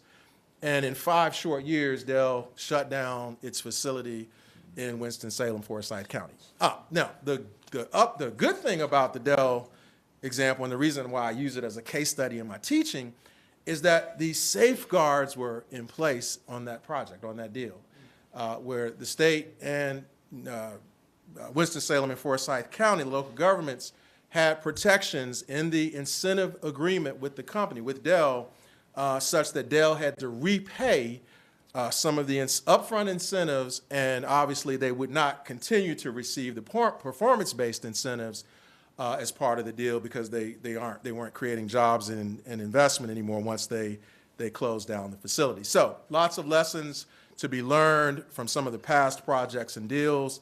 I think the point here is to ensure that if you're going to use incentives as a county government, as a local government, ensure that you've got those safeguards in place. Now, on this question of effectiveness, and let me check my time here. I need to wrap up here. On this question of effectiveness, and this is important, I like to sort of come back with a follow-up question and say, effective at what? And if, really what we're trying to do with these incentives is lower the cost of doing business. Remember, we talked a little bit about the importance or the relative importance of business costs in the equation. If incentives are mainly a tool for doing that, for lowering the cost of business and doing business in Mecklenburg County relative to some other counties, then it's a pretty effective tool. They're a pretty effective tool at doing that. However, that's a pretty low threshold. That's a low bar to clear. what we ought to be focusing on is the extent to which incentives actually influence business investment decisions. That's kind of where we started this conversation this afternoon with, right? And I think it's here where the jury is still a bit out in terms of the evidence. And then in an ideal world, these economic development incentives would cause or induce jobs and investment to occur that would not otherwise occur, right? That but for test would be clearly and conclusively cleared. And so the problem is that the evidence is very mixed with regard to incentives and their ability to do that. And then I think the strongest rationale and justification for using tax dollars, public monies to provide financial incentives to businesses for economic development purposes would be that in doing so, you're helping grow and create prosperity for people in places that are most in need, right? The most distressed counties from a statewide perspective, and within a county, the most distressed communities and neighborhoods in your county, in your local jurisdiction, right? So if you're targeting incentives to help the people in places most in need, gosh, that's a pretty powerful rationale for using them. So what we know about incentives at this stage is that they're not going to typically be the single most important factor in these economic development projects overall in the process of economic development, okay? So we looked at that other list of workforce, labor, and all these other factors. Incentives aren't going to be the most important. But when we looked at that, the phases of the search process, the site selection process, when you get to that phase 3, that final stage, incentives actually can be pretty darn important. They can actually be decisive in, swaying the decision toward one community or location versus another. And so that's important to understand just where in the process incentives come into play and how when you get to that stage of the process, they can actually be decisive and sway the decision.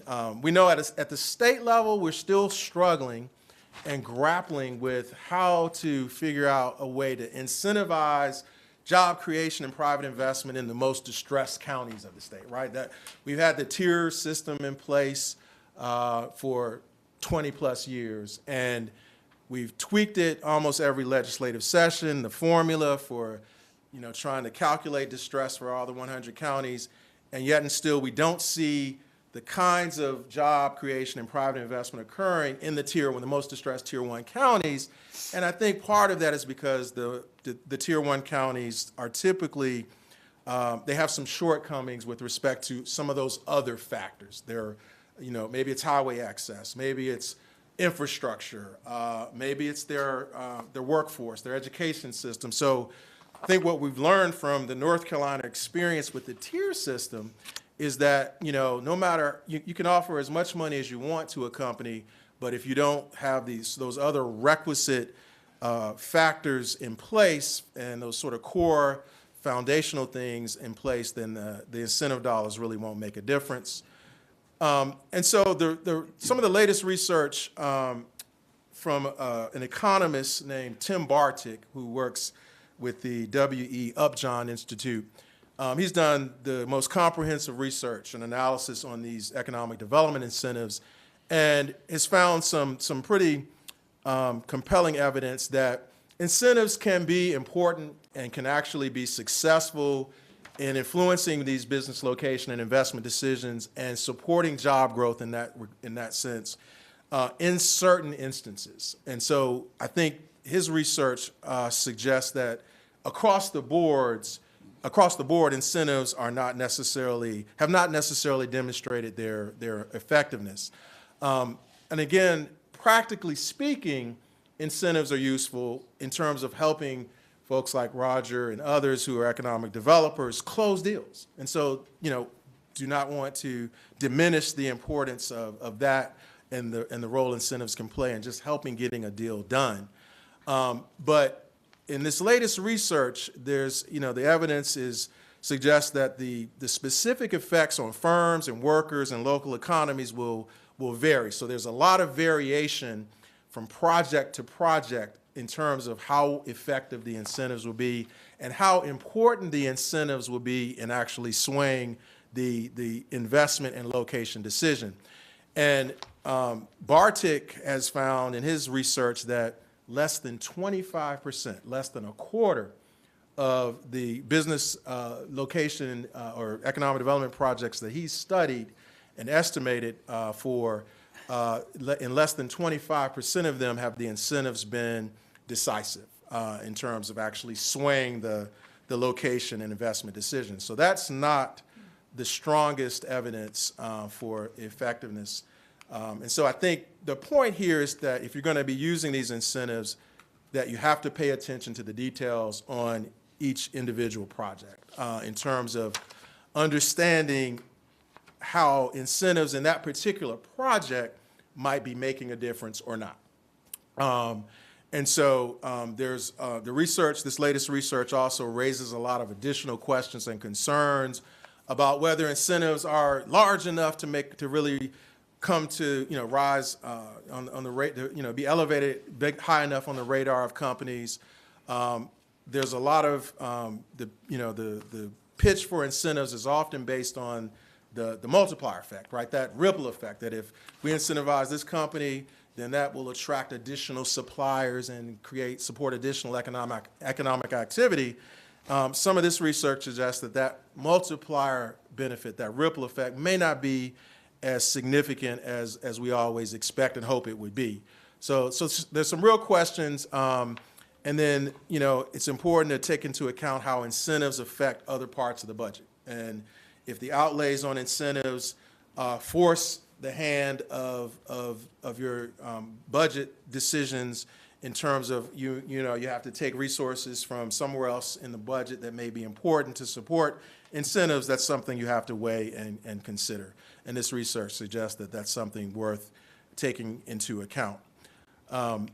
So bottom line here, I think, on incentives is ensure that they are helping the county, helping Mecklenburg advance its strategic objectives with respect to economic development, right?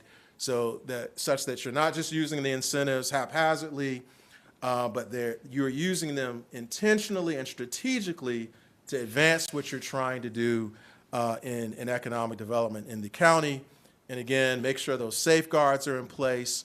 Make sure the capacity exists to do the due diligence and analysis that's necessary to understand what's happening with any specific project, right? What you want to avoid with incentives is paying too much for too little in return, right? So it's about cost benefits and that return on investment and protecting the public interest. And I'll just close here with this slide on best practices. Again, aligning the incentives with the long-term vision, strategy, and goals such that they're not isolated over here, but they're helping to advance the agenda for economic development. Data-driven, performance-based, and accountable, making sure that those safeguards are in place. And then ask about why, what the extent to which your incentives are targeted appropriately. And in terms of, are you focused on certain high-growth sectors in Mecklenburg, in the Charlotte region, high-value sectors, and are you getting the most public benefit from incentivizing those sectors of the economy? And then fourthly, I think some of the trends with incentives are that many of the urban counties in particular, such as Mecklenburg, are trying to use their incentive policies to advance equity goals. And Mecklenburg is doing this with the opportunity areas. Wake County is doing this with its targeted growth areas and upward mobility bonus that it offers to companies that provide employee benefits and childcare and transportation. So on top of their standard incentive, they offer a sort of enhanced incentive bonus if companies do these additional things and help with job quality and that kind of thing. So there are, I think, there's an emerging body of practice around the country where local governments are trying to use their incentives and their incentive policies to advance some of their goals with respect to equity in their communities. All right, so I will stop there, and if I have time to take questions, I am happy to do so. Mr. Chairman. Thank you, Dr. Morgan. I hope you saw the wheels turning, everybody, as you were talking. So I definitely know that there will be questions and comments. Let me just tee up a couple things to our colleagues. I know Roger wants to add some context. So, Roger, can you start making your way to the podium? And Dr. Morgan, if you'll sit tight. I would like all the colleagues to understand we have 2 additional presentations. 3 additional presentations, like I said. What happened to all that extra time we had earlier? Hey, exactly. This is why we got to have butts in seats, guys. So, with that being said, we're going to have to be very, very succinct, clear. We're going to have to, Dr. Morgan, if you can make your answers as quick as possible. And our next presenters, I'm going to ask them to feed us the red meat. But we will be going after 5 o'clock. So I just want everybody to sit tight. So go ahead, Roger, and then Well, I'll first, let me give the then lineup. thank you, Mr. Chairman. First, let me thank Adrian for putting me between dinner after 5 o'clock. But I just wanted to provide one bit of context before this discussion began, and that is that Dr. Morgan talked about economic development from a state perspective. I think it's important for this board to recognize the nuanced difference that we have a customized program to achieve the goals of the county.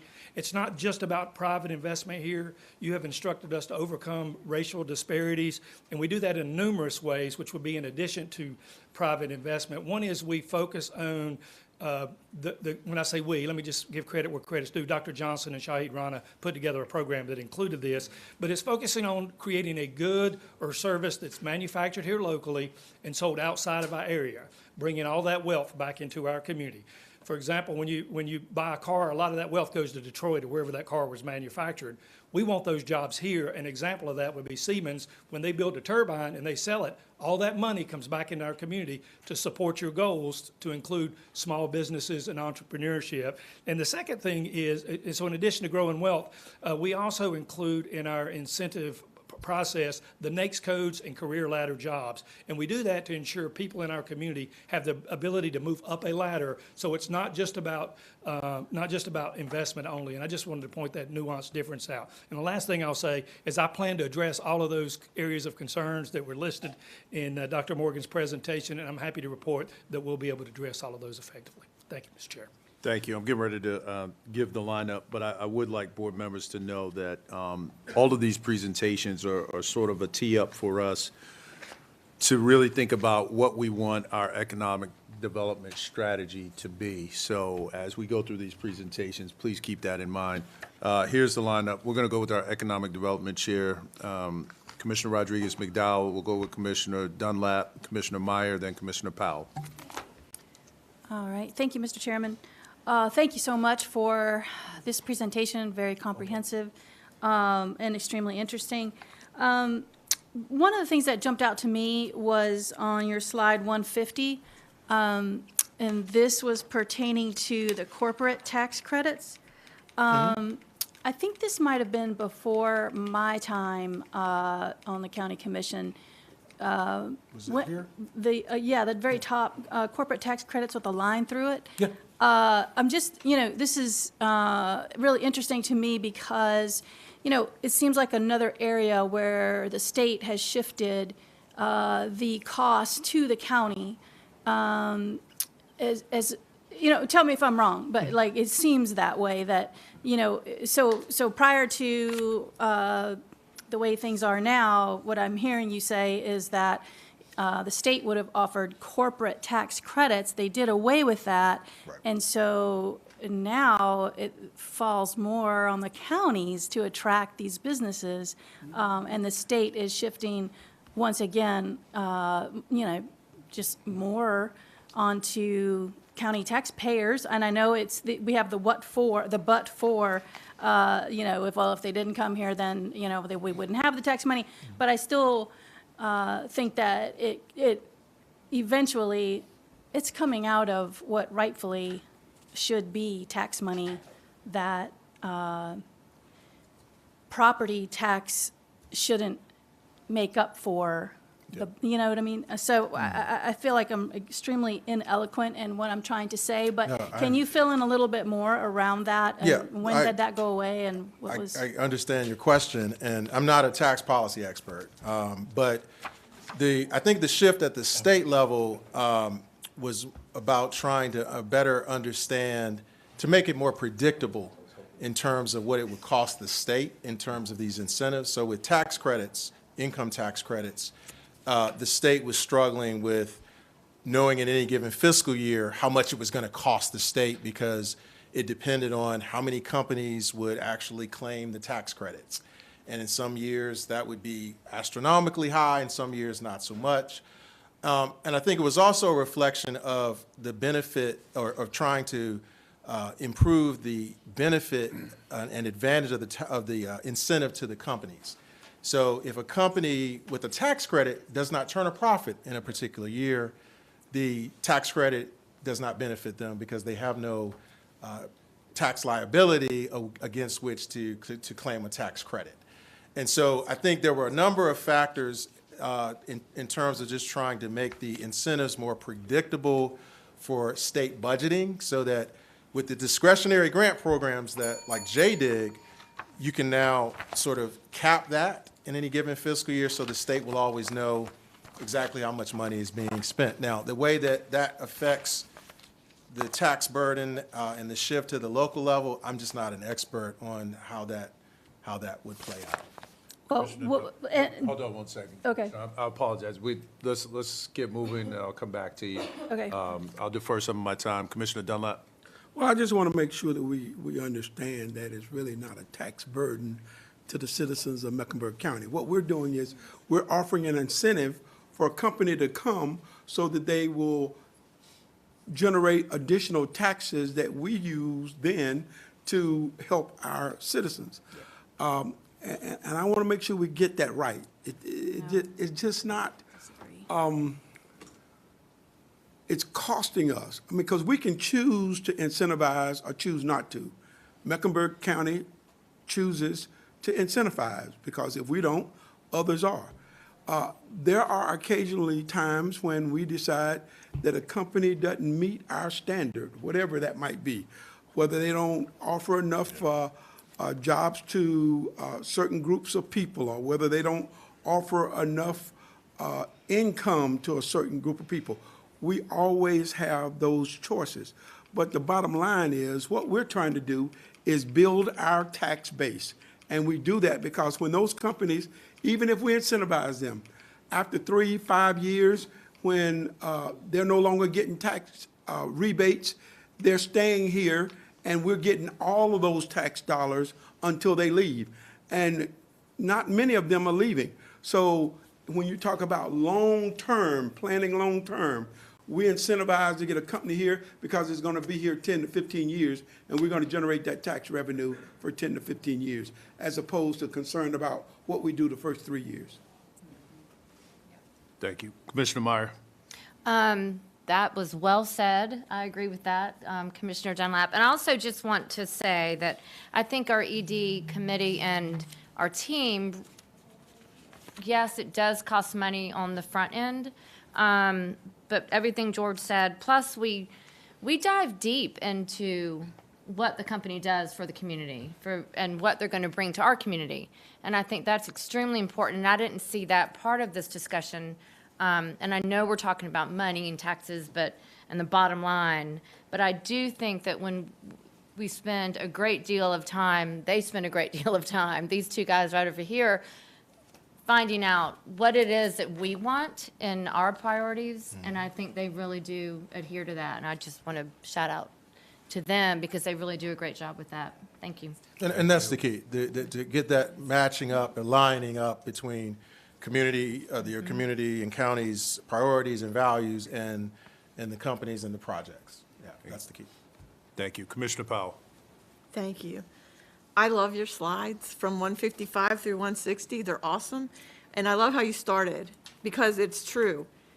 Based on your life experience and what you've seen and lived through, you have different perspectives. And so, when you were talking about the case for incentives, it's the way the game is played. I feel that all the time. Like, here comes these people with high pressure. They know they want to be in Mecklenburg County. That's where they want to be. And so they come in with this pressure and this entitlement and long-term relationships with people. And there's so much focus on that and not on smaller businesses. And so, like, all of this is, I don't want to take up too much time, but you go through all of that. And I think it's important for us to consider different perspectives to make things better. And I think that's been happening. And so we just did a tax incentive grant where it was approved, but the partners agreed to so many things that matter to the community. And it was one of the best ones I've ever seen. And so it's a rare day that I vote yes for it. And I would love to have lunch with, Tim Bartik. Because, you know, we don't have any impact fees in North Carolina, and that puts a burden on local government, especially Mecklenburg. And so there's just so many things in my head, but I love your slides, and I love your consideration of different perspectives because they matter. And it has to benefit, you know, they can't just keep saying we want more, more, more, because I keep seeing that, escalating demands, as if they were entitled to it. And there needs to be a better balance. So I appreciate that. Thank you. I appreciate the kind words. Thank you. So next up is going to be Commissioner Leek, Commissioner Griffin, Commissioner Townsend Ingram, then Commissioner Altman. Let me too say thank you for your presentation. When I look at a business in a community, what then will it serve, how that business will serve? I started a small business consortium as a commissioner, and it was to first get people involved with wanting a business, and we went so far. And then we haven't stopped because we're still meeting to some degree. But there has to be an incentive for the recipient of the business. Even the store, corner store, charge you just a little bit more for a can of soup than a regular store, depending on the name of the store. So I'm interested in what you presented. I'm going to go back through it again to make sure I understand it better and hopefully share this with the very people I'm meeting with. And hopefully you will consent without a fee to come visit and talk to those young people. They're young black men. We're glad to try to do that. Absolutely. Thank you. Commissioner Griffin. Thank you for your presentation. On your legal concern slide, the two areas or the two items that you must do is the creation of jobs and positive impact on the tax base. But you spoke about qualitative issues, jobs for poor people or enhancing the public good in some other way. How do you evaluate this? I mean, is there a report card at some point that best practices uses to say, okay, we did so many jobs at so much income, we did something with the county's human resources or social services? Is there since you're in the Institute of Government, is there a best practices checklist that counties can use to evaluate the incentive grants once they're done? Because we philosophically talk about all the importance of jobs and tax base and whatever, but we never really check. Yeah. At least I'm not aware that we check. Maybe we do, but we're starting to, at least recently, there was something that Dr. Johnson shared. But is there a best practice checklist that we can do as a county? Yeah, so there are best practices with which you measure in economic development, especially beyond just counting jobs and counting private investment, tax base. And so it's about figuring out what those additional kinds of performance indicators and metrics are that you care about as a community, as a county.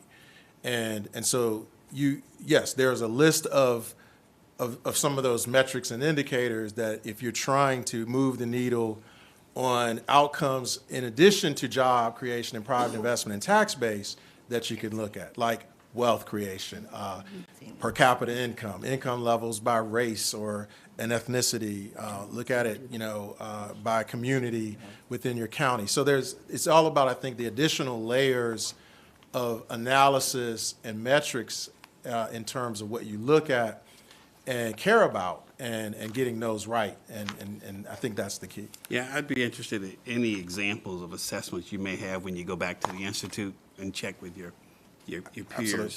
Would be great. Absolutely. Thank you, Mr. Chairman. Thank you. Commissioner Townsend Ingram.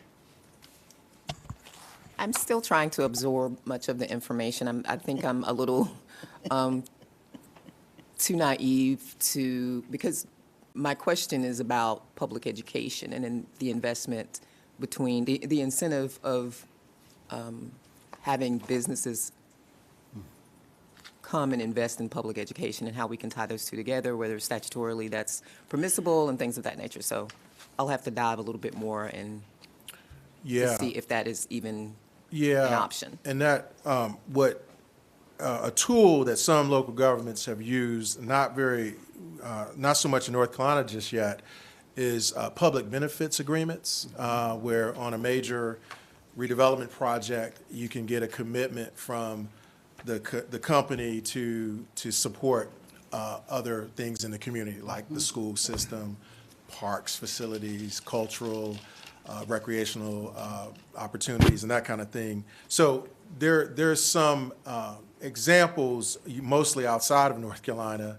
I think Durham is probably the only city I'm aware of that's actually using community benefits, community benefits agreements, CBAs.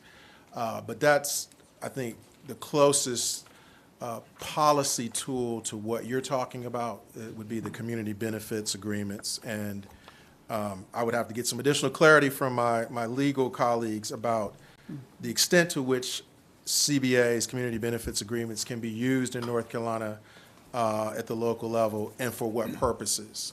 But that's the tool that comes to mind based on what you're describing. Thank you. We're going to go with Commissioner Altman, and I'm going to circle back to Commissioner Rodriguez-McDowell for 90 seconds. Thank you, Mr. Chair. So first principles, you began by saying that state and local incentives are actually number 11 and on the list of site selection factors, and therefore the evidence is not so great that it's extremely persuasive when recruiting new businesses. I also heard you say that it can be decisive, however, at level 3 or stage 3 of decision making. And so, so understanding that and understanding that we have a strong focus in equity in everything we do, one thing that I would really love, we have a department that kind of goes behind each of our departments and evaluates them from the inside out.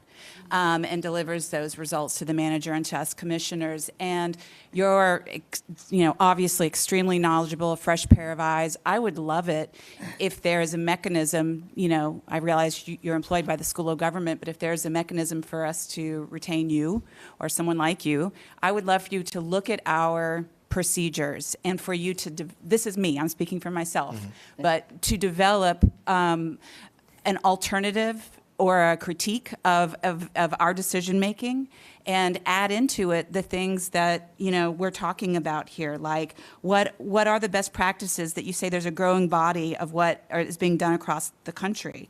I personally am not satisfied with that we do have sufficient safeguards in place. I've got a couple of BIP TIG recipients that I'm not real sure they've actually delivered. And so, that's not sort of honoring our commitment to taxpayers when we fail to have safeguards in place. You talked about Wake having upward mobility bonuses. Like, that would be a really interesting thing for you to look at what we have going on and make those, make pretty much what Commissioner Griffin was talking about. But instead of getting checklists that may exist out there, I would love a customized checklist for Mecklenburg County based upon what we currently have, what are best practices and which you understand to be our values and priorities. And also, I would love to have recommendations from you around how to deliver TIGs and BIP products to small businesses, because I know that's resonating very much here. I know our chairman emeritus have talked specifically about how to ensure that smaller players get the same kind of benefit, commensurate to their size, but the same sort of access that the big guys get. Because we want to be sure that we're delivering those benefits across the county on an equitable basis, not only in Uptown, but, University, the West Side, deep in the East, and so forth. So that would be my ask to the board, to our Chair of Economic Development, to Dr. Johnson and the manager, that we consider getting that input. Thank you. Thank you. That's right. 90 seconds for Commissioner Rodriguez-McDowell, and we'll move to Mr. McShane. Thank you, Mr. Chairman. So I'm going back to the corporate tax rate to 0, which is what our state is on track to do. I just really do believe this is pushing more of the burden onto our property taxpayers. I understand the but for, we're rebating taxes to folks that we wouldn't have if they didn't come here. I totally get that part, but we only have so many levers to raise revenue, and as part of our budget retreat, we're talking about whether or not we would raise taxes. That's property taxes. So, by virtue of rebating the tax dollars back to these companies, the burden is falling on property tax payers. So I'm just trying to make it clear that, I understand the but for, but literally, we don't have that many levers to raise revenue. And as we can see, our revenue is not increasing very much this time. So I'm just, I'm part of this system. I believe in what we're doing, and I think we're doing a good job at it. But I think it's really important to keep this in mind. And I just wanted to say that. Thank you. Thank you. Dr. Moore, thank you. I think this conversation will certainly continue long after you're gone, but we appreciate you being here. Thank you. Mr. McShane, I think you're up.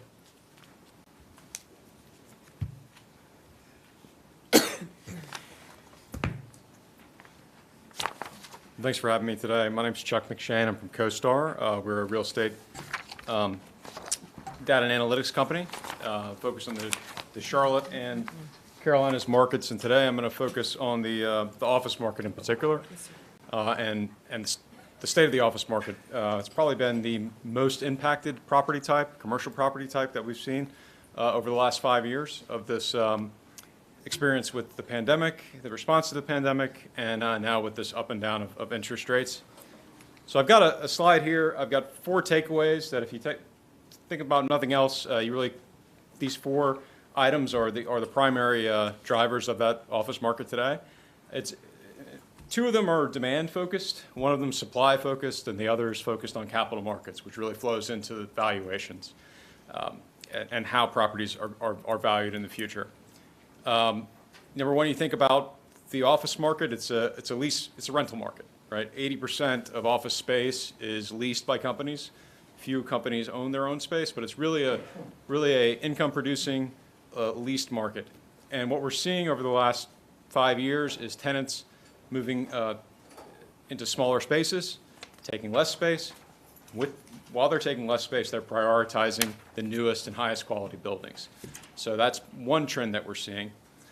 Secondly, the office market is a little different than the housing market in that leases are signed for a much longer period.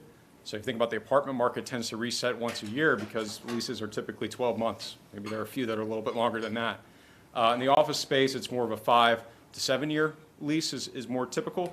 It's not uncommon to see some as long as 10 to 15 years. So that means that changes and shifts and structural changes take a while to work their way through the market. But we are now 5 years after the initial shock of COVID. So we're now at the point where about 2/3 of space that's leased, 2/3 of leases that were signed prior to the pandemic have now expired. So most of the space that's occupied now was occupied under decisions that were made post-pandemic, so in this new environment. So that's brought a little bit of clarity to the market. The initial shock of COVID has worn off a bit, and now we're looking forward to more traditional measures of office utilization. On the supply side, we've seen office construction shut off. And that's another lagging indicator there, because it takes 3 to 4 years from proposal to completion to get an office tower done. And so we entered the pandemic with a lot of construction underway, and now we've finally seen that construction deliver. Banks are not lending for any new office space, so that's helping to stabilize vacancies on the supply side going forward. So we're not going to see the big jumps in vacancies that we saw at the beginning of the pandemic, but we're not going to see the big declines in that going forward either. And then with this move to quality, with this move to newer spaces and smaller spaces, we're seeing these older office spaces and older office buildings in the Charlotte market really struggle to maintain occupancy and generate income. And so you're starting to see those sell and reveal how those values have changed and declined, typically between 40 to 50% below what they sold for prior to the pandemic. So when I talk about the Charlotte market, that's the market we focus on is the MSA. So Mecklenburg County accounts for about 75% of the office inventory in this market. So when we talk about the office market, it's really Mecklenburg focused, an urban focused discussion. So important to take a step back and look at how Charlotte compares over the last 5 years, how we got to where we are now, how Charlotte compares with some of the larger spaces in the U.S. And this looks just at the demand side. So don't think about it as a rate, but think about it as total amount of space occupied. And if you think of it that way, in the U.S. since 2020, there's been about a 2% reduction in the total amount of space occupied in the U.S. So if there was 100, this is just an example, if there was 100 square feet occupied, there's now 98 square feet occupied throughout the U.S. Charlotte didn't fare as badly. Charlotte was actually, demand held up fairly well here. You've only seen about a 1% or less than 1% drop in total occupancy over this 5-year period. Not quite as well as Austin or Miami, where you've seen positive growth in office occupancy, but certainly not as bad as San Francisco, northern New Jersey, where you've seen a real outflow of office occupancy. So in the top third of metros in the U.S. in terms of demand.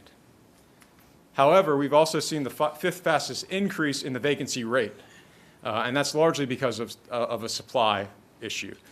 We saw a lot of we were a very tight market in 2019, and we saw a lot of new space come online at the same time as that demand held steady, and that led to that big jump in the vacancy rate here.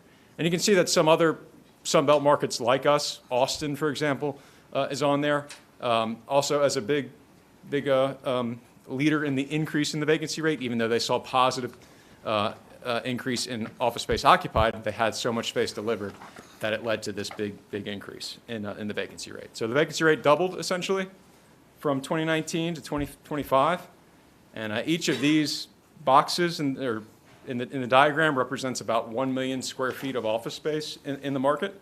You think 1 million square feet, that's basically the size of a new Duke Energy tower on Tryon.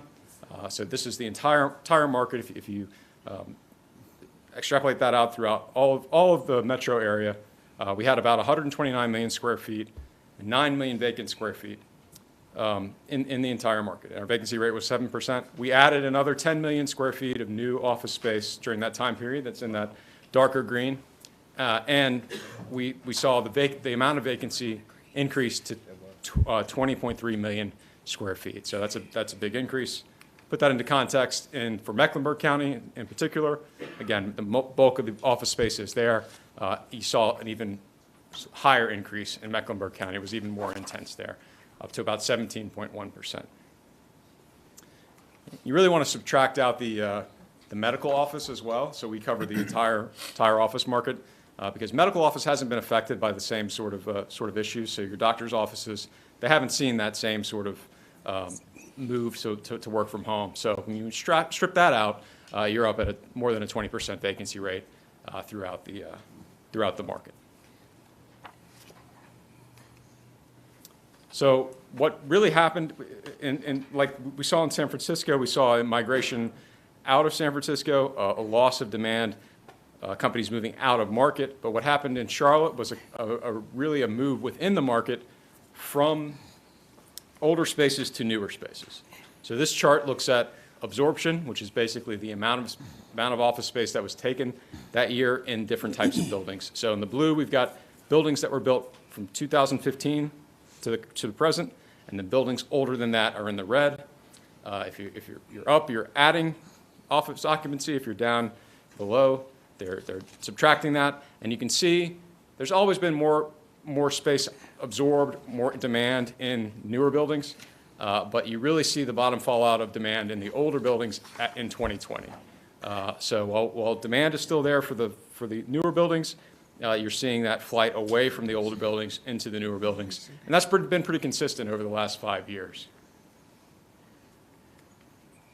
And if you break it down even further into the submarkets or the different neighborhoods in Charlotte and in the Mecklenburg County area, it becomes even more apparent that there's this flight to quality.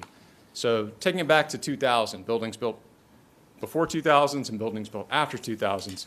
You see uptown, the newer buildings are doing okay, 11% vacancy rate, not bad. But if, before 2000, you're up at 30%. And if you took that before 1990, you'd get up to more to 40%. Same issues happening at Airport, University as well. Ballantyne, you actually had a little higher 2000 and after. There's a concentration of early 2000s buildings that are seeing some leasing activity now, but had struggled for a while there. And you don't have as much pre-2000 inventory in Ballantyne. South Park's a little more balanced. You haven't had as much new construction there, so there's a lot of older space. I don't think there's been anything new built there in terms of office space since 2017 or so. So it's been pretty balanced. And then in South End, the vacancy rate's a little higher for the newer stuff because you have brand new properties that have just delivered and are waiting on new tenants to lease. Another trend we've been seeing is the size of leases has gotten smaller. So prior to the pandemic, there was a pretty even relationship between the number of jobs added and the number of space, the amount of space taken. We didn't see that after post-pandemic. So in these years before the pandemic, we saw 2016, 2019, around 4,900, 5,000 square feet was the average lease size. It's closer to about 4,200 since 2020. And 2024, we saw a little bit of an uptick. We've seen a few large leases signed. That's largely due to the decline in major corporate relocations. So we haven't seen as many large leases signed because companies are not moving large divisions down. We've seen a handful of those, but not nearly as many as we saw prior to the pandemic. And also companies are just taking less space in newer buildings, as I mentioned. So what does that mean? It means it's going to take more leases to fill the same amount of space. So the number of leases, if you look just at the number of leases that have signed, the number of companies out there signing for taking space, it's only 4% below the average from 2015 to 2019. But because the average size of those leases is about 11% smaller than it was prior to the pandemic, that means that you're seeing about 15% less total leasing volume. That's better than it was in 2023, actually. 2024 we saw some improvement, especially in the back half of the year in terms of leasing, but we're still seeing a lot less leasing activity than we did prior to the pandemic. So that means it's going to take longer to fill this space and more leases, more companies to fill this space over the long term.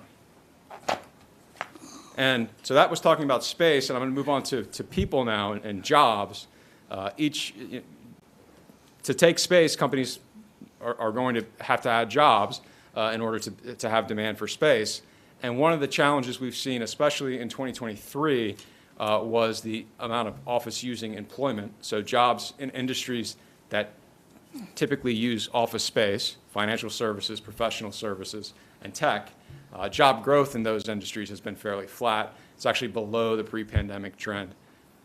This only goes up to November. There was a great release last Friday that showed that office-using job growth actually in the second half of the year, or in December, outperformed. So we've seen some positive news, but it's going to take a while to flow into the data going forward. But overall, slower job growth, smaller leases, all contributing to less demand for office space. That said, what are some good signs? As I mentioned, almost 2/3 of the space that was signed prior to the pandemic is now rolled off. So most of that space is spoken for. So we're going to start to see vacancy rates level off. You're not seeing the large spaces come online or come on the sublease market like you did in the past. And even some of these leases that are expiring after 2027, they've already been put on the market or on the sublet market. So they're already spoken for in the vacancy numbers. On the supply side, construction is also now at a decade-long low, and we don't see many new projects starting as well going forward. So I believe Brandon mentioned earlier the retail market. The retail market being as tight as it's ever been. Well, if you go back 10 years, 15 years, the last pandemic, the retail market was dealing with these massive vacancies, large older buildings sitting vacant for a long time.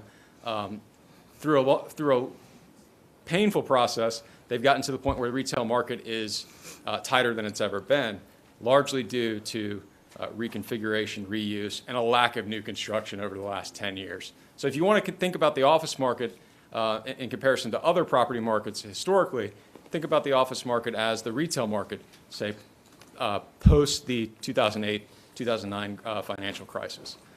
In a challenged state, that's probably going to take a while to fully recover, particularly the older properties. So our projections for construction of net deliveries, new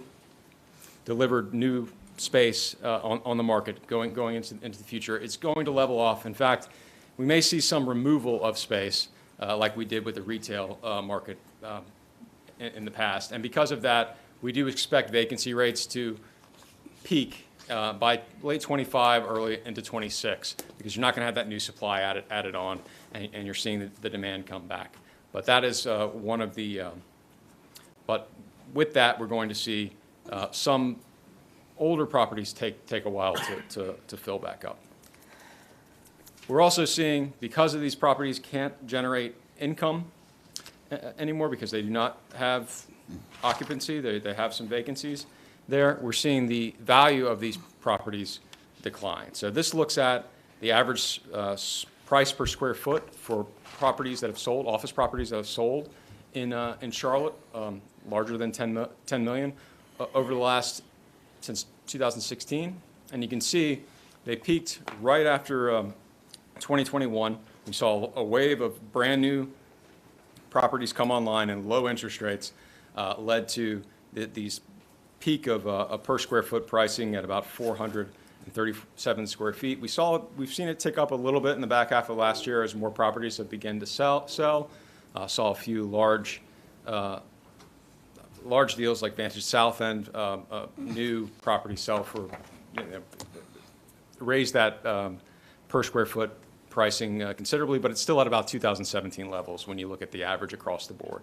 And you really have to think about office as separating into two markets: older properties that are becoming obsolete, and newer trophy properties that are still going to be able to generate income and trade.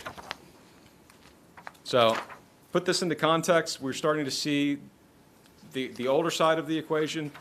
A lot of these properties have not sold in a while, but they began to sell. We began to see a rash of properties trade in December 2024, and we're seeing them with lower vacancy rates. Price valuations are considerably lower than the comps that we saw prior to the pandemic. So just a few of these here: 121 West Trade, 55%. Not just an uptown story either. We're seeing this in the airport area and some of these older suburban campuses as well. One for 50% lower than it was in 2013 out in airport. 2000 North College, 40% lower than 2018. Johnston Building, which is being converted into a hotel, down 45%. Obviously, the Centene was 31% below its tax value. And then all the way back in 2023, we did see a sale of a airport submarket property at Three Water Ridge, sell for 57% below. So just to recap, flight to quality, smaller leases, newer buildings. They're going to take more leases to fill up the same amount of space. So those older spaces are going to take a long time to fill and are facing a lot of financial challenges right now. On the positive side, we're past the big shock. Most of the space that's leased now is leased prior to the post-pandemic, so we know what to expect there. And with less office construction coming online, we think we're at a stabilization point in vacancy rates there.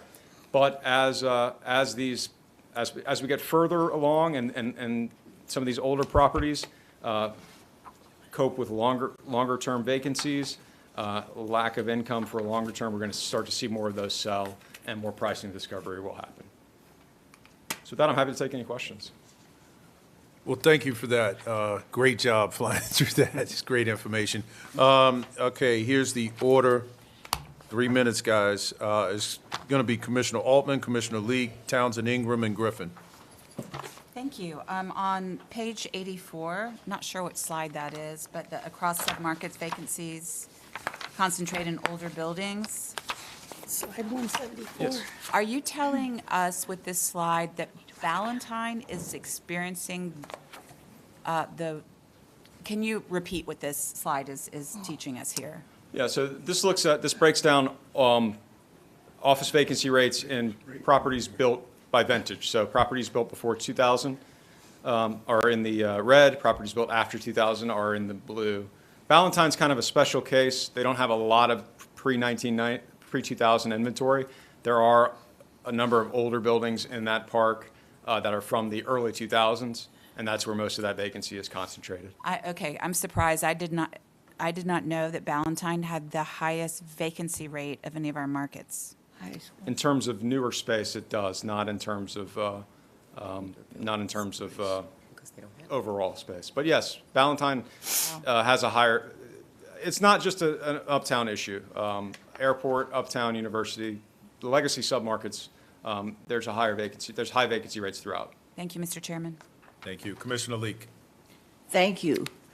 Let me say thank you. I was looking for an area that represented the west side of town. How does that fit into this process of leasing property? I would say the airport market probably most closely represents that. The airport? The airport submarket, that's really where. That's pretty new.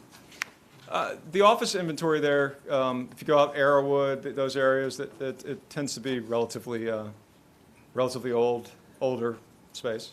But do we look at the west side of town as a strong business component to this process of leasing?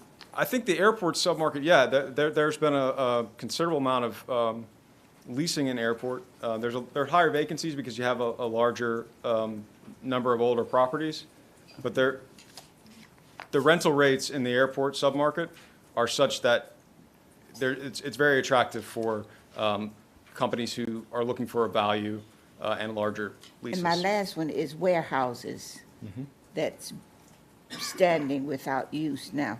How are they valued? They would be They're value-based. business used, they're used for business also. Right. I'm focused mainly on the office side of things. So the warehouse, those older warehouses would tend to be in our industrial. Industrial. So, and I think All right. Brandon covered that earlier. All right then, thank you. You're welcome. Commissioner Townsend Ingram. I defer, I have no questions. Commissioner Griffin. Chuck, given your expertise and experience in this area, give me your forecast. What do you see? What does your magic ball tell you a decade from now? I mean, you had a slide that talked about, the West Coast and then looking at Austin and everything.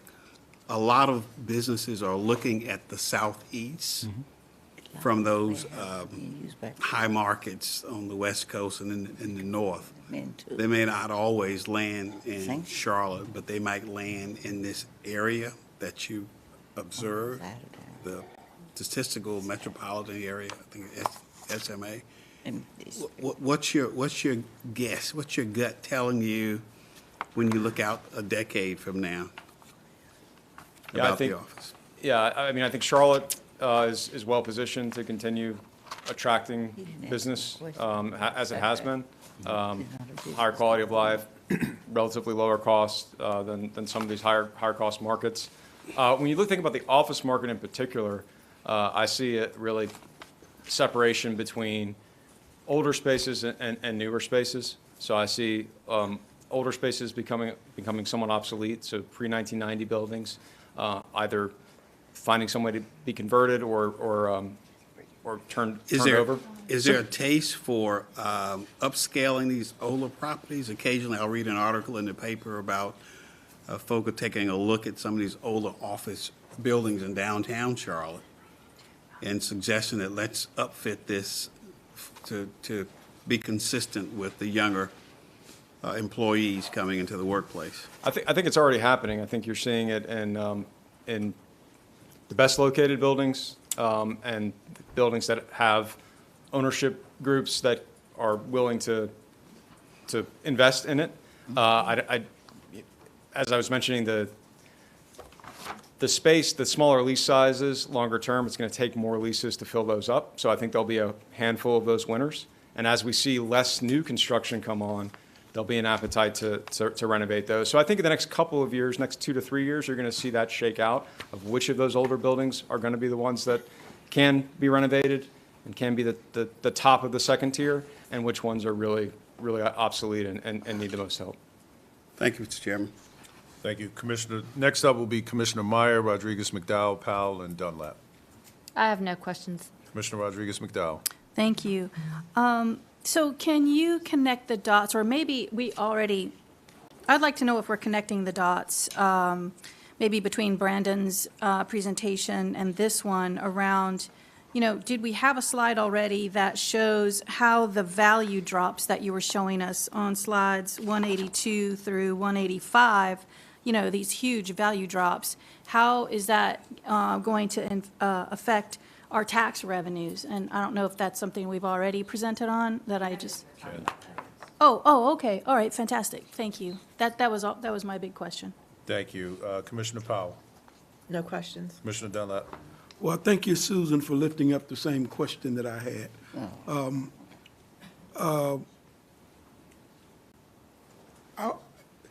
Returning to office, tell us how that might impact or affect what happens with these buildings. And then, I think these slides can be somewhat misleading. For example, you say 22% vacancy rate in University City. One building can be that entire vacancy rate, especially when you have a place like Centene located there. And the repurposing of the buildings. They had a contest uptown where they redesigned certain buildings in the inside to see how they would fit into the current market. So talk about how that impacts our market as well. But I'm more concerned about the tax rate than anything else. Yeah, I would say that there have been a few conversion projects proposed, and where the companies can get, or the investor ownership groups can get the lower rate to be able to spend the construction costs to upfit. I think we'll see a few select projects happen. Like we've seen the conversion on the Johnston building to hotels, that seems to be going forward. But it takes a new base, it takes a drop in the value for that to really happen, because the cost of converting these is very high, especially in an urban area.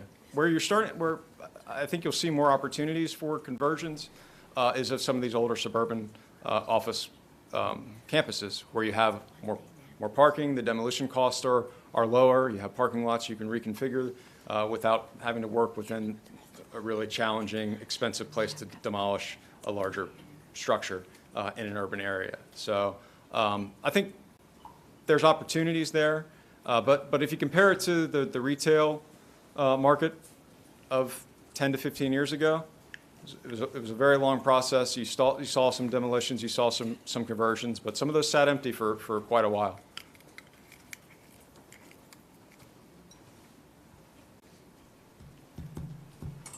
That's it. Okay. So Chuck, real quick, a couple of things. I'm really interested in the why. I don't know if we really have a handle on the why we're seeing the vacancies. I mean, I know we point to different factors, but personally, I think e-commerce, I think the gig economy, I believe there are other factors that are contributing to the workforce not wanting to be working 9 to 5 inside a building. I think we have a generation of young people that look at a quality of life issue as it relates to work, and it's contributed to a lot of the vacancies, because you can't attract people that want to sit, butts in seats, I think. But nonetheless, I think this conversation is going to tie well into our discussion later on when we talk about land acquisition and what do you do, and I'd be curious to know what communities across the country are doing with those older buildings as far as repurposing them. I know some of them can't be configured right because, for housing, just because of the pipe, the plumbing and different things of that nature. So are we just seeing pre-2000 demolition more so than anything else, and park space? I mean, what are you seeing across the country, if anything? Do you have any information around that? In terms of data, I don't necessarily have hard data on that. I would say we've seen a number of cities look at how to reconfigure these buildings, how they can incentivize conversion of these buildings into housing or into other types of properties. But in general, it's a high cost, especially for urban properties. Gotcha. But I think, again, the comparison to retail is probably the most salient one here. A lot of these buildings will fill up. It will take some time, and it will take time without that competition from new supply taking all of the companies, taking all the tenants away from the older buildings. Okay. Also, if you start to see more corporate relocations to the Charlotte market, which you have been on pause for the last 5 years, I think that is an opportunity as well to consider. Got it. Well, thank you. Really appreciate the discussion. All right, everybody's favorite assessor is coming up. It's always good to be the favorite assessor. That's in the right. room.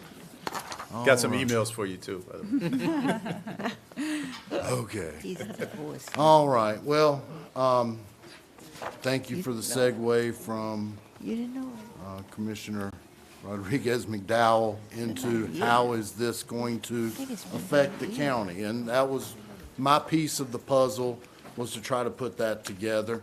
Knowing y'all are in a hurry, just going to mention, always like when I'm before you, we received a couple of awards last year and a recertification on our Certificate of Excellence in Assessment Administration that this board and prior boards have always put priorities on. So just glad to let you know we're still moving forward.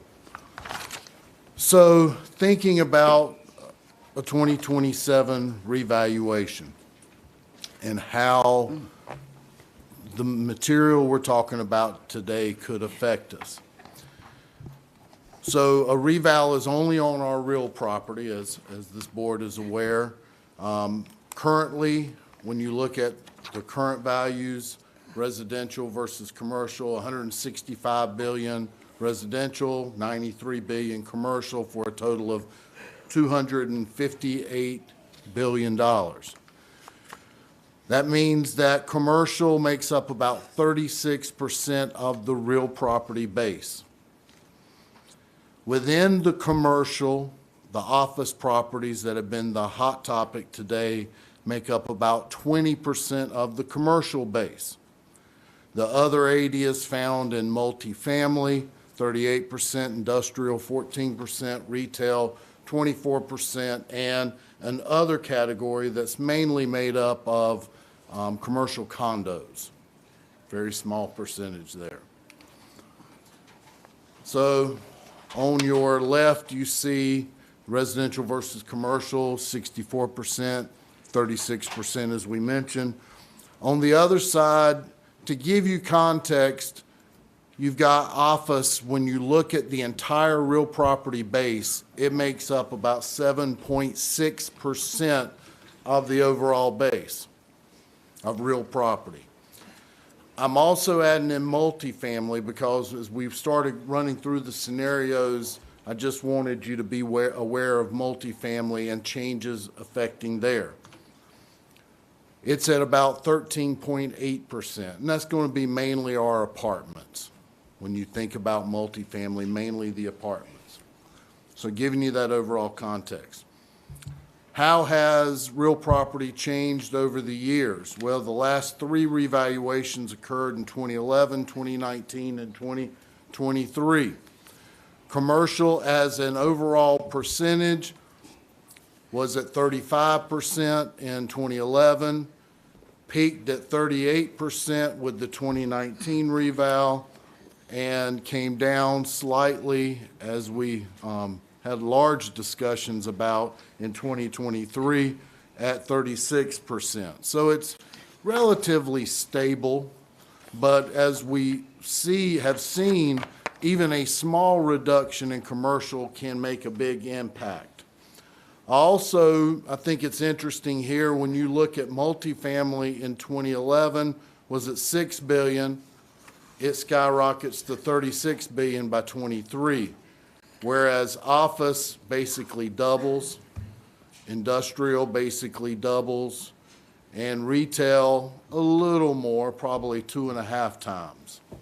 So multifamily was driving a lot of that growth as we went through those years. So some current questions.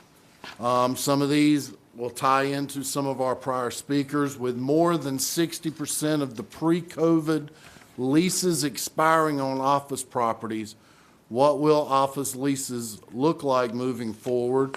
And Mr. McShane gave us some great information on the number of leases has come down, but the vacancies are being driven more by the fact that they're leasing smaller amounts of space. Will vacancy rates continue to rise in the office market? That's everybody's hope. I believe that the COVID influence and the working from home over time will work itself out. It's just we don't know how long. Current data in the Central Business District shows potential decline in values. Will this continue and potentially expand as we move towards 27? Because our scenarios today are based on today, and we are just now starting that 2-year period that is the most influential to the 2027 revaluation.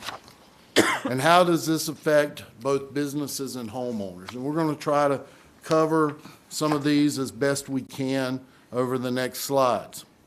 Just quickly here, we are lucky to have a very diverse property tax portfolio. Other jurisdictions would be very happy to have the percentage of commercial properties that we have. Okay. Not many places in our state have our type of diversity. So 2 scenarios looking towards 2027. The first scenario deals with just a reval. It's only real property. Then in scenario 2, we'll take the results of scenario 1 and throw it into the larger tax base, which is going to include our personal property, our motor vehicles, the public service companies, all of our categories in there, and see how it affects them. So again, these are based on today's outlook. These really can't be thrown towards 2027, just examples. So currently, if we were taking our projected budget for FY '25 and moving it into a reval year, we would take those residential properties and up them around 20%. That's what we're currently looking at, would be a 20% increase in residential property values.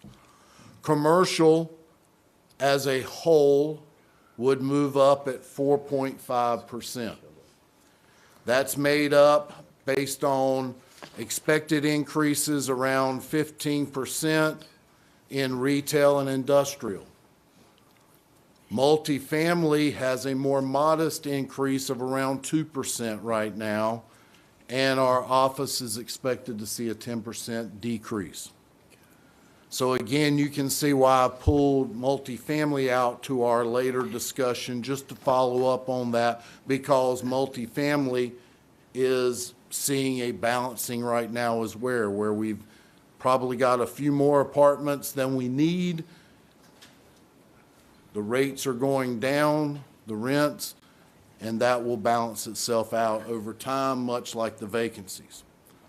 Again, residential, looking at a 20%. So when you look at those, real property, residential goes from 165 to 198 billion, while commercial goes from 93.4 to 97.6 billion. Very modest change there. So now we take those and we throw them into the current tax base in our other categories. So currently, the projection that David gave you earlier today was around 296 billion. If we were revaluing, that would actually go to 333.6 billion. Using those changes from scenario one. The other categories, as we discussed earlier, personal property, for the current year, we're looking at 15.2 billion. That is down from where we finished last year. You might ask why. We had the largest year of discoveries in our business personal property that Mecklenburg County's ever had last year, over almost 1.5 billion. That is $1 billion more than we saw as an average over the 10 prior years. So we can't expect to have that level of discoveries again. We also saw our lowest increase in business personal property of 1.23% last year over the prior year. Business personal property, when you go back to 2014, has increased at over 5%, just been stable. The next lowest year during that time period was the prior year at 3.8%. So we're starting to see that trend. That could be tied to the fact that there's more empty to be leased space and there's less business personal property in those areas. I don't know. That's just me trying to look at it. Vehicles going up a modest 5% to 16.1, and our state certifications just taking those from 6.2 to about 6.6 billion, leading to that total. So as you can see, the majority of that increase from 296 to 333 is driven by our residential increase if we were doing a revaluation. This shifts in the overall base 3.7% towards that residential.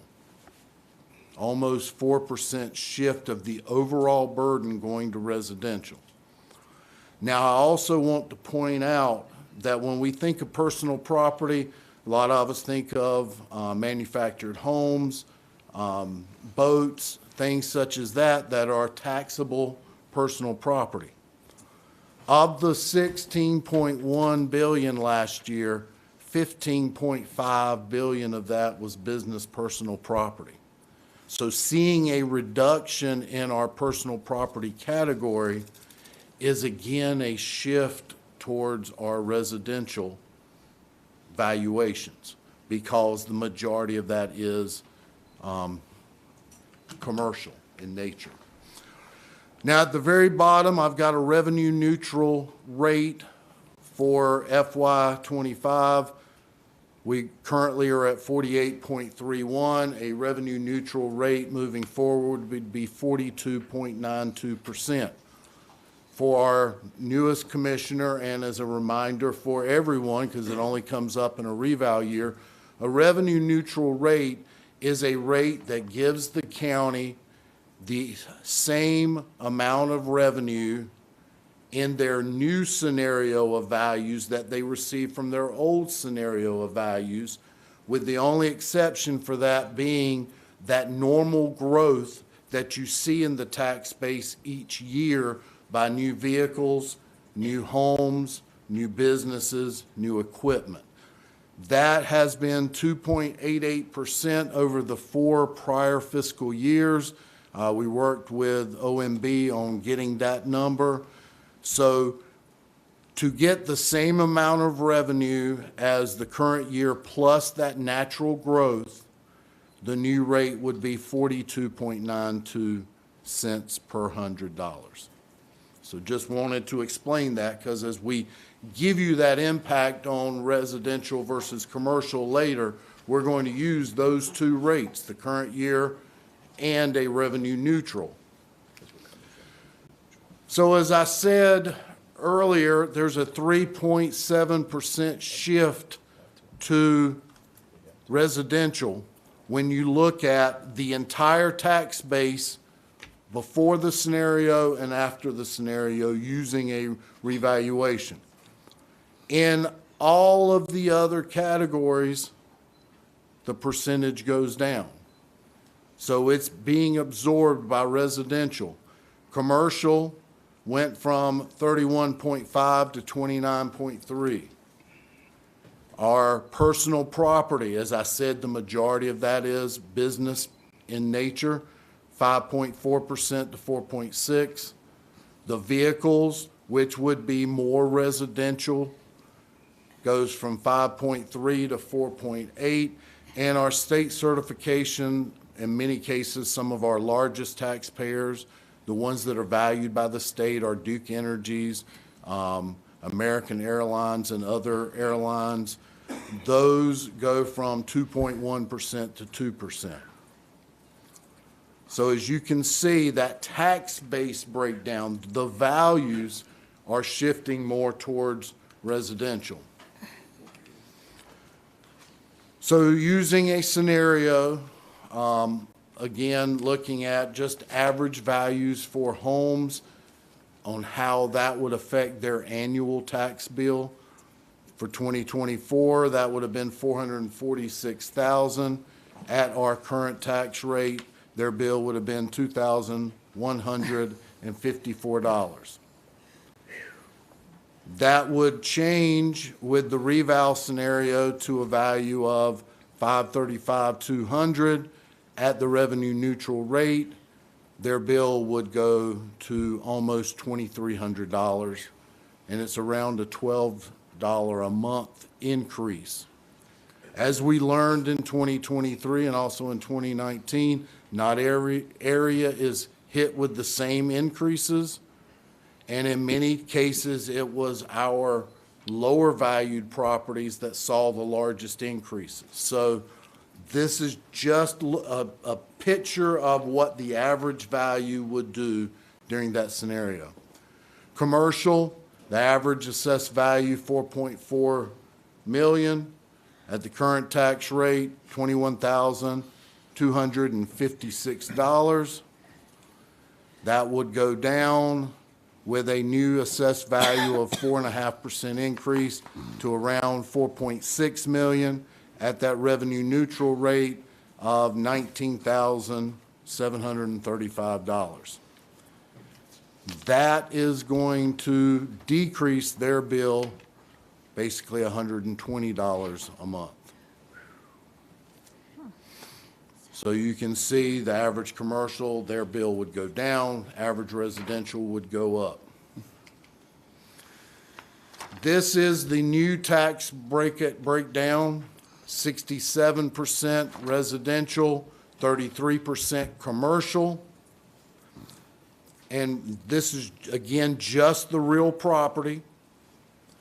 And when you look at office and multifamily, they are now 5.9%, office down from 7.6, and the multifamily from the 13.8 down to 12.3%. All other residential and commercial, because not only is residential absorbing those losses, but you're seeing probably a higher percentage of your retail and your industrial, the two that were growing at a closer rate to our residential.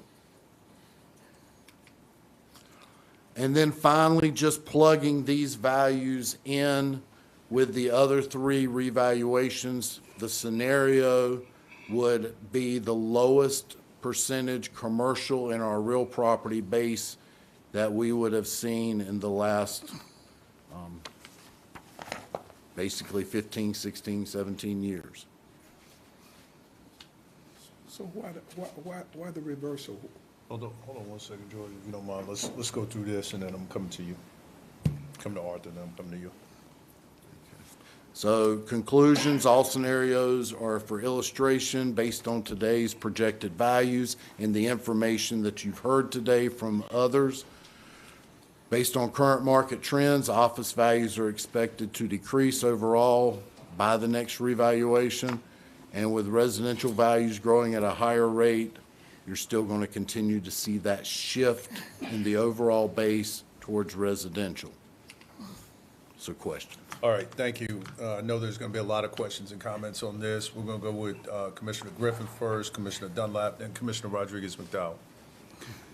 Thank you, Ken, for your presentation. My good friend and colleague, Commissioner Dunlap, said that when we give business incentive grants, these corporations come in and they provide a bigger tax base for us. I'd be very much interested in looking at some of the business incentive grants that we've approved to see how much tax they actually bring in, given the scenario that you showed. The second piece is there was a shift to residential last year, or the last assessment. Yes, sir. So- Went down 2%. Okay, so cumulatively, you're talking about 5% now? The last, More than that. I think so, but let me go So- back and look.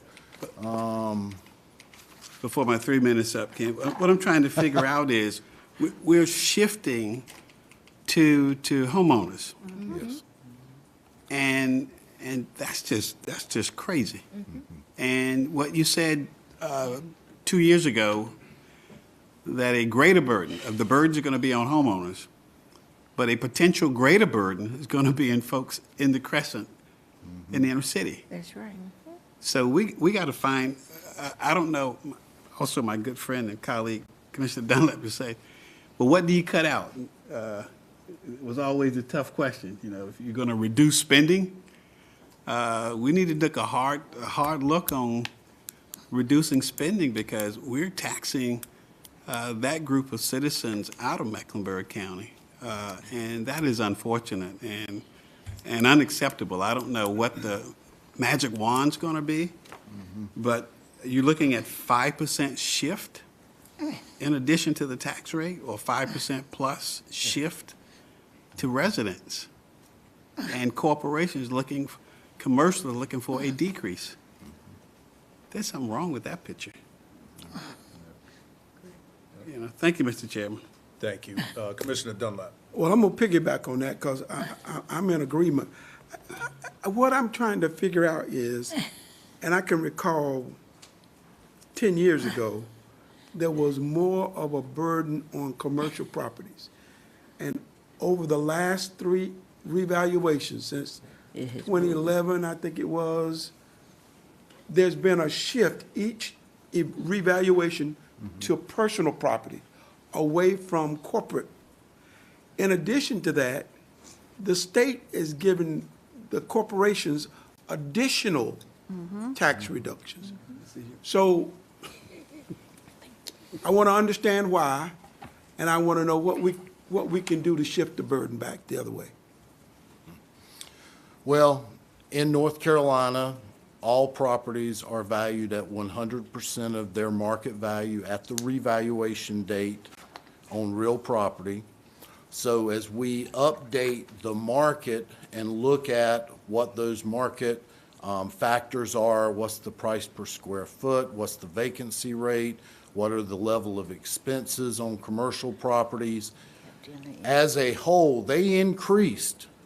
It's just from 2011 until 2019, their increase exceeded what we saw in residential properties as a whole, leading to a change from 35% commercial, 65 residential to 38 and 62. When we went through the same scenario in 2019, residential values were growing significantly, and a lot of that could have been the number of corporate housing that we were seeing them enter into our market from these real estate investment trusts where they were buying up these lower valued properties and were bidding another bidder in the market, and we saw those increases in value going up on the residential side, and it exceeded the commercial. So when you added the whole base together, it came down 2% from 38 to 36% on the commercial. When you look at the current market and sales data, as Mr. McShane was showing you, some of these sales are drastic. That one that went from 71 to 32 is at the corner of Trade and Tryon. It is the building that holds the Charlotte City Club. These are prime properties that are selling for less than they have in the past, significantly less. And those are market factors that we're required to look at as we approach each revaluation. Thank you, Ken. Let's go with Commissioner Rodriguez McDowell and Commissioner Meyer. Thank you, Mr. Chairman. I have a few questions. One is, if you can answer really fast, what's discoveries? Discoveries are where we have an external audit program that looks at their company's books versus what they've listed with us. And we try to do those on a 5-year cycle with the majority of our businesses. So we had an additional $1.5 billion in revenue last year that came out of that program, which is about 3 times what it normally is. Does that mean that folks are hiding some of their personal property or their, their business personal property, and then it gets sort of audited and then found out? Is that what that is? That's a Whoa. good way of looking at it. Okay. Also, another question is, that's kind of mind-blowing, but I have to move on. Is there also an impact on our sales tax revenues? Are they co-related to, you know what I'm trying to say? Like, since we're taking in so much less in property tax on the commercial side, is that correlated to sales tax? My colleague, Mr. Boyd, is the sales tax expert. I don't know that property tax and sales tax are related, but if there's less commercial construction going on, there's sales taxes from the materials that are used for construction, so that could possibly have an impact. But Okay. I'm not sure. So the corporate, the commercial businesses, we're not getting less, we're not bringing in less in their sales tax.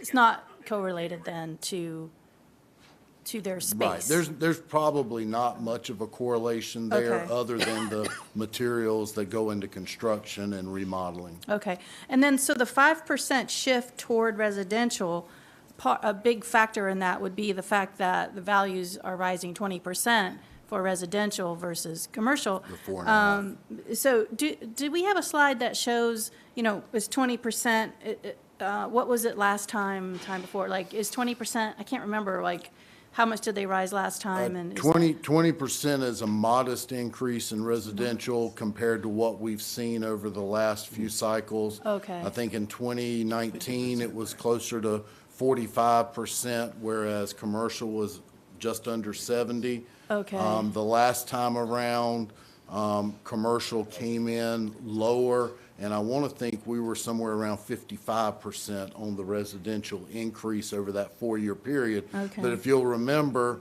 there was a couple of those years where we were in the top 5 increased markets in the entire nation. One year Okay. we came in at 3rd. So 20% is, incomparably speaking, for us, it's modest, but not in the scheme of things. Not in the scheme of things when It the seems high. commercial's going up 4.5. Thank you. Commissioner Meyer. Thank you. Thank you for the presentation. And I kind of feel like Dr. Morgan and you should have kind of gone back and forth the whole time because it's showing, should we do incentives for corporations, companies? Because right now, we're just looking at the burden is going to be on the people. And unfortunately, it should be the other way around. And as the state is giving them more and more incentive to come to North Carolina, it makes me wonder, because I am on the side of incentives for companies, not to give them as many, because they're already getting treated very well at the state level, because we've got to also protect our people. And like Commissioner Griffin said, it's gonna hit the east side, the Crescent, more than anybody. And so I'm torn and upset, and I feel like I'm being really negative by saying this is grim.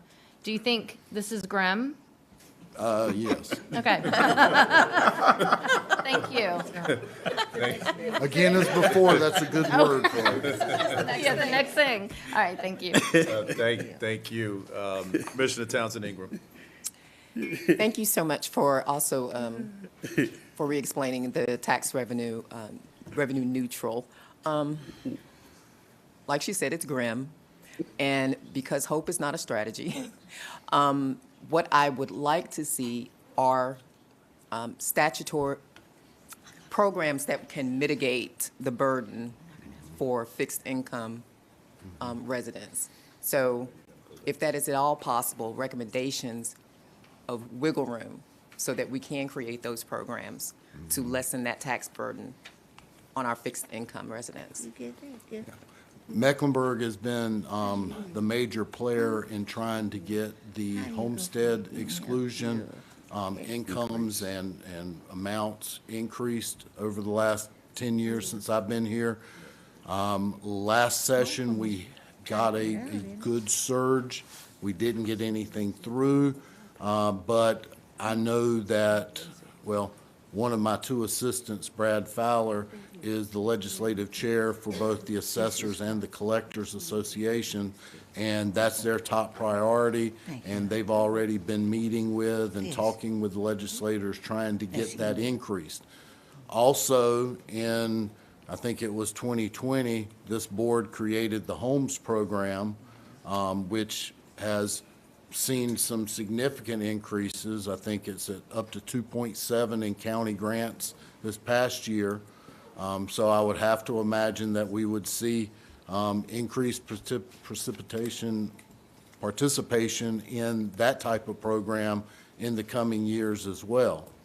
I think we've got Davidson and City of Charlotte both included, and I think there's discussions ongoing with some additional municipalities trying to join into that program. So those are the 2 major players that we've got. The state is the preferred because they should be doing more. They haven't, I've been doing this for 32 years, and it's just not that big of a difference in what it was 30-some years ago as to what it is now. And it needs to be increased, and it needs to take into consideration the current adjusted median incomes for the different areas. That's right. Thank you. Commissioner Powell. Thank you. I'm just going to give you the opportunity to kind of help me understand, there's a back and forth about North Lake Mall. So what is, looking in the future for malls and golf courses? What are you thinking? Well, I think we've seen a large shift in our country to more online. I go to North Lake once or twice a month. It's the closest mall to where I live, and the foot traffic is nowhere near what it used to be. So I can't see in the near future a rebound there. I just know that sock colors change with each generation, and what's cool, it changes. So I could see a rebound of young people wanting to go back to the mall as generations change. So I don't think malls will go away. I just think that in the cycle we're in right now, everybody likes looking at their phone and sitting on the couch. And for the golf courses, because of the land. Remember that, like how much land there is. And so, Right. and everywhere I go, I just had my town hall. They keep talking about there's no land left, but there's significant land. I mean, not, it's a lot of land. Yeah. So what are you thinking? Well, I think you run into a couple scenarios there. The ones that can convert and be sold, we've seen that happen in Mecklenburg County, where we have fewer golf courses than we did 15 years ago, because some have sold and they've become something else. That's if you go down to the coast, there's lots of areas where they went from golf courses to condos and other things. And I think that the value of land, as it continues to increase because of the lack of supply and it doesn't grow, those types of conversions could definitely happen. It's just some of your country clubs are kind of locked in. It would take a vote of the membership to dissolve and all of those things. They just, the way they're set up makes it more difficult to convert than it does for others. Thank you. Commissioner Leek. Thing that I'm worried about is that the tax burden's gonna fall on my people. That's residential. And there's not much you can do about that other than to prepare them educationally and otherwise to be able to find jobs to help them to survive. So the question is, what will the county do, or what can we do economically to impact that process? And I think maybe part of Roger's presentation could touch on that. And that just feels like that's going to be the discussion ongoing through the budget process this year. But thank you so much for your explanation and your support of some people that you helped me with. Thank you so much. Thank you. Commissioner Altman. Thank you, Mr. Chairman. My people. Just again, for anyone in the public who's listening, we have a pie, which is the revenue that we have to generate in order to deliver the services that the residents count upon. Right. And all the 9 of us would like to see the allocation of that tax burden to be more fairly shared between homeowners and corporations. We are not happy when we see that the share of commercial contribution to that pie is going down lower, while the share that residential homeowners are having to carry is going up. That is why all of us are not happy with the presentation. I believe, but please correct me, that the reason why this is happening is because the value of commercial property is falling because of work from home trends and overbuilding before the pandemic. So right now, there's too much supply of commercial property than there is demand, and that's why their prices are falling. And because your tax bill is a function of the property value, we have no ability to deal with the fact that the commercial properties are less valued by the marketplace right now. We're sort of stuck with that reality. And so I just want the community to understand that we aren't favoring this. In fact, we dislike it, but we all, by law, have to cope with the fact that the market, supply and demand, capitalism is driving their values down for the moment, and that will change in time.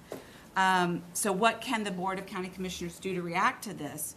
Again, I want to recognize the 2018 board, led by Chairman Jarrell, implemented a homes program, which is a fund of money that is targeted to low-income homeowners to help them defray the cost of their property tax bill so that they are not forced out of their homes. Based upon this presentation, I'm confident that it will continue to be popular. It will continue to be funded and probably expanded to try to help our homeowners as we go into this next season.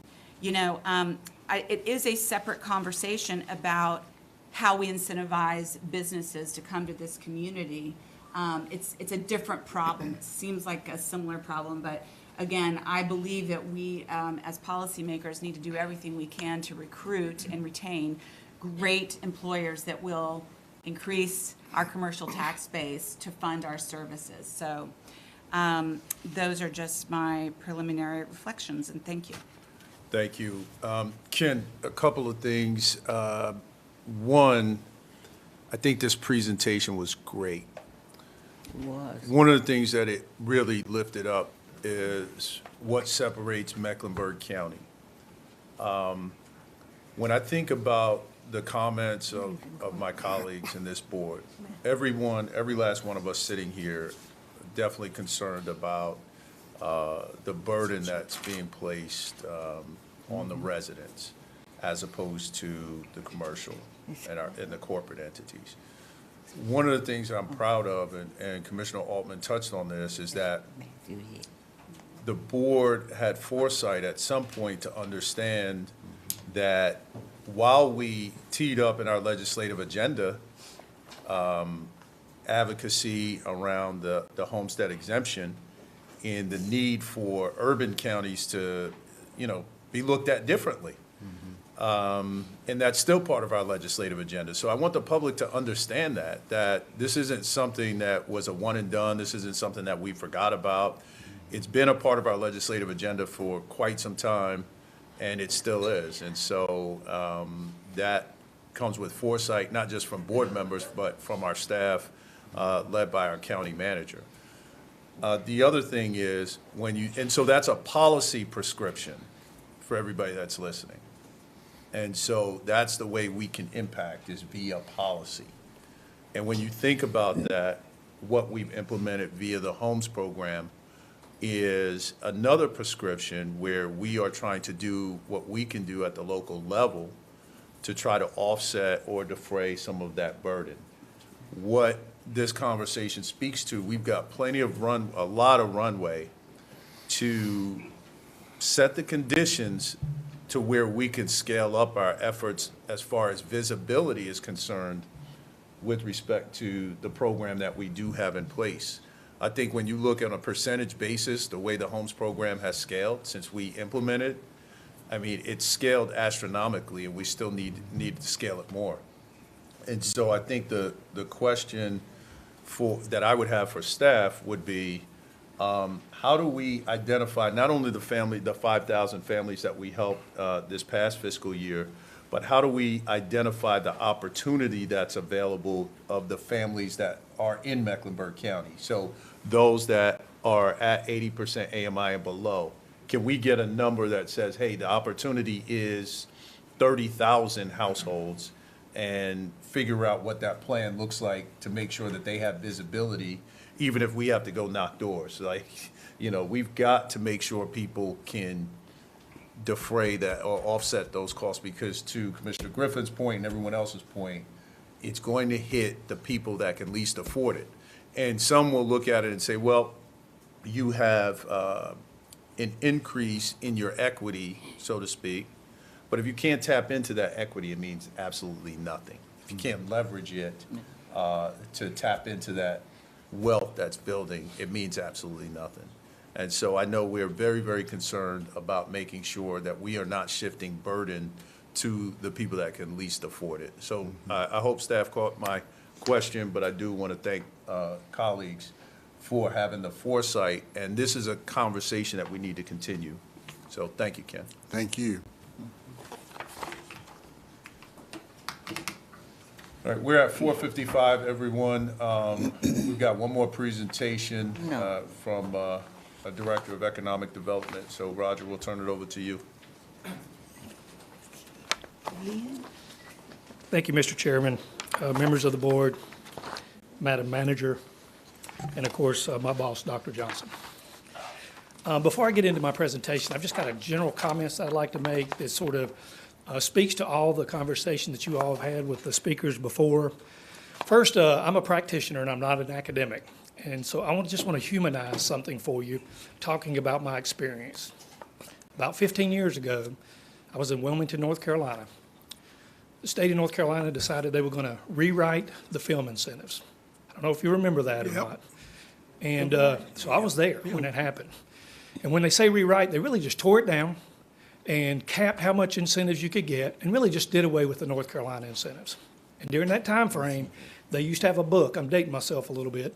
But they used to have a book they handed out that was about the size of a dictionary. It was thick. And in there was all the film support that Wilmington had. Meaning if you needed an accountant, if you needed a key grip, if you needed a director, if you needed someone to do the lighting, it was all there in Wilmington. And what would happen is the folks from New York and California, they would pick up and they would come to North Carolina and they would hire North Carolina residents and they would put them gainfully employed because of those incentives. They didn't have to bring any workers with them, not a one. It was all there.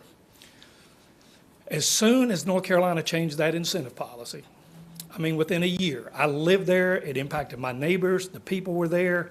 Atlanta increased their incentive policies. All of the folks I'm talking about picked up and had to change their lives and move to Atlanta, right? If you go look at where these films are today, you'll see at the end of most of these, made in Atlanta. That could have been taking place right here in North Carolina. I don't know exactly the number, but I'm guessing around 2,000 people were impacted as a result of that incentive.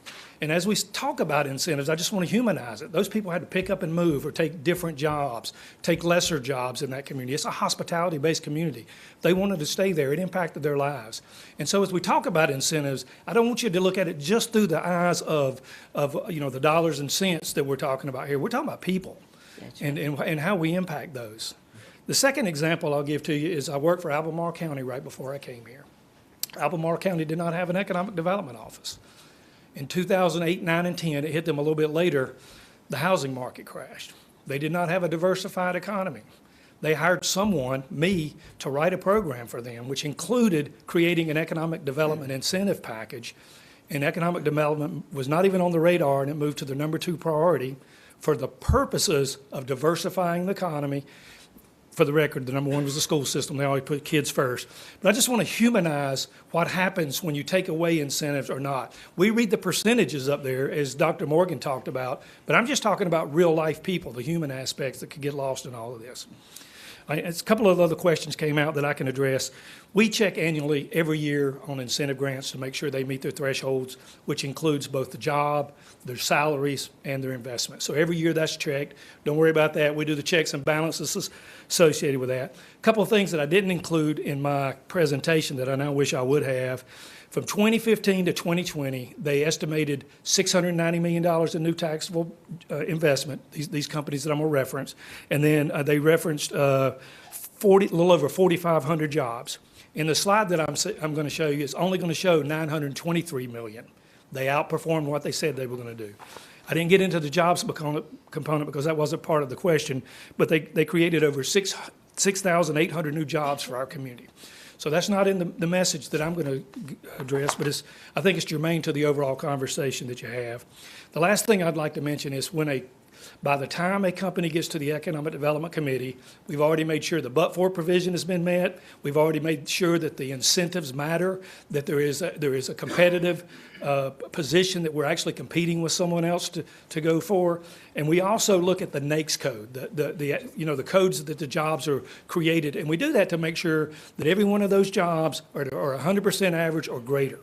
because you have told us that raising incomes and overcoming racial disparities is important, so it's built into our program to make sure that we're meeting your values and they align with these incentives as we go through them. With that being said, I'll try to answer the question that was asked. The question was, what would happen if we did away with incentives, and basically, what would it be? What does it add to our bottom line over a 10-year period? And I'll share with you that the work that we do is all of this work, but the question that you've asked is in the red box. What's happening with our BIPs, and what does it mean as it relates to our community goals? You heard Dr. Morgan talk about new taxable investment and job creation. I will not be redundant, but all of our incentives are based off of these two things, although we do set aspirational goals that align with the core values of this particular board. So what does our policy look like? Here's our actual policy. It's good to level set.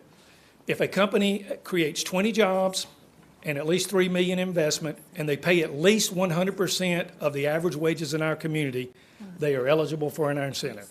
If they don't pay 100%, we weed them out before you even see them. We still provide them support. An example may be a pick and pack or a distribution center. They don't necessarily meet our criteria. We still help them through either a permitting process, finding sites, but it never makes it into your lens because it doesn't meet your expectations, right? And when they do that, we give them a 3-year, 50% rebate, and I'll talk about a little bit more about what this means. It's going to align with what Commissioner Dunlap's comments were earlier. If it's a large corporation, 150 job, they pay 125% of the average, increasing the wages for folks in our community. We offer them a 5% and a 50-year grant. Now, these are guidelines, and you'll see headquarters are negotiated, meaning that sometimes we have to use common sense, and it's flexible enough for you as commissioners to decide that. An example could be a data center. A data center only creates like maybe 25 jobs, but it could be up to $500 million in new revenue. If we're talking about filling gaps in the revenue, there's an example that we don't necessarily recruit today that we could change our strategies to go after those folks, provided that there's sustainable energy here on our grid. Happy to change our strategies to marry up what your desires are with economic development. Today, they're married up based off of what you have historically asked us to do. A couple of other things. If you're an existing business, we treat you a little differently. We add 2 years to the incentive if you expand here. And 90% of the grants and taxes are if you go into an area in need, and the BIP opportunity areas where they're suffering for disinvestment. I'm going to ask Deputy Director Shahid Rana to pass out some information. I promise I'm not going to go through all of this for the sake of time. But the question came up in our practice run.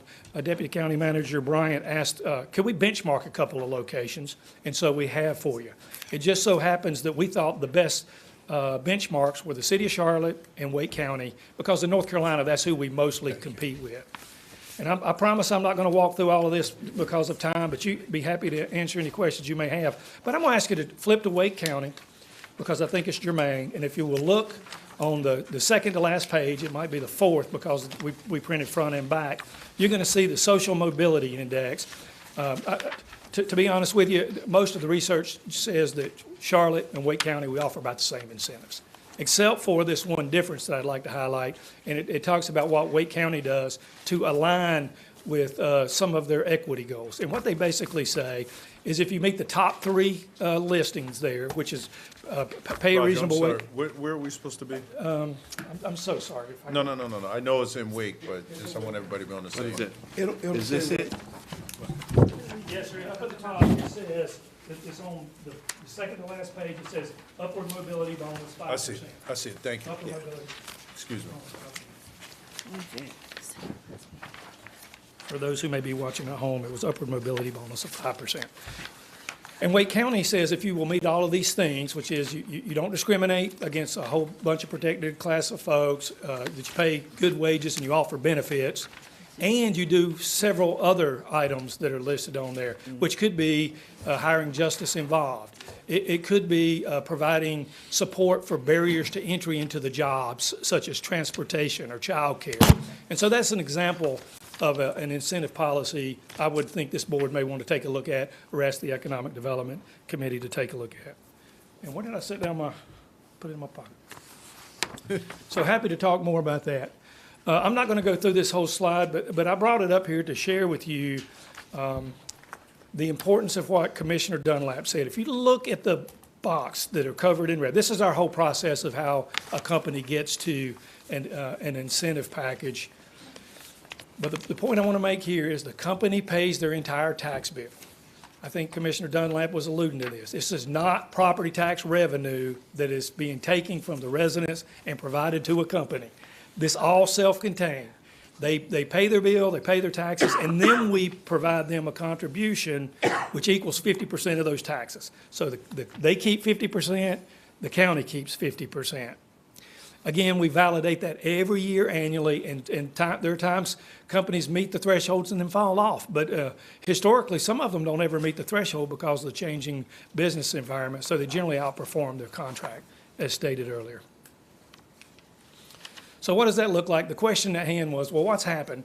It was a little difficult to project a 10-year outlook for 2021 through 2024, and I'll tell you why. It's because when a company comes into here, it usually takes them a couple of years to build their facility. So they don't actually ask for the grant until about year 3 or year 4. But try to answer the question that was asked. We went back in time and looked at 2015 through 2024 as a 10-year period so that you understood the impact this has to the general fund overall. And you will see, well, there are 13 projects from 2015 to 2020. Just for the record, there were no projects in 2020. And the total investment from those projects was $923.7 million, or about 0.15 of a penny on the tax rate, with an annual revenue of $4.4 million. So those companies produced $4.4 million in new revenue for the county that would not otherwise have come through if they had landed here. From 21 through 24, these are projections because these things have not been built yet, but we project that the investment will be just under $500 million, and that would be another 0.08% or $2.4 million annually. So the question at hand was, how much does this impact the county over a 10-year period? And the answer is, we're bringing in $68 million for the board to focus on their priorities without impacting the residents who live here. I think that's the point Commissioner Altman was making and Commissioner Dunlap was making earlier. And the last thing I'll say, this question wasn't asked, but I think it's relevant. We expect to bring new projects to you every year. And much like a 401k, that money that you invested in there continues to compound. So next year, we would expect it to be more, and the following year, more. It is a plan to grow the tax revenue. It is a strategy to make sure that we're not over-reliant on the people that we serve's property taxes. So how do we make sure that you're not overpaying for these? Because I think Dr. Morgan called it a race to the bottom, right? And so what he's illustrating is sometimes a company may come in and not bring value to the county, so we don't want to overpay for that. So we do what's known as a REMI model, which means we take the projected revenue, which you're going to see is the green line at the top. That's how much the taxes they're going to pay in. And then we take what the county expenses will be. So we subtract the county expenses from this, meaning we have to do social services and parks and police and schools. So we subtract that from the equation. And you also see there's a line for incentives there. We also add that line for incentives. The point being, at no point do you see the expenses outpacing the revenues. So all of these things that we bring in grow the tax base, which I think Dr. Morgan referenced is the goal of economic development. So I'm not going to duplicate what Dr. Morgan said, but there's a lot of direct impact of incentives. You can read them for yourself, and they often align with the board. Higher unemployment rates, reduced jobs, lower commercial tax revenues. You just heard our county assessor talk about the issues associated with that. If we don't do these things and we don't have commercial properties in our community, the burden gets even greater on the residents. I'm going to talk about economic disparities. I know this is important to the board, so I want to spend a minute talking about that on the last slide. But you can also see it's funding the board's priorities. I think someone referenced earlier last year there was some number of like $32 million of discretionary funding at the end of the year. We're trying to grow that pie for this board so you can have more focus on your priorities. So what I want to say about our incentives is there is an over-reliance that can be bad if you over-rely on incentives. You have to strike the balance between offering incentives and ensuring fiscal responsibility. Your staff does that for you. I mentioned the REMI model. We also utilize 75-plus years of experience. I probably contribute more than that than I'd like to admit. But we also do accompanying due diligence.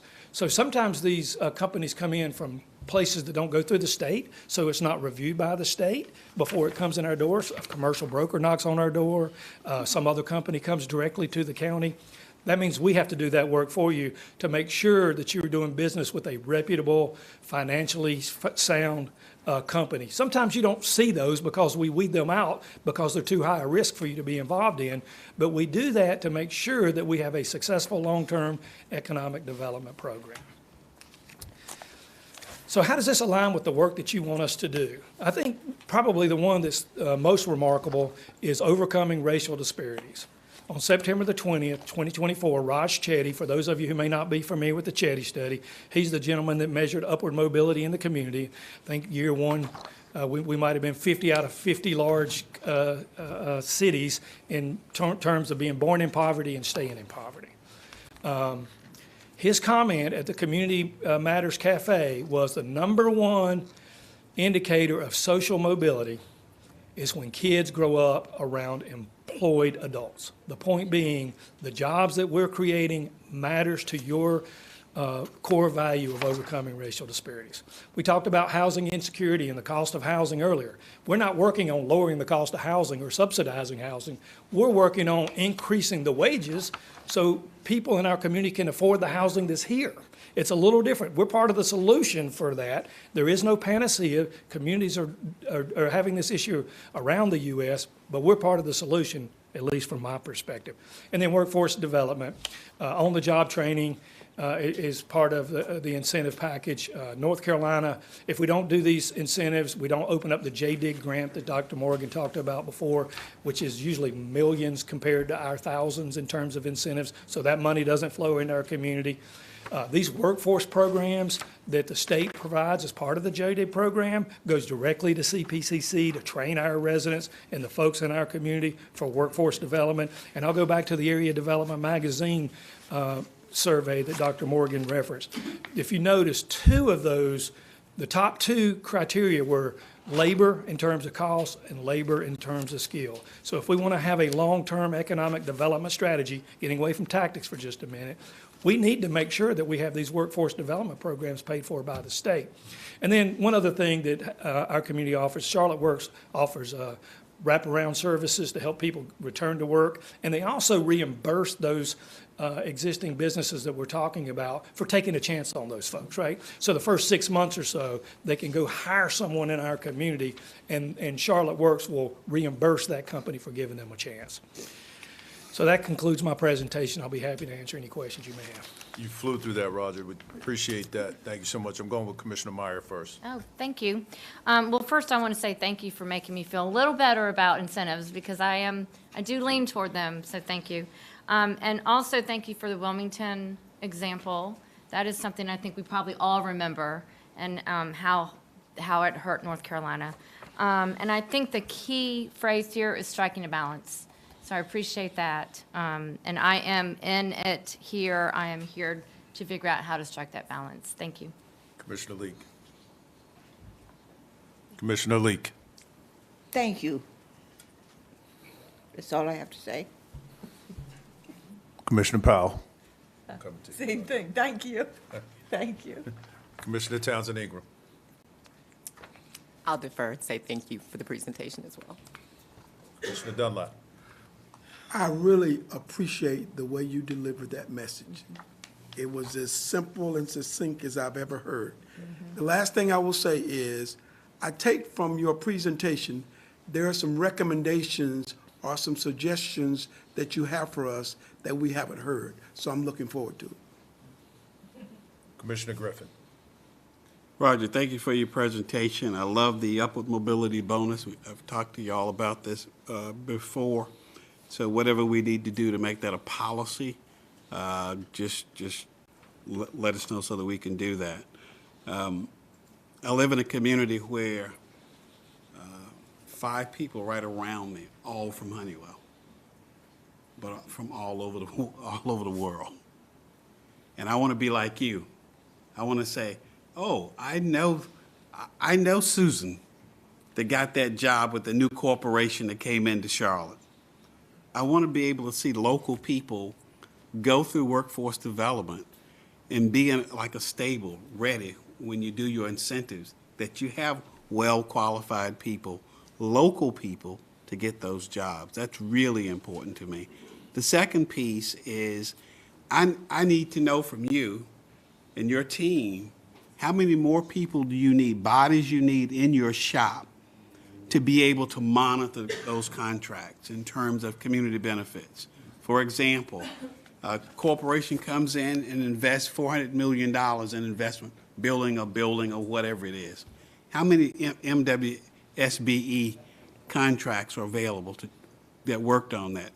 I'm just like you. I'm looking for local people to be able to bring value to that corporation, but I want to know what else we can do. So I don't know that if there's no framework and I don't get those answers back from your team that looks at how do you monitor it. So you haven't been monitored in the past. So my question to you would be, how many more people, not today, tell me that, but come back through the manager, I said, not you, Roger, but to the manager over here, what do you need to be able to monitor those contracts so that we can look at the quality of life that those corporations are bringing to this city and town? So I just, through the manager, would really appreciate that so that we can really have that enthusiasm for knowing that our local people going through local programs are really getting a benefit for these corporations that are coming into this town.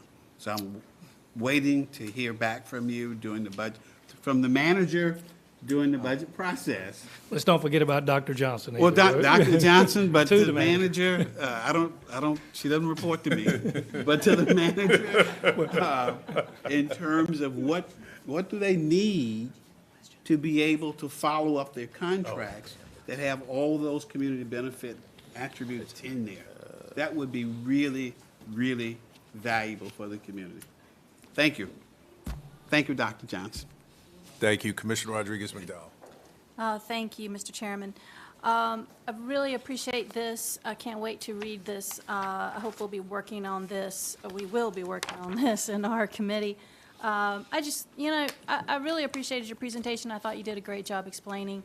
And I just think, I've been on Economic Development Committee since, 2018, 2019. And I think we've just made so much progress in what we're doing, what we're offering. And even with our small businesses, I think I'm so proud of the department, the people, the staffing, I just think we're just,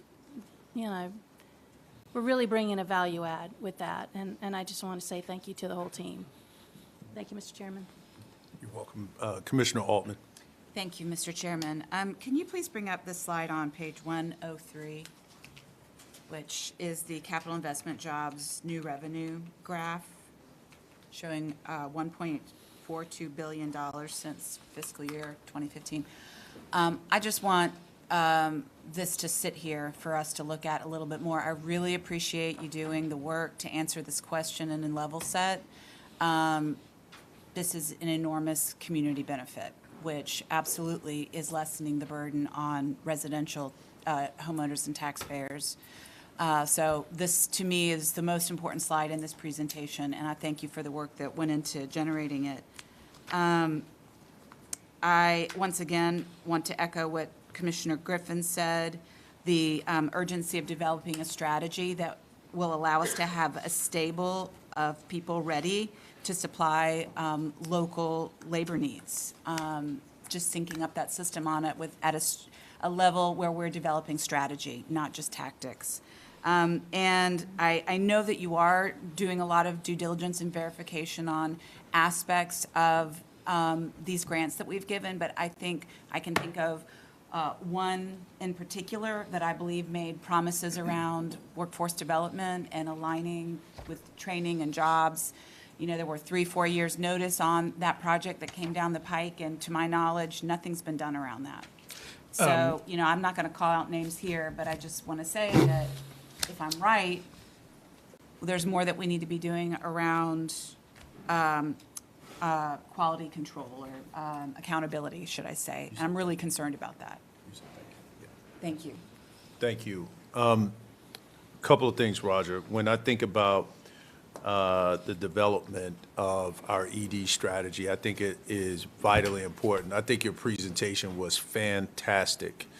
You gave us a lot to consider, to think about. I appreciate the policy from Wake. One of the things I do want to lift up, you know, for the county to be in the economic development space, I think is really important. And I want to shout out Commissioner Dunlap, Commissioner Leak, and our staff, the manager included, for getting into the space when we did. I mean, there's so many times when people say the county shouldn't do this or shouldn't do that.